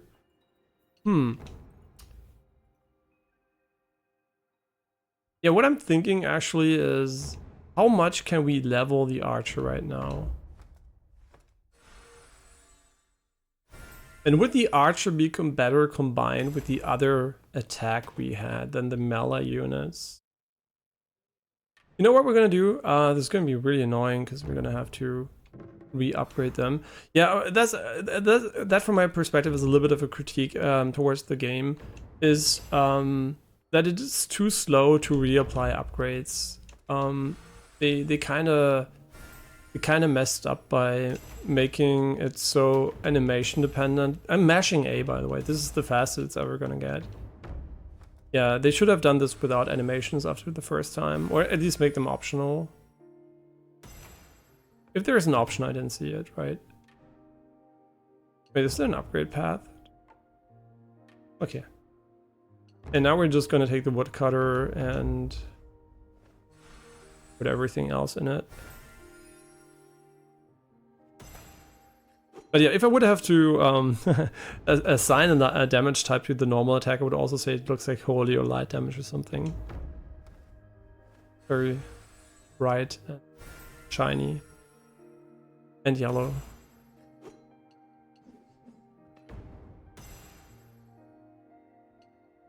Okay, so our tank unit, we're gonna have 1 woodcutter and 4 archers for the next attempt. 3 minutes is very tight though. I don't know how long we took. If we took more than 4 minutes, 3 minutes gonna be maybe also very RNG dependent. I hope not, you know, I hope not. Repair the base. Chicken, we're gonna look at those later. All repairs completed. Oh nice, so we already are done with the space, which makes sense. The demon chime alerts you when so is near defilement. Huh? Wouldn't I notice by taking damage? I don't know what the fuck this shit does, but... Okay, we have 20 more, which we can invest into our woodcutter here. And giving him greatly increased attack power. Obviously, there might be really OP units we don't have yet and that we can use against the boss later on, because we don't have to do the achievement right now. But I kind of want to do it, because so far it has been possible, and I'm just curious to see if we can do it. The thing is with time-based challenges and not like, I guess, normal difficulty-based challenges, is it's a DPS check, right? If you don't have enough DPS, you're never going to be able to beat it within the time frame. So I'm kind of curious to see if they went the DPS check route for any content of the game. So far, they definitely made it possible with the base stuff. Oh, we took 4 minutes and 16. Yo, that's kind of bad. Yeah, I don't see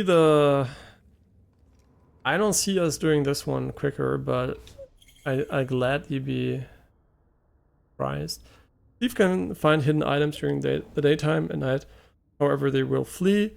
Oh, yeah, that's interesting. They can unearth the baskets. But now the question is there something valuable there, or is it just garbage? Does it actually matter? No, they all transform into the same unit. All their personality is stripped away. My minions. Okay, let's see. Let's see how we're gonna do against the boss within, I guess, the constraints. I mean, we could reposition them here, but oh, the lights are still on right now, right? And where do we stand at the start? I actually don't know if it's worth my time actually doing that. So he starts off doing the weird spinny attack and then he like does nothing. Okay, we hit all of those. We need to hit those, right? It's just about time. There's nothing else here.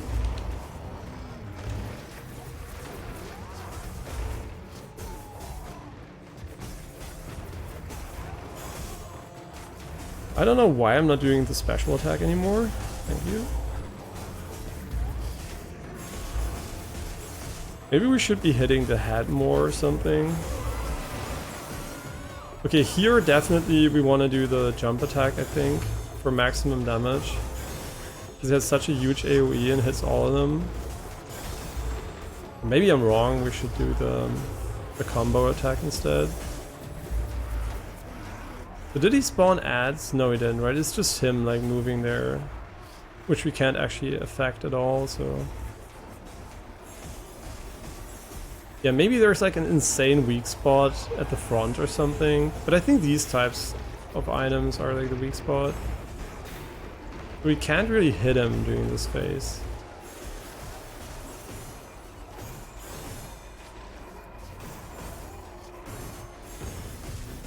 So her HP does not matter. It's just, I mean, unless she dies. So our focus should for sure be on DPSing him. And not dying actually, because if we die, we're not gonna DPS shit.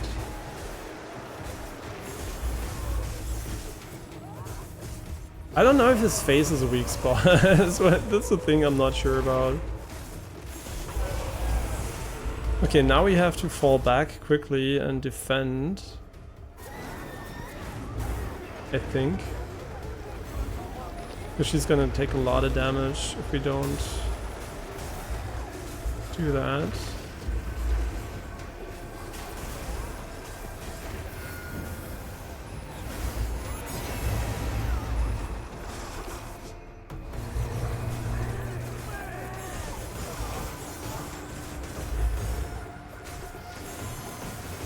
I don't know, man. I feel like my damage is not good enough for this.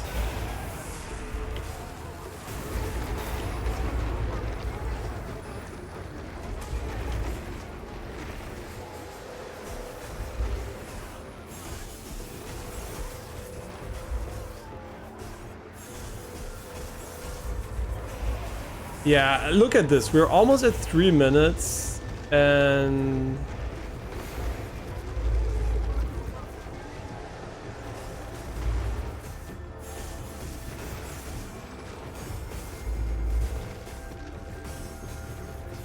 How do you do this in 3 minutes, though?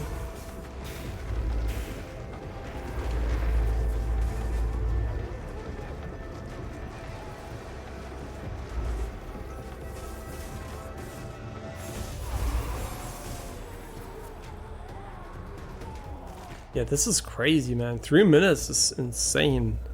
Like, how would you do this in 3 minutes? Maybe actually I mean, okay, yeah, sure. In the future, we're gonna have 3 of these buffs. So maybe if they all have independent cooldowns, we could do like 3 of these attacks, I guess. But would I design a game that has a challenge that you can only do later and not tell the player? Because like it's a DPS check, right? It's like I can't do more damage than I can do, right? It's not like I can literally increase my stats or something at the moment. Maybe later on, I have no idea. I literally don't know if the problem is that's elsewhere. I literally don't know. But this could actually be something that is maybe possible, but looks very, very difficult with our current build.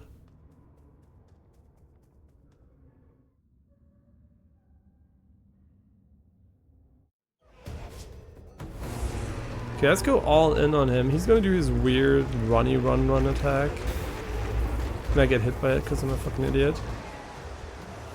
Okay, now we're gonna go for the buff. I missed my melee unit, but that's fine.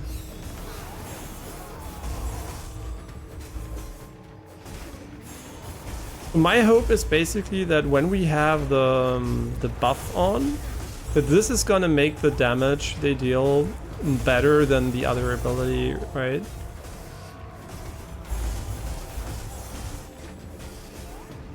They don't deal any damage, but that's because his weak spots are not exposed, so...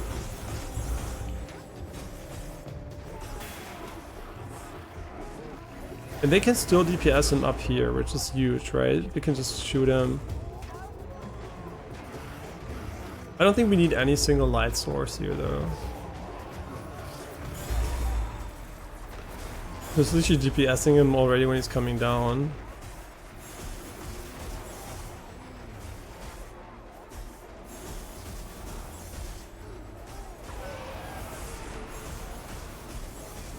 I don't know, this doesn't feel like the run, honestly.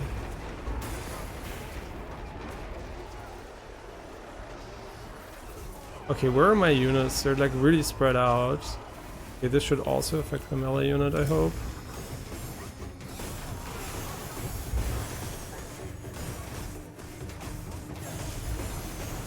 I don't know, he doesn't take enough damage, honestly. We're not even close to doing significant damage to him.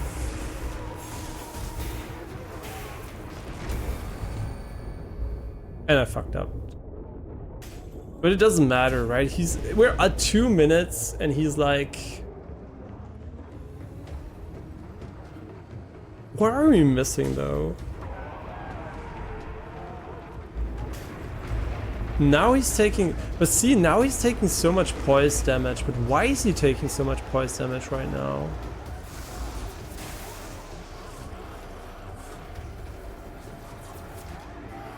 I'm just looking, right? I mean, obviously this run's cursed and we're not gonna be winning this one. But... And also it's RNG if he's gonna kill our archers or not.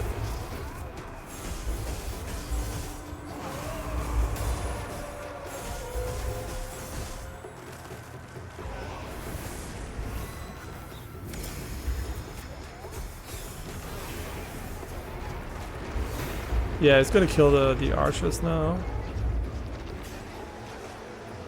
Huh. And that's 3 minutes. And she died because we didn't defend her. Yeah, I'm just thinking, right? The 4 minutes. Okay, we did 4 minutes. And I think when we did the 4 minutes, we played quite optimally. So...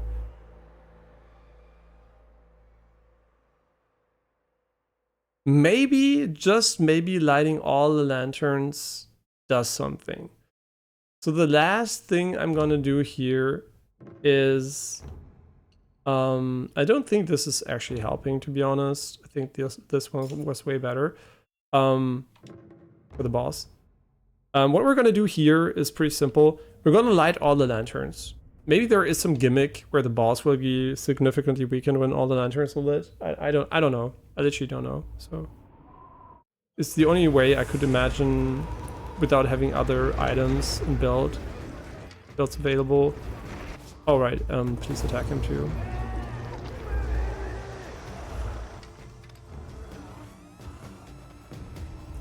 We should have used the ability, but it doesn't matter. It doesn't matter.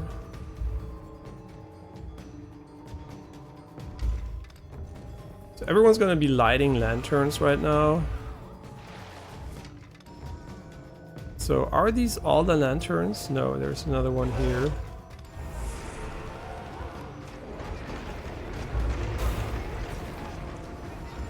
I mean, I don't think it does a difference. It makes a difference, right? But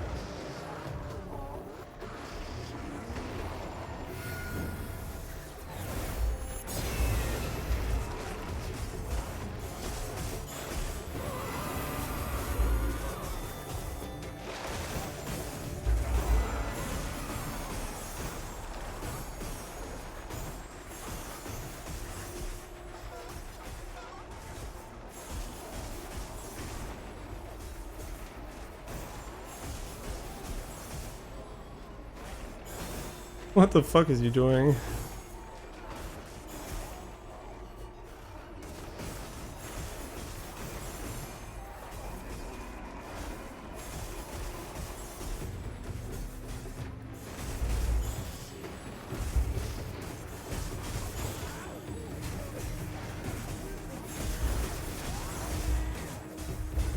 Does it make a difference though?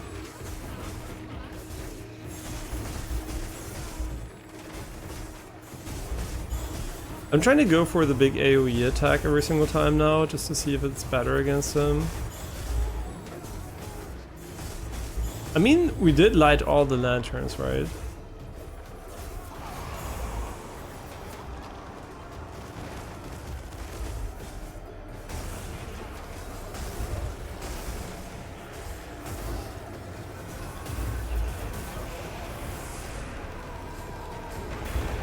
fuck me. Yeah, oh, that was terrible.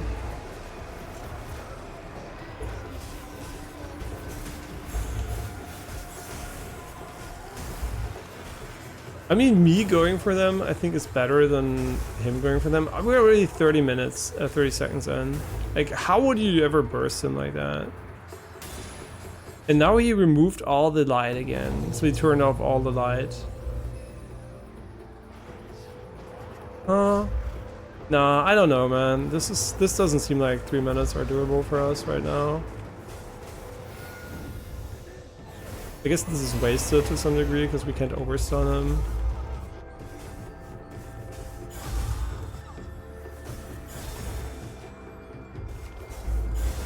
Nah, I don't think this is it. I don't think we have it in us to get 3 minutes on them.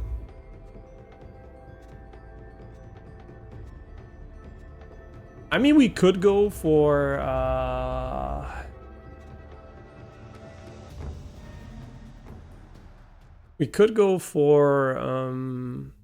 the debuffer. Maybe, yeah, actually maybe the guy that debuffs the defense is really good. And he's just like super broken and it doesn't matter what the other guys do. But he doesn't have a lot of HP, right? He's like super squishy. I mean, it's worth a shot, so we could actually find out if he's actually good or not. So for the future. Yeah, but maybe we just have to have different units and more upgrades. Which is, you know, actually quite reasonable. So what units are we gonna use?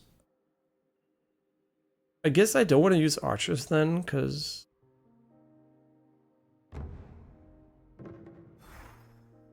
I just wish this was a bit faster so we can easily swap between them. Or can I just go and select the maximum upgrade and it's gonna do all of them at once? Oh, come on, really?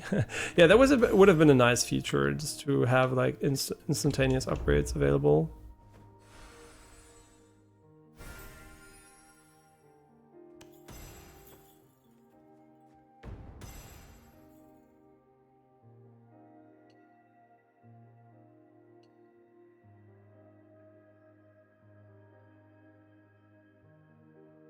Hättest ruhig sagen können, dass du kommst, dieses verpennt aus. Mir hat keiner geschrieben. Ich sehe es nicht. Moment. Moment, ich will mich kurz.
Hey.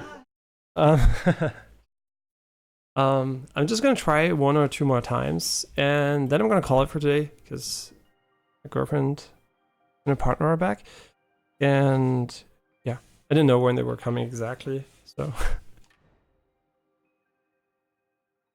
ja, my phone never displays any messages. So Discord ist übrigens keine gute Möglichkeit, wenn es zeitkritisch ist. Ich sehe es natürlich nicht. Also nein, ich meine damit, ich meine damit, wenn es 20 Minuten vorher ist, sehe ich es natürlich nicht. Also ich sehe keine Notification, dass was da ist. Ja. Nee, ich wollte nur sagen, dass du es weißt, dass es also 20 Minuten vorbringt ist meistens. Nee, ich meine damit, auf Discord sehe ich Sachen kurzfristig nicht. Also es muss halt. Gut, du kannst auch, wenn ich nichts dazu schreibe, kurz anklingeln oder eine Stunde vorschreiben oder so. Ja, eine Stunde vorher noch nicht. Ja, dann kurz anklingeln einfach. Deine Discord einfach. Weil höre ich Discord? Ich weiß auch nicht, ist irgendwie packt. Okay, I wonder if this one's gonna be OP.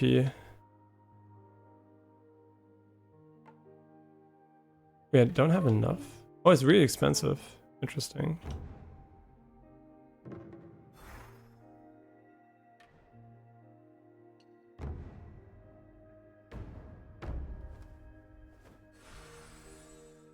Oops, von der.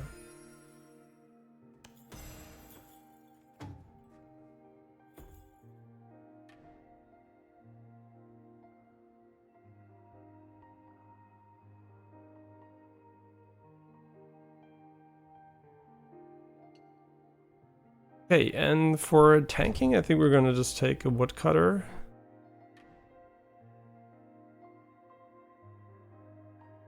See, I don't know who's gonna do damage now. Nobody, right?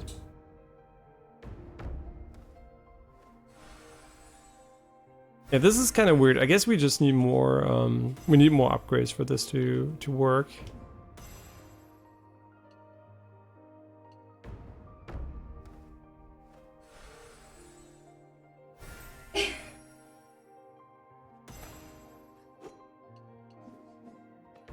Yeah, now we should have enough HP.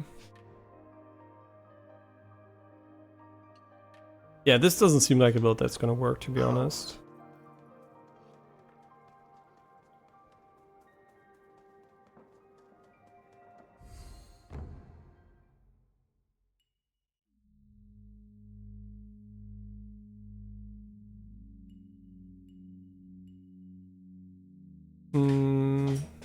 Yeah, let's just try it again and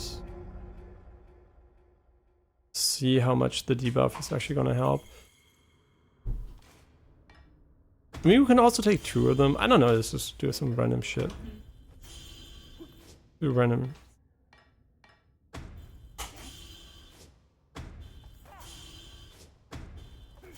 Aber was ist das denn schön?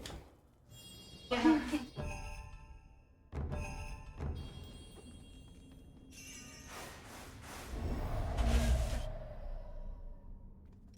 Du warst schwierig, klar, von Janine, das gehört, oder was? Hm?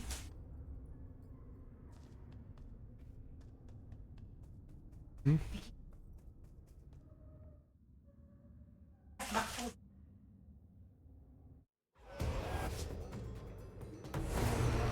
Okay, let's see if this build is actually better. I mean, the start is always it's already flawless. Can't. Oh wait, I have the buff? No, why do I have the buff? Okay, that's a restart. Yeah, we definitely don't want to have the buff here.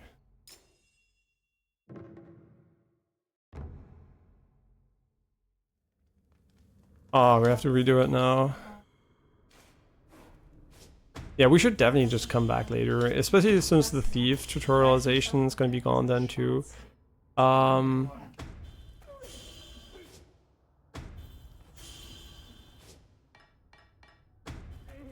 Yeah, I'm pretty sure this is something we're just gonna have to come back for later.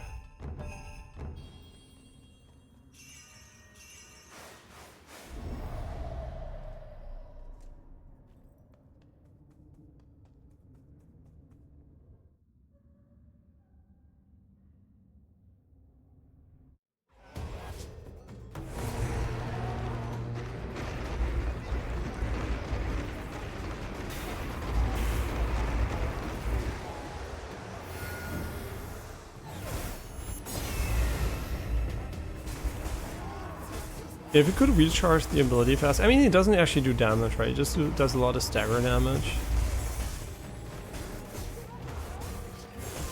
What is he doing? He's just walking against the enemy. Maybe he's actually useless against him. Oh, now he's slowed. Oh, yeah, so he can be slowed. But I don't know if we even need 2 then. I mean, if they have a CD... I guess, right?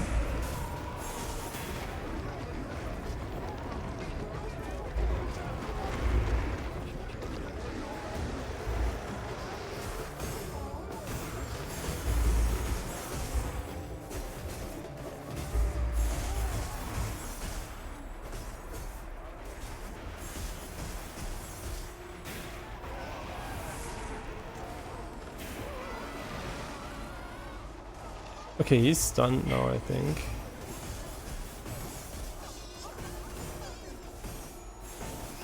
I mean, is the damage higher? I don't think so. I actually don't think having them adds enough value here. Their slow and debuff is almost useless. Without a DPS at least.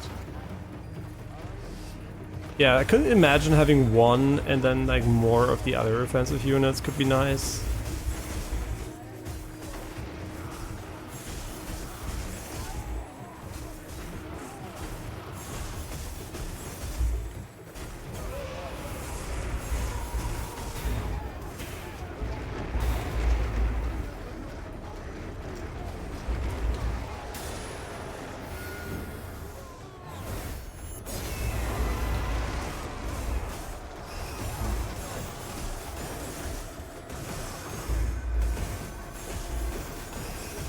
I don't know.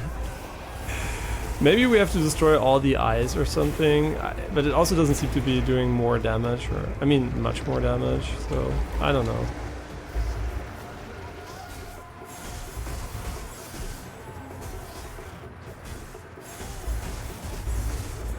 Yeah, this is almost 3 minutes, so whatever we did when we had the melee only build by far was the best at the moment.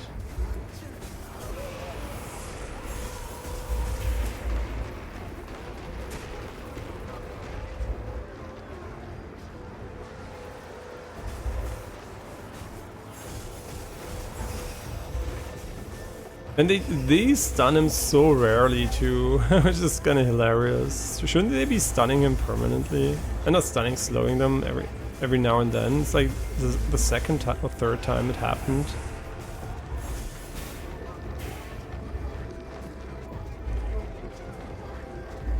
We can even change roles mid-fight. I never thought about that. Maybe there is like a build where you just like min-max stun build up. And then you change your roles on your characters to something else to do damage or something. Yeah, but this is 3 minutes 30. This is garbage. Okay, let's just continue with something else.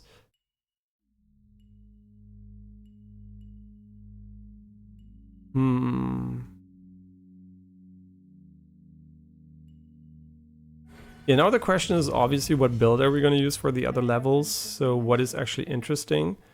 And I'm kind of curious what the thief can unearth, right? What can he do? Man kann hier was zu essen geben. Moment. Du kannst es auch angucken, das Essen. Das ist...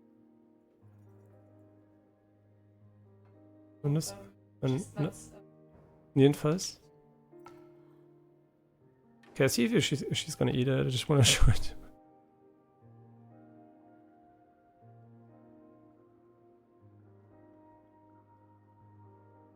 Boah, sie schaut's an. Guck mal, sie denkt drüber nach. Ah, seht ihr das? Guck mal, sie denkt drüber nach zu essen.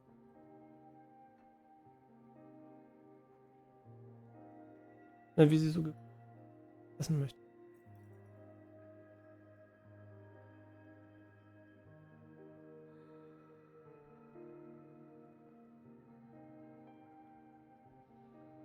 Yeah, I also think that I need to progress further. I mean, it might be possible with some maybe mega luck or some kind of progression.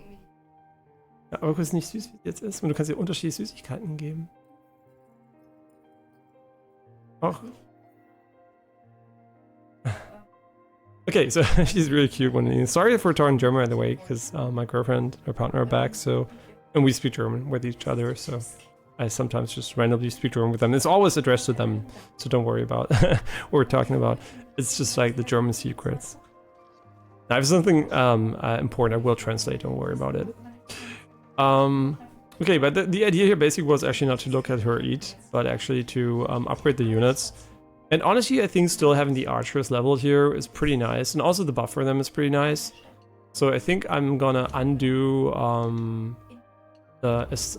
his buff here, and I'm gonna redo the. I actually don't know what does the thief do. Number of rations pillaged. Okay, so now we know what he does. Crystals can pick open locks, further increase the number of rations pillaged. Drop crystal and that's garbage. He looks cool, but I think he's kind of garbage. Actually, something's interesting. He has like these really thin arms that almost look... I don't know, something looks weird about his arm. I think his forearm is a bit too thin. I actually don't know. He looks kind of weird. It looks interesting, but a little bit... The proportions on his arm are kind of weird. Yeah, this is just fucking spam the upgrades here.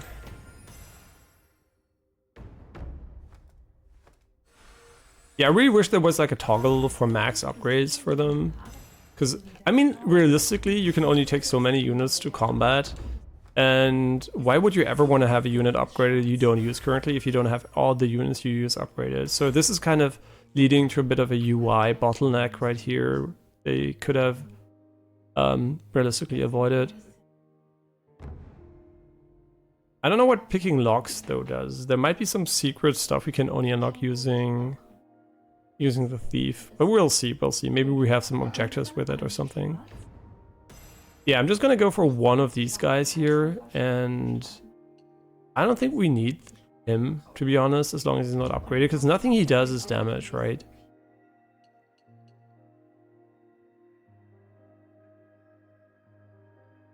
Yeah, so I think just a killing curse, yeah, he's great, but it takes so much to upgrade him, so it's gonna take quite a while until we're there. We have new ones here. What did you call it? Looks interesting. He's the ranged unit, I think. The Shibakaki attack from afar using their own tongues as projectiles. Legend has it their name comes from the word of grass, as they typically hide in the verdant roadsides where passerbys hear a scratching noise just before they get assailed with the Shikibaki tongue.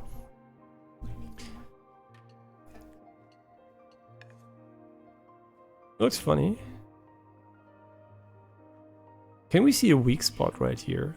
I mean, maybe the tongue or something. Die Modelle sind lustig. Modelle sind lustig von den Viechern. Dann Gegner kannst du dir anschauen. Gut, dass die alle anschauen. Oder hier, guck, kannst du auch die Villager anschauen. Aber schön gemacht, oder?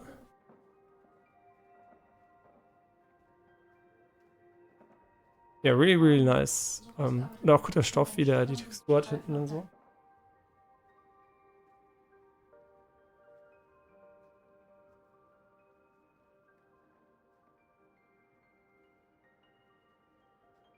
Yeah. Yeah, it's really nice. Showed it to a girlfriend. Oh, we also have the most important one. The chicken has a long history of being kept for its meat and eggs. Oh, great. They aren't efficient flyers. Their powerful legs make them suitable land dwellers. The people of the mountain call the chicken Niwatori, but the word's origins are uncertain. Some claim it means a bird who dwells in the garden, but others speculate that it is a reference to the bird's red plumage. In ancient times, it earned the moniker the long crowing chicken from a tale that chronicled a bird whose mighty crow drew the sun goddess out of a cave in which she had hidden, restored light to the world. That's a long sentence, man. I want to look at it especially. Ah, the classic thief gets fucked by chicken. Oh, I think he's full upgrade level. Guck mal, der hat ein Reisbällchen geklaut. Jetzt kommen die Hähnchen und punishen ihn. Ja, die Hühner. Yeah, that's kind of cute. Wait, we didn't look at the text of the boss, didn't we? Maybe there's a tip. How to defeat him faster. Long ago, there was a woman who lived in a cave. According to the legends, all those who laid eyes on her would soon find their fields infested with plagues of insects. As time passed, the villagers began to fear the legitimacy behind this tale and started to worship the large pillar of fossilized bones found in her cave. Full of pity, the villagers made to lay the old bones to rest, only for a woman in the form of a tremendous centipede to scurry its way up the pillar. Yeah, no hints there. Get better units or get good. No, I don't think it's get good actually. I think it's literally get better units. The time limit is super strict there. Yeah, but we're ready for the next mission. How do we go to stage select actually? Can we go... Yeah, like this. I mean, you can walk too, but... Okay, the Enry village. There once was a man who ostracized greed, cut him off from those around here. In search of new connections, he ended up here where he started a new village. Save the 8 villagers and reconnect the strands of fate that were cut by the defilement.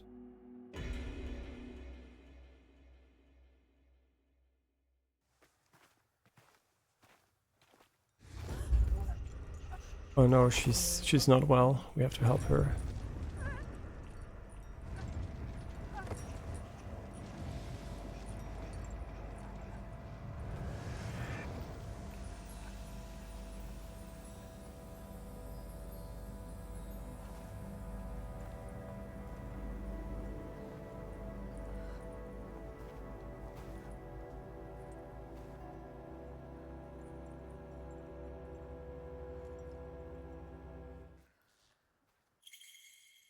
Yoshiro's condition. Yoshiro's condition is deteriorating due to the effects of the defilement.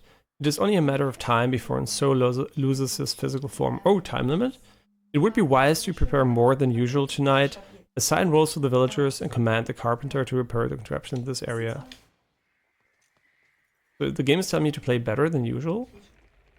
This is interesting. I wonder if the game is going to get super hard now. Just a meme.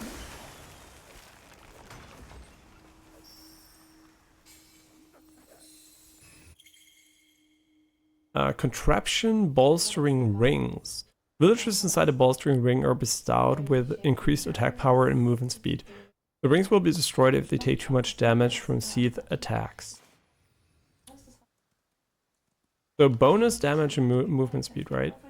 I just read it, but I didn't internalize it. Is it like a stage tutorial or something?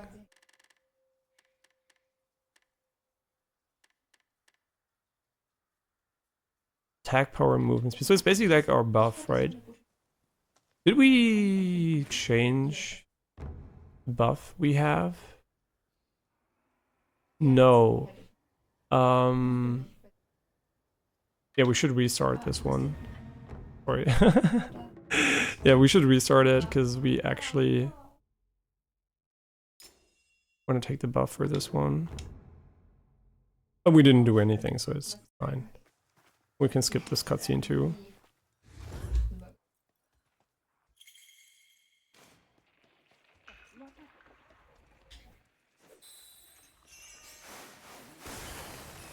Yeah, so something tonight is gonna happen. Kind of curious though.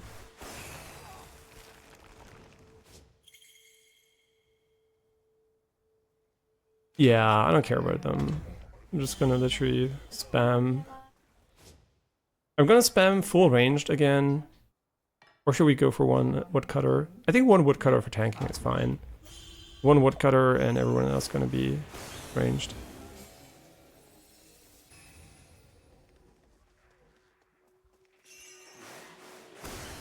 And can we already carve the path? No, we can't, right? She can't walk, so she will have to rest for one night. Yeah.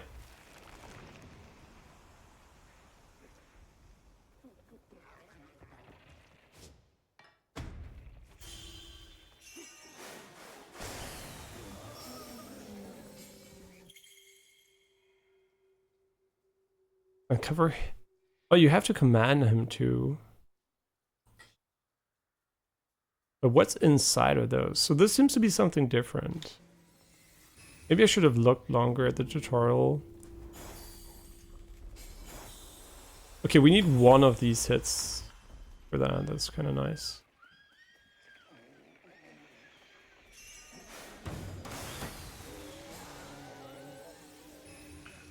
I think we should have requested the repairs, not here, but up there instead. There are a lot of villagers here.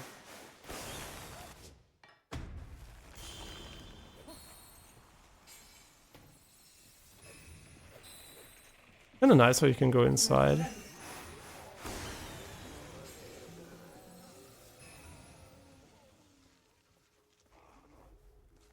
Okay, we need a little bit more, 3 additional ones.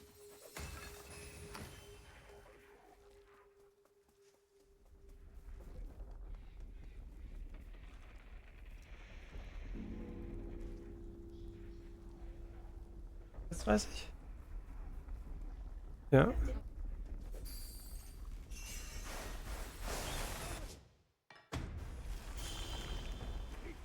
Mhm.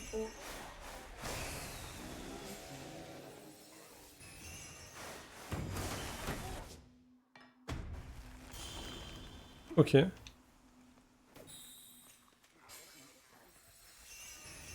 Mhm.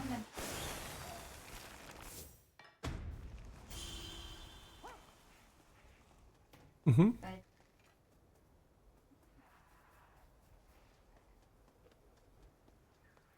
Oh, wait, that's cute. Ja, so streicheln. Oh, die jetzt nicht. You can't carry those.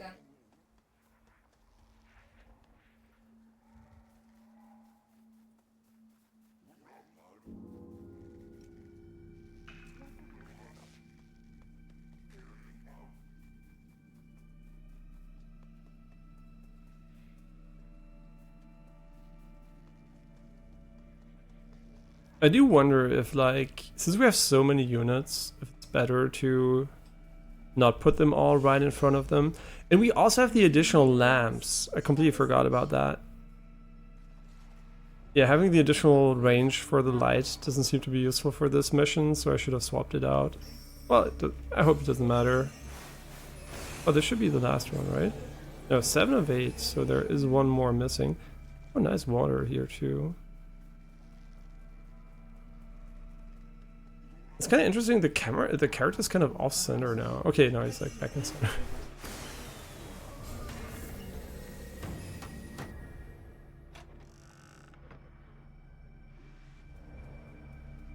What item is in here?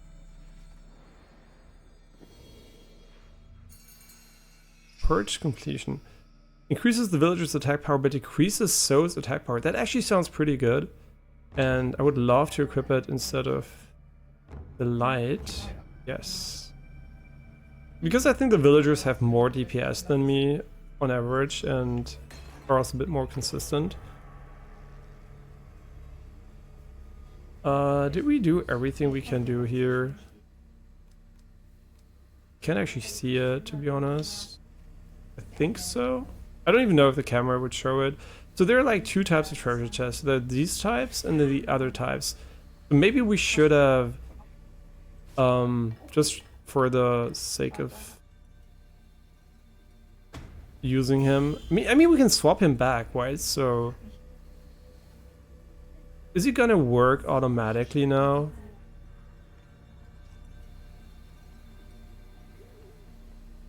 I wonder, can we just go to the chest and tell him to unearth it? Wait, where was it even hidden? Well, it was this one, but I guess not. There are a lot of them. Where is he?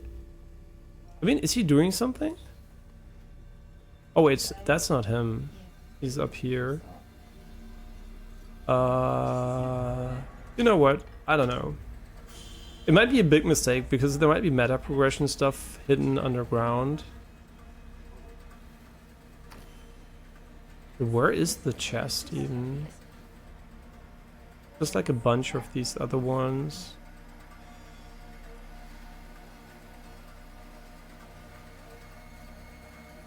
Well, I like how it's getting getting darker. We could have done barrier into buff. Yeah, okay, it's sundown, so let's just go and position ourselves. I guess right in front of her is gonna be safe.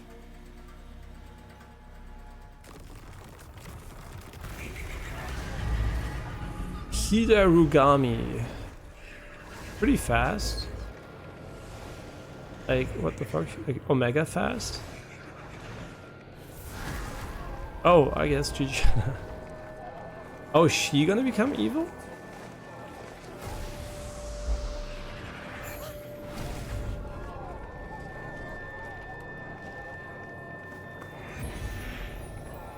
Oh, are we not gonna be able to fight in this mission? Ah, that's cool.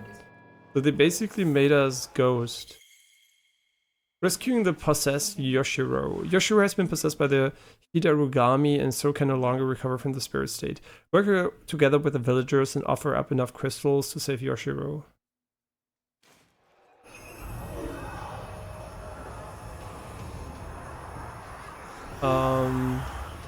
Okay, he's gonna take a fuck ton.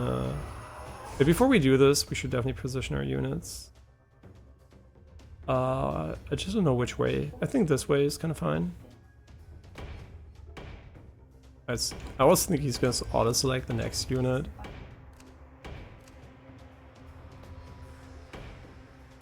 I think we have all these units here, right? No, we don't. How many units do we actually have here? Kind of crazy. Yeah, just everyone fall back and we're gonna... How do I work together with the villagers though?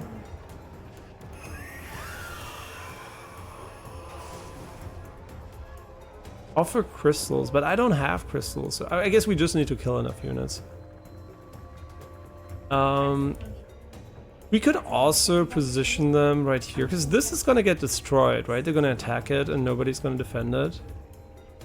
I think. Or they're just gonna ignore it, I guess. Maybe there are certain units which go for structures. Yeah, these are the crystals we need. Oh, I guess the thief would really have helped getting more crystals. Sumigaki. What does a Sumigaki do? I actually don't know. It's just bigger. Fat child. No, I don't know. Is this fat child? Okay, they can shoot through the barrier, which is a thing.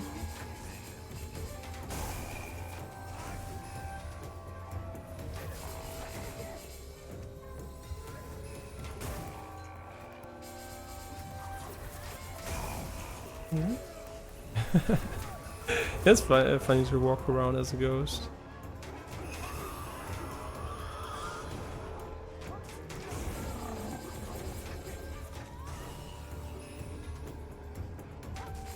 I mean, so far the archers are doing their job as expected, honestly. Doesn't seem to be any need for a strategic change here.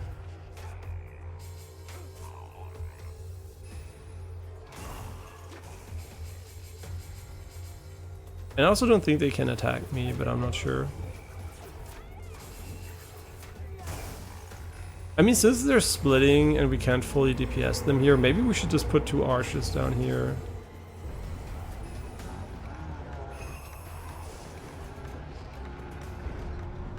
Is he gonna stay during the daytime, or is he just gonna disappear and reappear? Oh, it's end this night? No, really?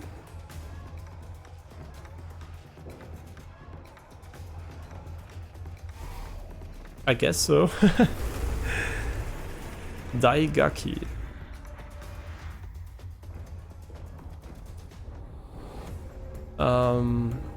Why do I have the feeling we should be fighting him differently? We can't give offense stuff here. We can't just say all attack.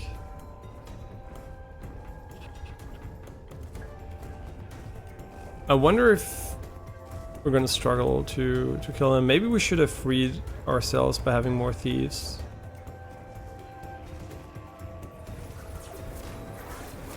How much HP does he have? He needed one hit. Well, gonna get stunned pretty soon though. Oh, he could shoot ranged attacks. Is he gonna push them or is he gonna wait? No, he's gonna push them. Ooh, that's not good. Because we don't have any real impact on what's happening. I can just hope my units are gonna be good enough. Yeah, they're good enough. 300 crystals. That could be enough.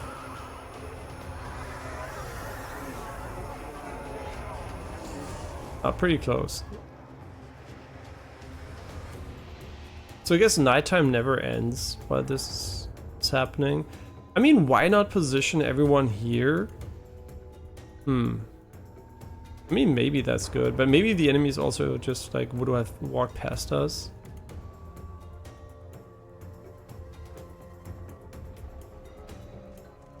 Interesting though. So the game is really changing up the formula quite a lot. Every single level, which is kind of nice. Although I'm not using any of the real level mechanics here, so kind of don't know if that's like going to be required later on. Oh, this guy's kind of tough, man. Got him.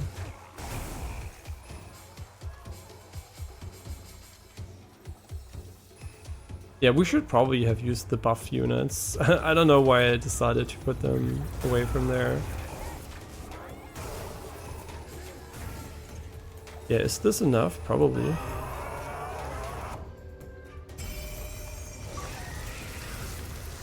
Okay, what is this going to be based on? Time limit? Or unearth like 10 treasures or something?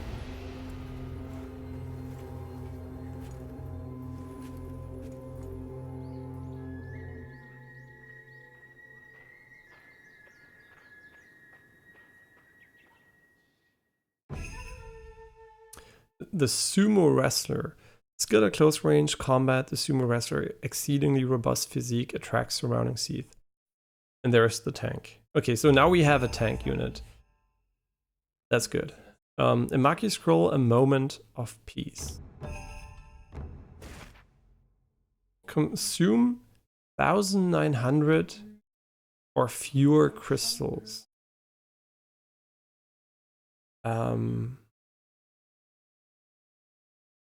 How much did we have to put into her? 5 or more different roles. That is, I think, not possible at the moment. We have 1, 2, 3, 4. Oh no, we have 5. Okay.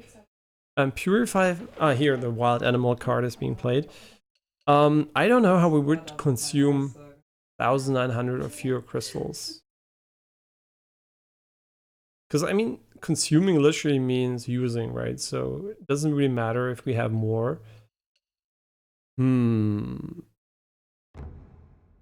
sure, let's try it. Oh,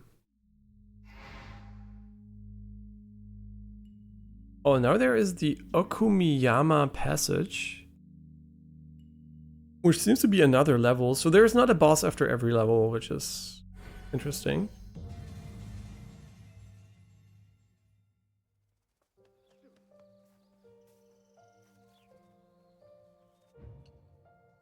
I think we have a new one, right?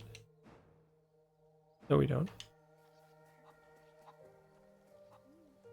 Which of these actually require the resources? Because why not start with the one that requires resources?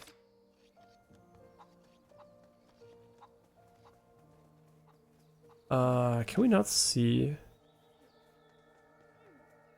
which one requires stuff? This one needs 3 workers.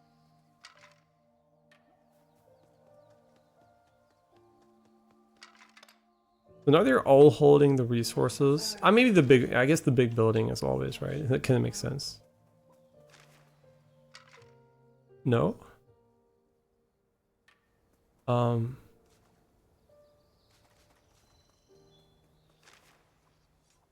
Here, 5. 1, 2, 3, 4. And we're missing a resource.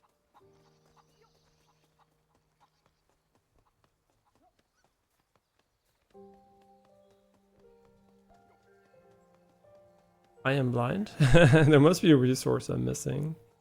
Oh, there it is.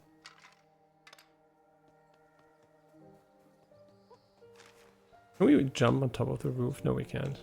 No. Oh, which one was it, actually? Yeah, the building. The other building. I mean, the other one's not a building. Why is it 1, 2, 3, 4, 5? Like, it's kind of weird, right? Like, not in order. Like in sequential order. Yeah, there are a lot of villagers here, man.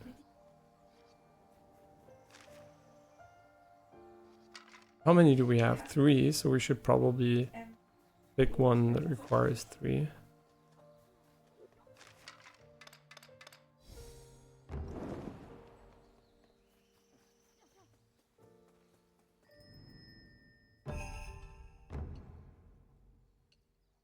Okay, villagers deal more damage is nice. Automatic healing is completely irrelevant for this level, so we would probably want to have more HP for them. So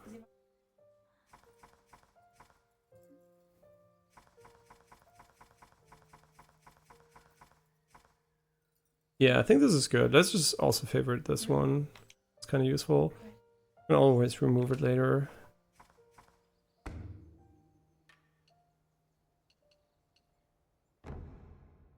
And here we have the sumo wrestler.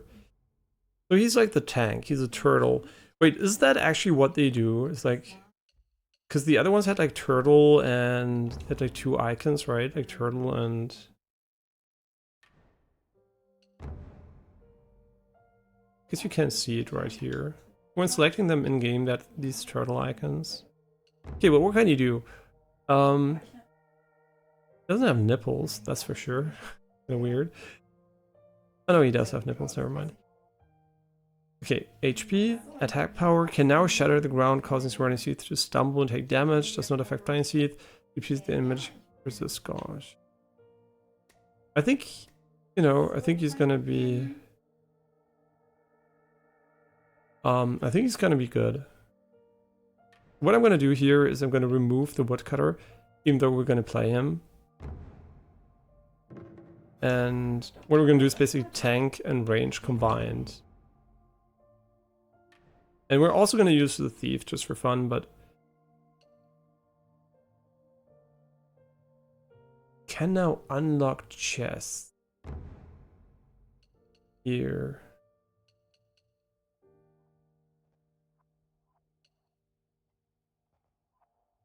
I'm kind of interested in leveling him, but he seems so expensive.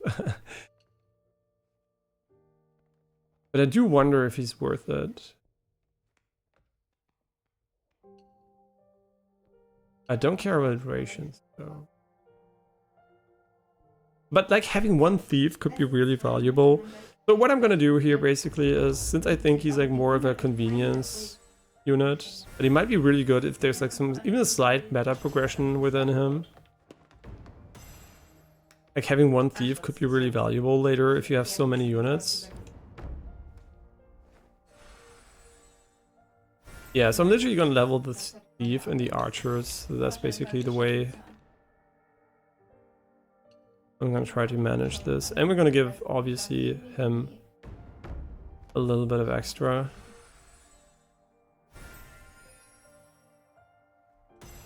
I wonder if he's good against the caterpillar, just whether using the onslaught.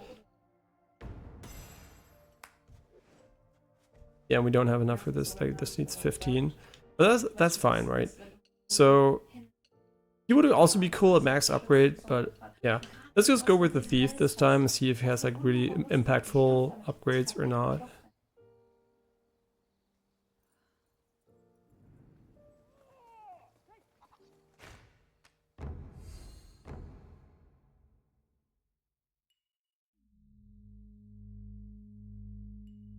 Okay, no. the village, and this time 5 rolls. We can do that, and we can also purify the animals, and we can also consume less crystals. I wonder how though. How do I know how many I consumed though? I was pretty sure I didn't like waste a lot of them, right? Oh, they're all there now. Yeah, yeah. So how much does it cost to actually use them? 50?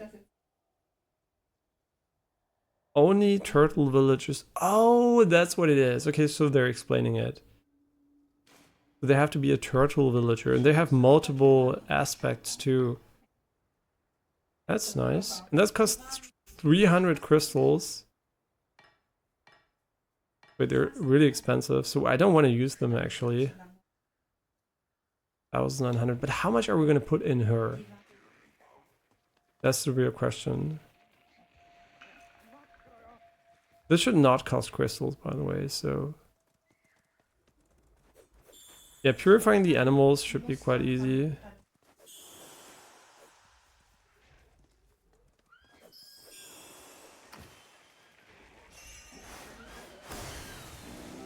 Yeah, what we can do... I mean, thieves cost money, right? So I'm gonna still get 1 thief here.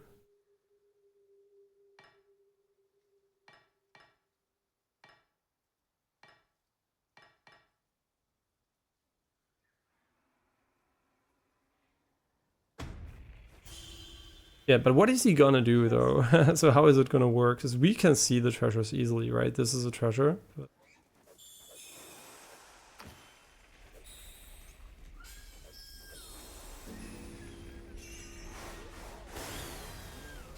Also, they despawn, so maybe we can actually... Must best muffin?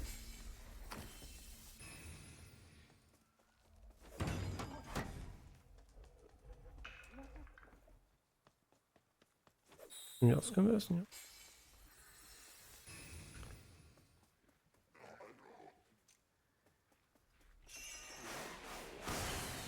So when the animals despawn, does it mean we missed the opportunity to actually get them? And we're not going to be able to get the 5 in this one? I mean, maybe actually, maybe we already missed that.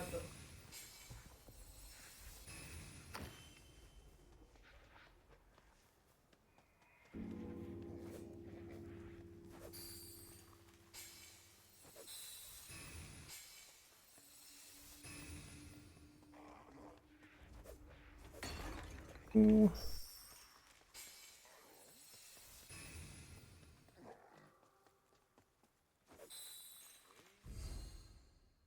I kind of don't like that they ask you like that. I mean, you could just by accident press A in that moment. Next, everybody, guess I'll take my leave out. Yeah, sure. I hope you have a great night and sleep well. And thanks for dropping by and leaving so many comments too. And thanks again for the $2 too. Which I still know. Did you give a gifted subscription, or what exactly did you do? Because I actually can only see the subscription on Twitch, but nothing here. But I'll check later again after the stream. I'll also be stopping the stream in, I guess, like half an hour or so when I'm gonna eat for today. Yeah, so that's basically... You basically watched almost the entire stream today. Yeah, thanks for dropping by and have a good night. We'll still be going for maybe half an hour here, so... Hopefully we'll also figure out how the thief actually works, because he kind of doesn't seem to be doing anything at the moment.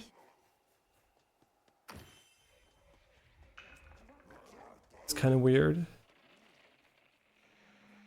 So the archers were already so cheap, so what exactly did the...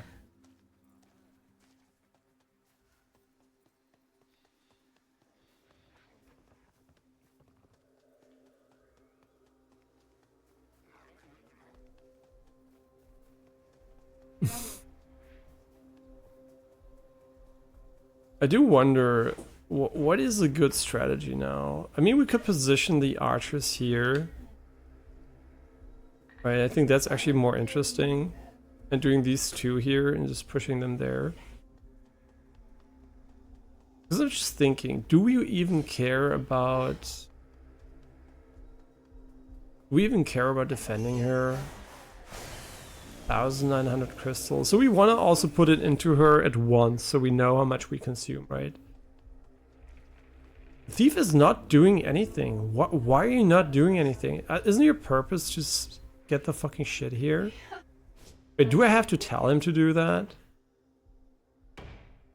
Oh no, did I have to do this? That's that would be so scuffed actually. Oh my god, he doesn't do it by himself. Well, we're doing something. Okay, it's your Twitch. Okay, yeah, then I did, I thought the right thing. Yeah, then thanks again for the gifted subscription.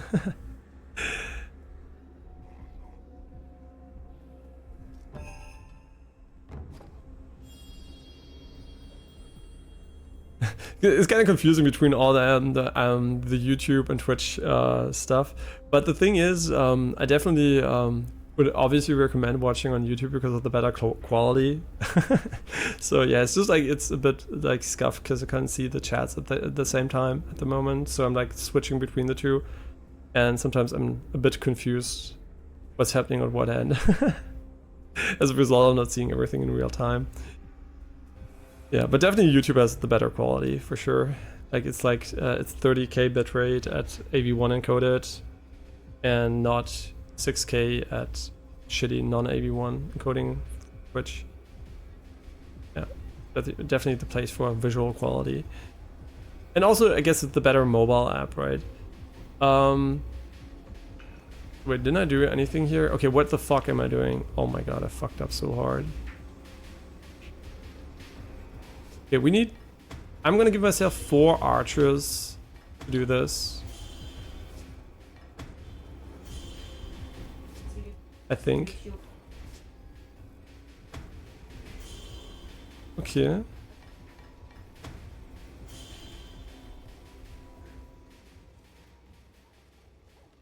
Aber YouTube hat scheinbar viel bessere Performance.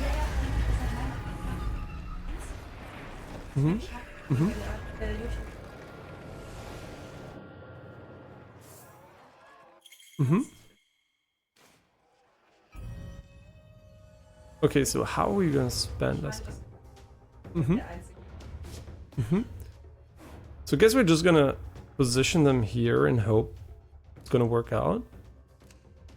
I mean, they don't do anything, so I'm not gonna position them anywhere.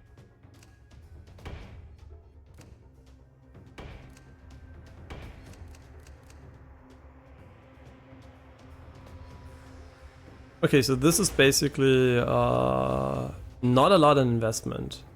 But where can I see if I spend too much? Because she's gonna be really expensive to uphold. And he's just doing nothing during nighttime. Or can we just still use him? Wait, I thought he was gonna run away. Does he automatically select the correct one here?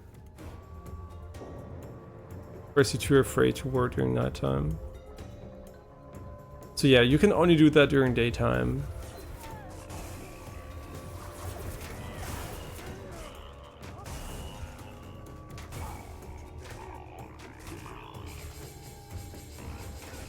Yeah, I don't know if they have enough DPS as 4, to be honest. That's why I wanted to put them next to the buffing lamp.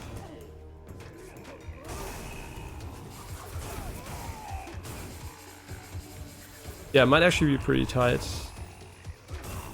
Because our cutter dude doesn't have the mobility because we upgraded the sumo. But the sumo is 300, so we already have like a scuffed setup here.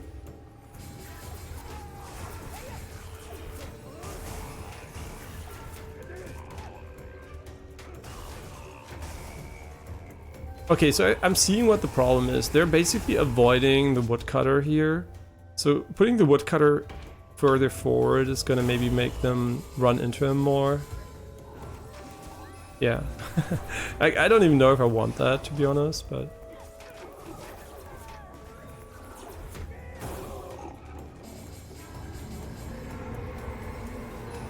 4,700. 470.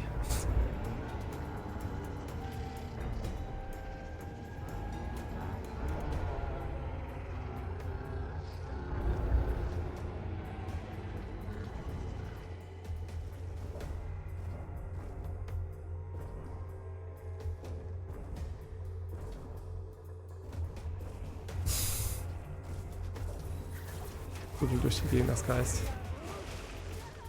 Like the physics you have when you wiggle around. Wait, it's already the big guy? Really? Is it random? Are the spawns random? Oh my god, he does so much damage to them.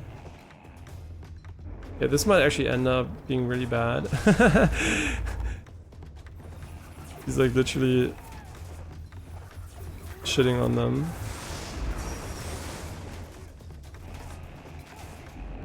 Oh, and he's completely useless.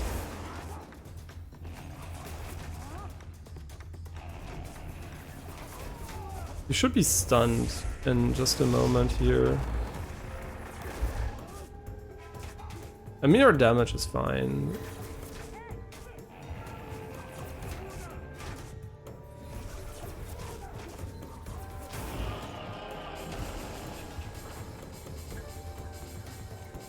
Okay, now we have 800. I'm just gonna get 1,000, I guess, and then put it inside. It doesn't even matter if the villagers die, right? Can we heal them? Oh, we can heal them. Okay, this is gonna make it very easy. I thought we couldn't heal them, and yeah, if we can heal them, this is gonna be pretty easy. But how do you do it without spending more? I'm gonna put 1,000k into her.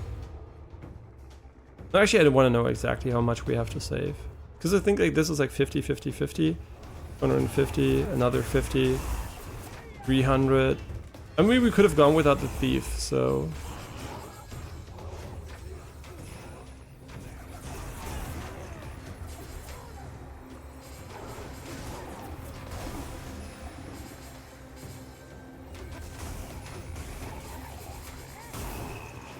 Yeah, are there still new Plants vs Zombies games? Actually, what is PopCap Games doing these days? Are they still making? They're probably still making games, right? I think. Oh, he needs healing. That's easy. It's kind of interesting that you can only pause. I mean, you can always pause, I guess. Yeah, you can always pause. Never mind. I just want to say you can only pause when you interact with them. Oh no, is he gonna? Oh.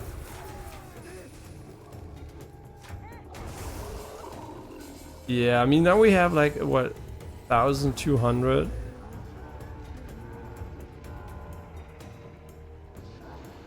I don't know if this is gonna be enough, honestly.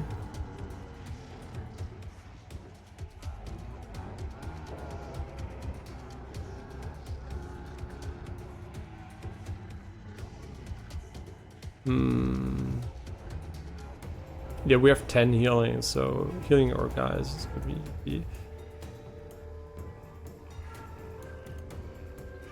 Wouldn't there be a big guy? Didn't they do like the big guy's coming sound?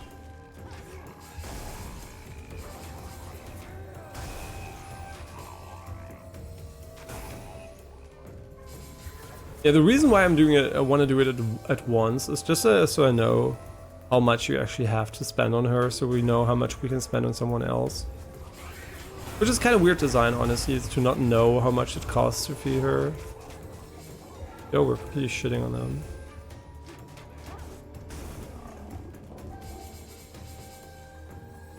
I assume she costs 1,500, so we should have... what is it, 400 left? And that's like 250, 300. And this is like 100, 200, 300. We spent 300. I hope it's like 1,500. I'm just gonna put it in her. And 200.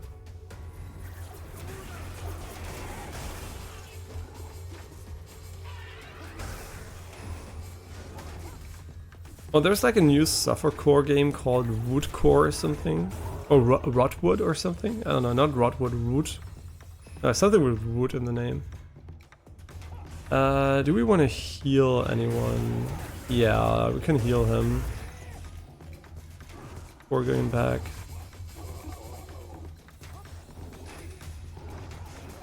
Yeah, but definitely a very unique and fun game so far. I'm really enjoying it. Okay, I mean, am I gonna wait for the 30? No, I'm just gonna quickly do it now. And if it's not enough, I guess it is what it is.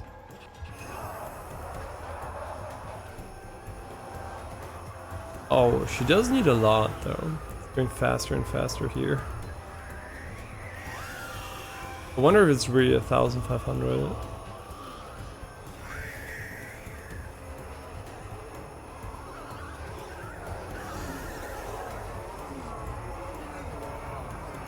That's actually funny. I think it's literally 1,500. I hope it's enough to get the achievement. Wait, what are the other ones? Yeah, the wild animal got away, so I guess we're fucked. And the different roles we actually also didn't do. Oh, we can see how much we spent already. Interesting. So yeah, spending and doing the other things is not gonna be in the same mission for sure. Yeah, I wonder if this is enough now, because this should be... we need... And I also don't know if the stuff despawns. Okay, nice. So I think we did it. Yeah. And next time we can just go and spend as much as we want. Makes the defilement core easier to control when purging Torii gates. Oh, that's cute, but useless. Not useless, but probably quite useless.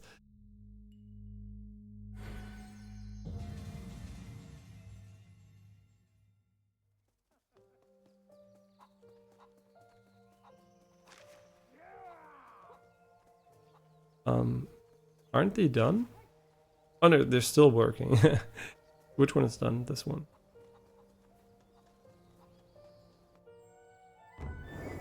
Oh, this should be enough for the sumo upgrade. Do we have another 3-man project? Yes.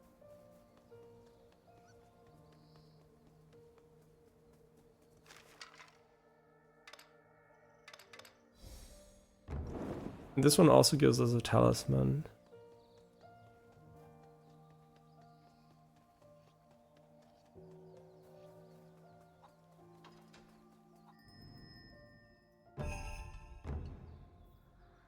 Okay, so let's improve him to level 3.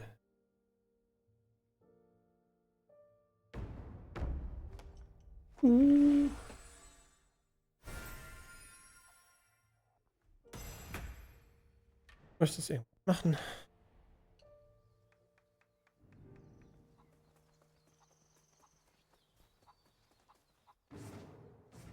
Das mit den Bangus? Welches? Gut, gestern. Ist ein Arcade-Event?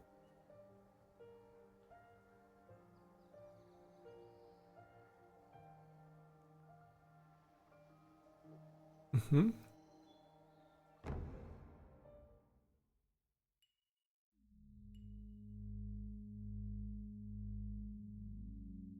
Er kann sich nicht mal anschauen, wie lange die Events gehen.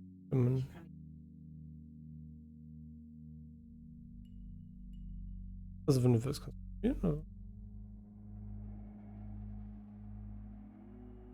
Gut. Geht ja nicht, geht nicht. Okay, so we're gonna continue next time. Probably tomorrow. Maybe tomorrow. I don't know, because we're gonna go bouldering, so I don't know how much time I'll have. Yeah, so next time, I think we're gonna really main this game for a while until one day we're gonna finish Alan Wake in between. That's basically the plan. Finishing Alan Wake and finishing this game. And I actually don't know if we're gonna what else we're gonna play, right? The only game I know is after we're back from southern France, the holiday, the vacation, we're gonna be playing Wukong, right? This is the only game I know we're gonna play for sure as soon as possible.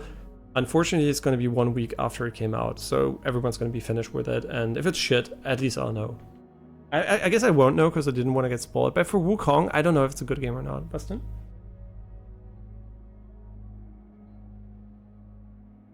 Achso. Okay, aber es ist wieder da. Yeah, and next time we're gonna do the additional missions here. I really like the structure of the game. It's very clear what your objectives are and how to achieve them. This one here is kind of weird that we can't do it right now, but it's kind of expected, right? There was a case before where you didn't have enough rolls to finish it, so the game definitely expects you to revisit stages later. And I assume the later you do that, the easier it's going to be to do them, but the harder the new stages are going to be. So you want to do them as soon as possible, but you might have to wait still a bit longer for 100%ing them, since it does give you meta progression upgrades, right? So yeah.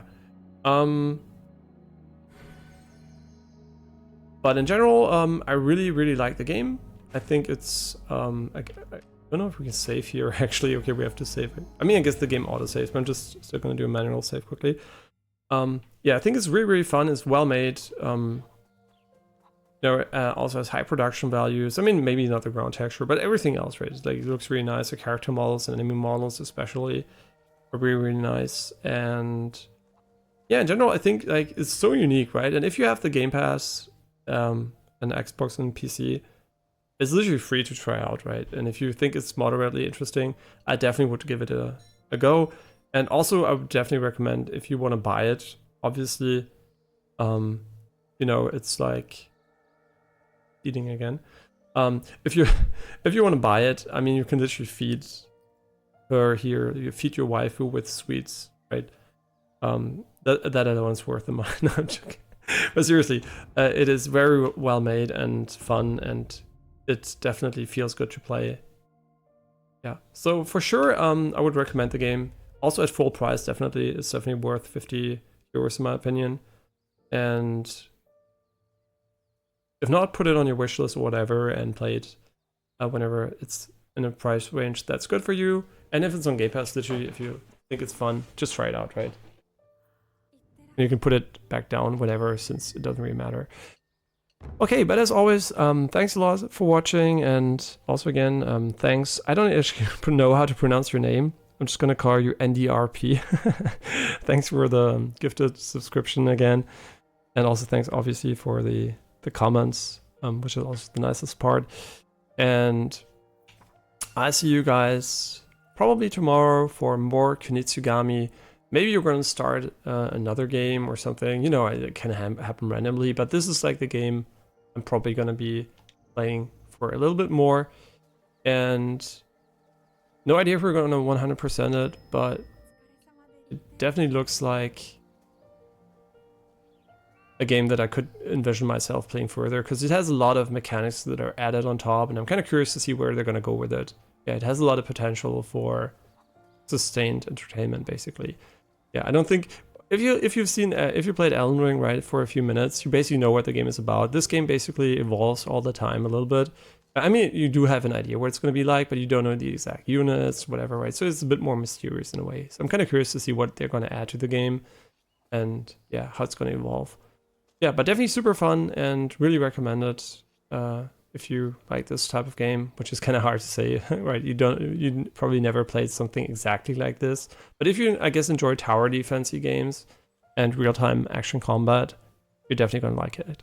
Okay, so as always, thanks for watching, and I'll see you guys tomorrow. Bye bye.